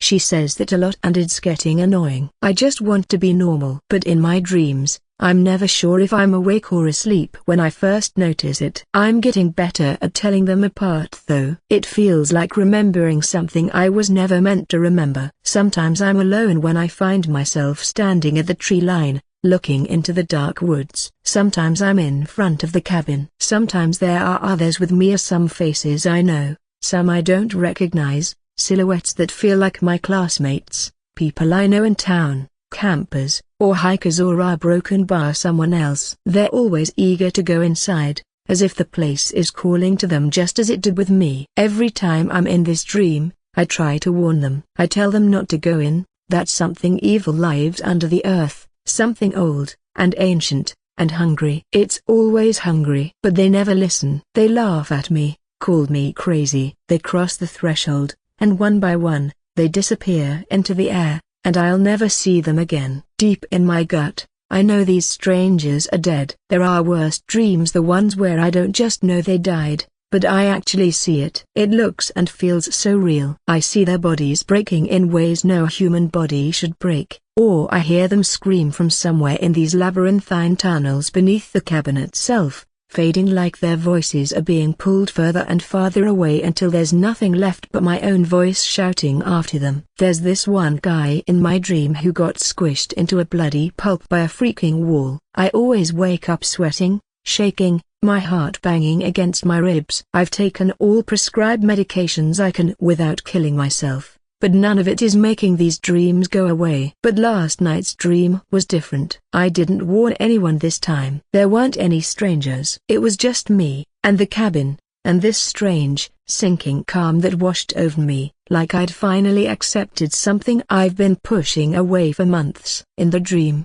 I told myself it was time, that I needed to go back. I needed to find the others. I packed a small bag with rations, wore a heavier jacket, brought hunting knife, and put on my old hiking boots. I grabbed Dad's rifle from the safe. I remember checking the bullets in there. Then I stepped outside and walked down our street toward the highway, heading for the mountains. No hesitation, no fear, just a broken barry comforting pull. Like there was a string in my chest and the other end was tied to that cabin. I've never felt so sure and motivated even in real life. The others were waiting for me up there, ready like I am. And then I woke up. My window was open. The night air was chilly because it rained yesterday. My feet were caked in dried mud up to my ankles. I don't even remember getting out of bed. I told myself I must have just sleepwalked into the backyard, But I didn't go any farther. I shoved my sheets and blankets into the laundry and took a shower before Mom and Dad could see them. I haven't told them anything about my dreams either. They'll freak out and I'm done with them fussing about me like I don't know how to breathe. My friends will be worse. They already treat me like I'm still at the hospital,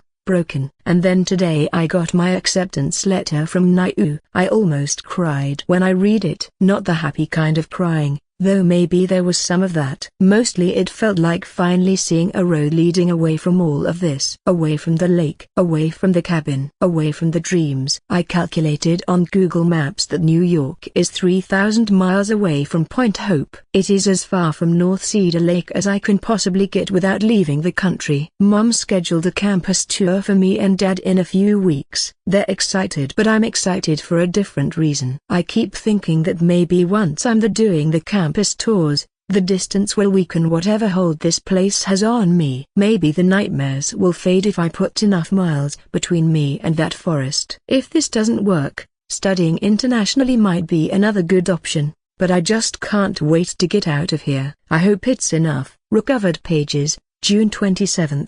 2024. Mom was right. There, I said it. She told me I'd end up enjoying this trip if I stopped treating it like some big, looming decision and let it be what it really is, a mini vacation. And somewhere between the cab ride from LaGuardia and getting to the hotel room, I finally did. Dad and I toured NIU yesterday. I swear the campus feels like it's alive in that way only a city like New York can do, you know? There were students from all over everywhere. All of them seemingly knew exactly where they're going and what they're doing with their lives. I want to be one of them. I could be one of them. We did the tourist thing, too. Saw Hadestown, which was unreal, and Wicked, which made Dad tear up, though he'll never admit it. I can't stop singing the songs in the hotel, and I think our neighbors next door are starting to get annoyed. We also went to see the Statue of Liberty and took a ferry ride. It's way smaller in person than in the movies, like some dumb director blew up the real one in post-production. Still really cool, just a broken bar cute,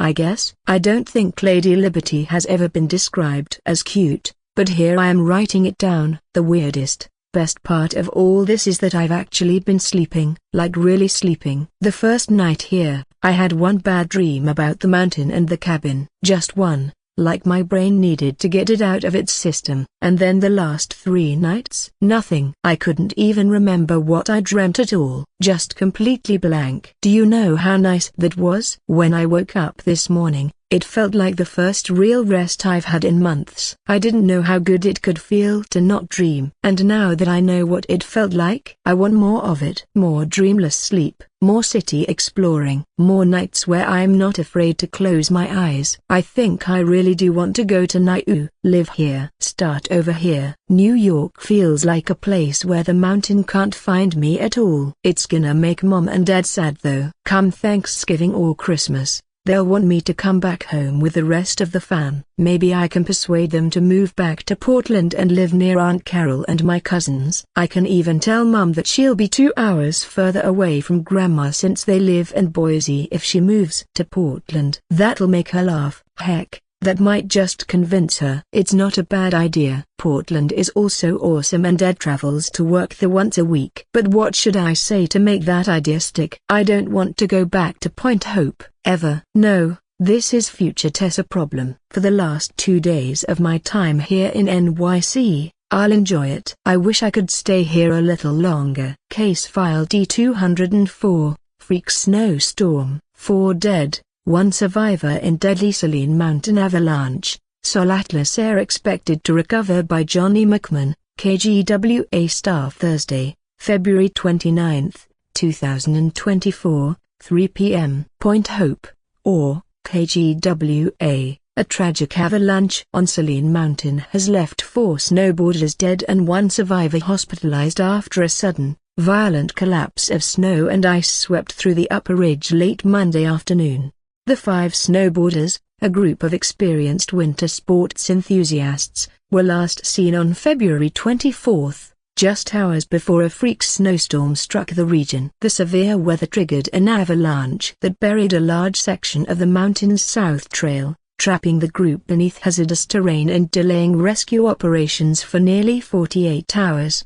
Rescue teams from the Point Hope Search Rescue Division, assisted by state emergency crews, located the group early Wednesday morning. Only one member, 24-year-old Kieran Peneva, was found alive. Peneva suffered minor injuries consistent with hypothermia and mild fractures but was conscious when recovered.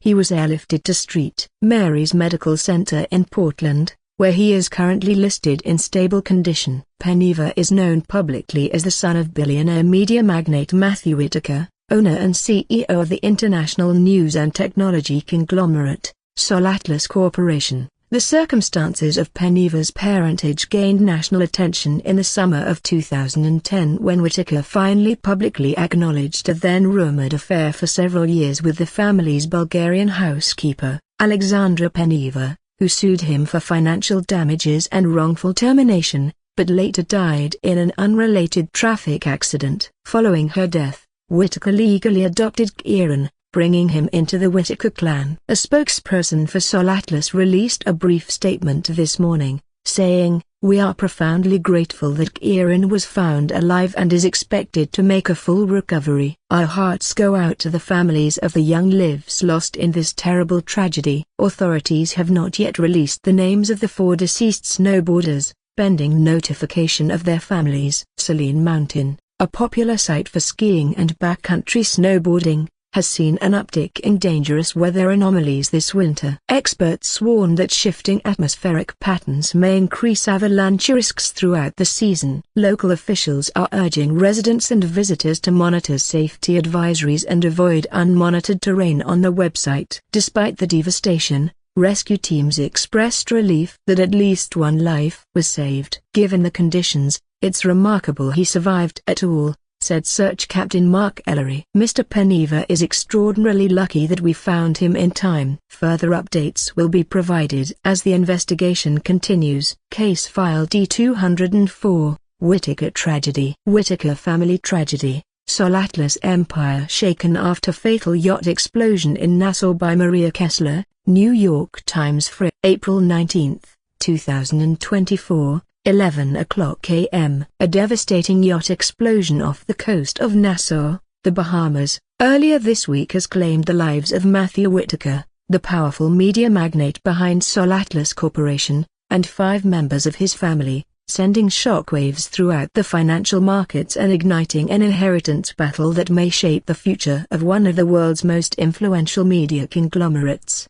Whitaker, 62, was aboard his private yacht, the Evangeline, when it collided at high speed with an unidentified vessel on the late afternoon of April 15, according to Bahamian authorities. The collision triggered a rapid and catastrophic fuel explosion that engulfed much of the yacht before it sank. 14 people from the Evangeline were killed, including Whitaker, his second wife, Sophia, 35, a former Victoria's Secret model, his eldest son, Abel, 30, rising pop star, and Abel's girlfriend, Alana Rhodes, 22, and Matthew Whitaker's twin sons with Sophia, Forrest and Ellington, 13. 8 crew members, including the vessel's captain, Jan Kulska, also died in the fire. Authorities have also confirmed that there were 6 survivors from the incident. Whitaker's daughters, Violet, 28, and Rosie, 21, Violet's husband and Apple exec, Sean Parry,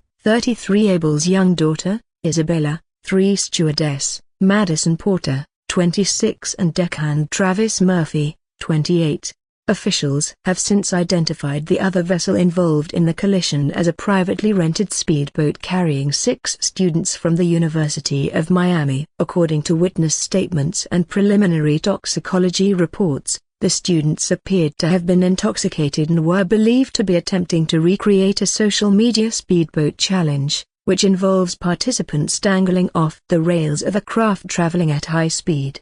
The students, whose names have not yet been released publicly, were all killed in the collision, bringing the death toll of the accident to 20.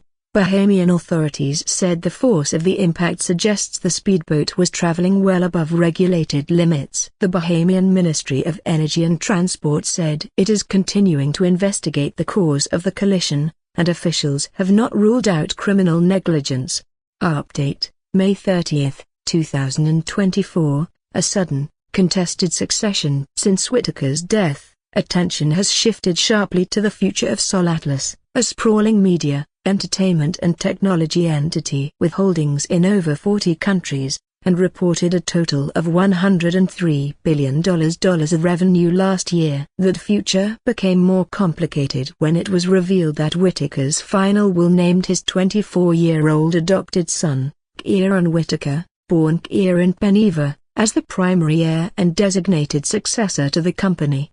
Mr. Whitaker, who survived a widely reported avalanche on Oregon's Saline Mountain in February, assumed the title of CEO earlier this month. The appointment instantly made him the second richest man in the world under 40, with an estimated personal net worth of $19.8 billion, just under Mark Zuckerberg. This also places the young CEO as number 49 in Forbes' 400 richest people in the world of 2024. The decision stunned many within the Whitaker circle, including the family of Matthew's first wife, Rebecca Templeton, a long-serving member of the Sol Atlas board, and Whitaker's and Templeton's eldest daughter, Violet. Miss Templeton and Violet Whitaker has filed a lawsuit challenging the validity of the will, alleging fraudulent inheritance acquisition, undue influence over a vulnerable adult, and interference in the expected corporate line of succession. Their suit claims that a revised version of Whitaker's will was executed under irregular circumstances shortly before his trip to the Bahamas. They also claimed that Matthew Whitaker has been suffering from a recent diagnosis of a highly aggressive form of prostate cancer. Lawyers for Mr. Whitaker have called the allegations baseless and an attempt to destabilize the company during a moment of mourning. They have also denied the claims that Matthew Whitaker had cancer. The aftermath of the Nassau accident sent Sol Atlas stock into a brief slide, reflecting investor anxiety about the leadership transition. But the downturn leveled off after several weeks, and by late May, the company's market performance had largely returned to its pre-crisis baseline. Analysts say Mr. Kieran Whitaker's early weeks have been defined by caution, deference to veteran executives, and limited public appearances. He's been careful not to make abrupt changes, said Miriam Hall, a media industry analyst at Deloitte US. The stability of the stock suggests the market is willing to wait and see. Still, the combination of Whitaker's youth, his sudden rise in influence, unproven track record with the family business, and the legal challenges from within the family has left many to question about how he will lead the company long-term. The full circumstances surrounding the crash remain under investigation. Authorities are working to determine why the student's vessel was operating at such high speed and whether additional criminal charges will be brought posthumously for reckless endangerment or violations of Bahamian maritime law. Sol Atlas released a brief statement saying the company mourns the lives lost and remains committed to preserving Matthew Whitaker's legacy and maintaining stability during this difficult time. Agent notes.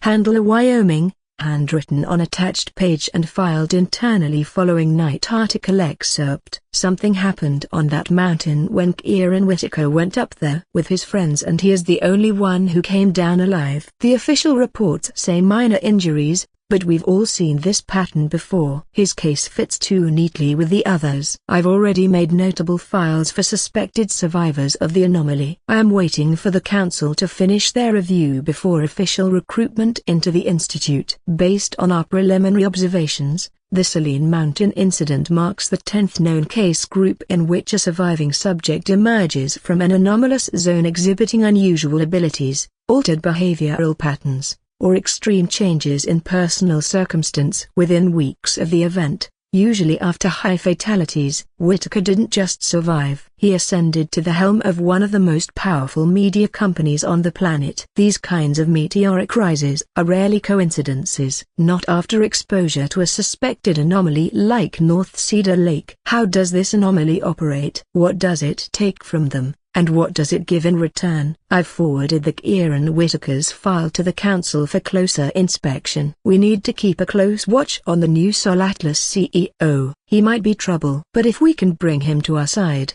he might be our greatest asset yet. Case file G45, The Unknown Caller. Security feed log, December 31, 2024 location, Whitaker Residence, Midtown Manhattan penthouse. Camera feeds, Camo 4, main hall, Camo 6, terrace, Cam 12, private office. The camera feeds cycle in a slow, mechanical rhythm from side to side with wide-angle shots of glittering city lights reflected off high-rise windows. Guests in sequined dresses and tailored suits drifting like constellations through the penthouse. Champagne flutes catching the gold of chandeliers. Snow clings to the terrace railings outside, where heat lamps glow amber against the winter dark. Laughter filters faintly from the main hall, though the audio is muted. Camo 4A main hall, Kieran Whitaker, impeccably dressed, is circulating among his invited guests. He appears relaxed,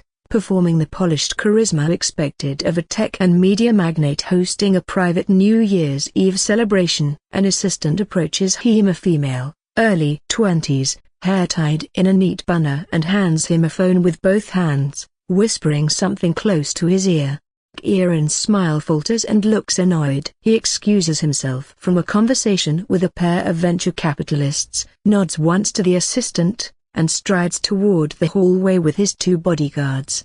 Cam 10A hallway. Kieran walks briskly, glancing at the phone screen twice. His jaw tightens. Party noise fades behind him as he turns into his private office.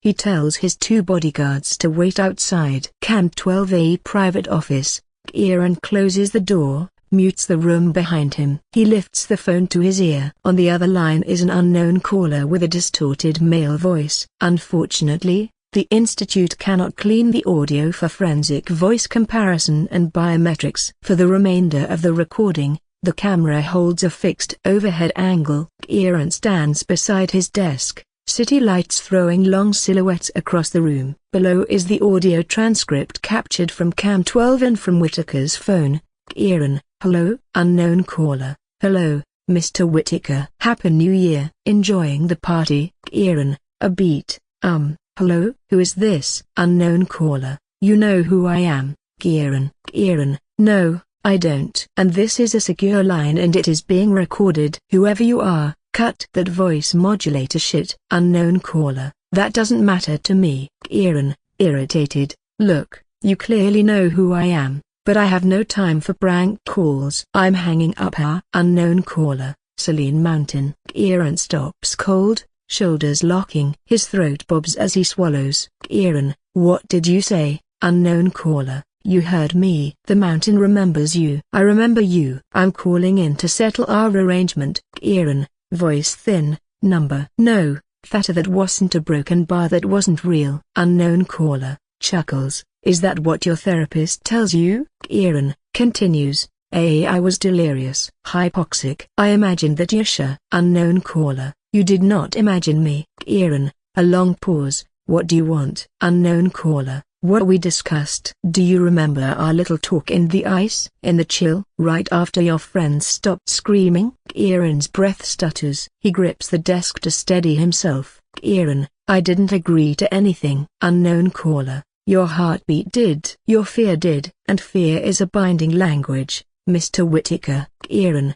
whispers: Jesus, a broken bar. Look, whoever this is, what you're asking for. It can't be done. It's impossible. Unknown caller: with your father's resources, with Sol Atlas at your fingertips, you can do more than done. You can make things happen, like me. Kieran: number. No, you're talking about the Havishar Society. Do you know what they did to my company when I tried to cut ties with their little club? Thank fuck I salvaged most of it. I can't get involved again. They're already watching every move I make because I refuse to join a seat at their table. Unknown caller: that is exactly why I chose you, Mr. Whitaker. Inheriting a legacy leaves an open door, and you were born holding the key, or adopted to holding it. Same difference. Kieran: I said I'm out. Unknown caller: you survived something not many can. You owe us. Kieran, shaking: I owe you nothing. Whatever happened up there, whatever hallucination I was under, I'm done. I'm not entertaining this. Unknown caller: yet you wake up every morning feeling it,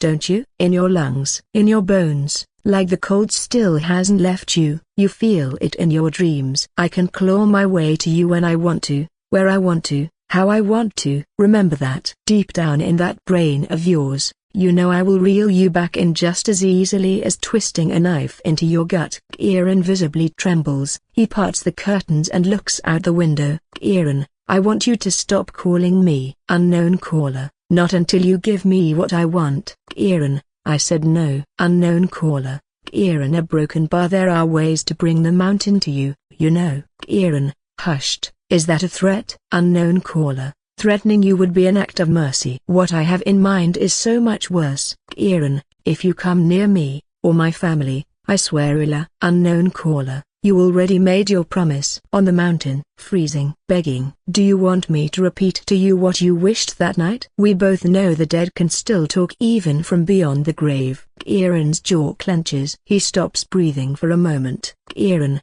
don't you dare. You don't understand. Unknown caller, you were angry because of your mother's death. I understand enough. You've seen the Trevor broken bar. You've pulled back the curtain and taken a peek at broken bar. Kieran, stop. Please. Unknown caller, then uphold our deal. Kieran, I don't know if I can. Unknown caller, you can't or you won't. Kieran, pleading, please. Unknown caller, it's just a building in the middle of Manhattan. All I need from you is to prepare it for me under one unimportant, uninteresting name. It's simple. Kieran, you're coming here, aren't you? To finish the job? Finish me off. Unknown caller, don't flatter yourself. I have my own reasons. Kieran, then why? Tell me. A faint, unnatural distortion creeps through the line, like wind rushing through a hollow space. Unknown caller, I'll be in touch, Mr. Whitaker. Get it done. The line goes dead. Cam 12A private office.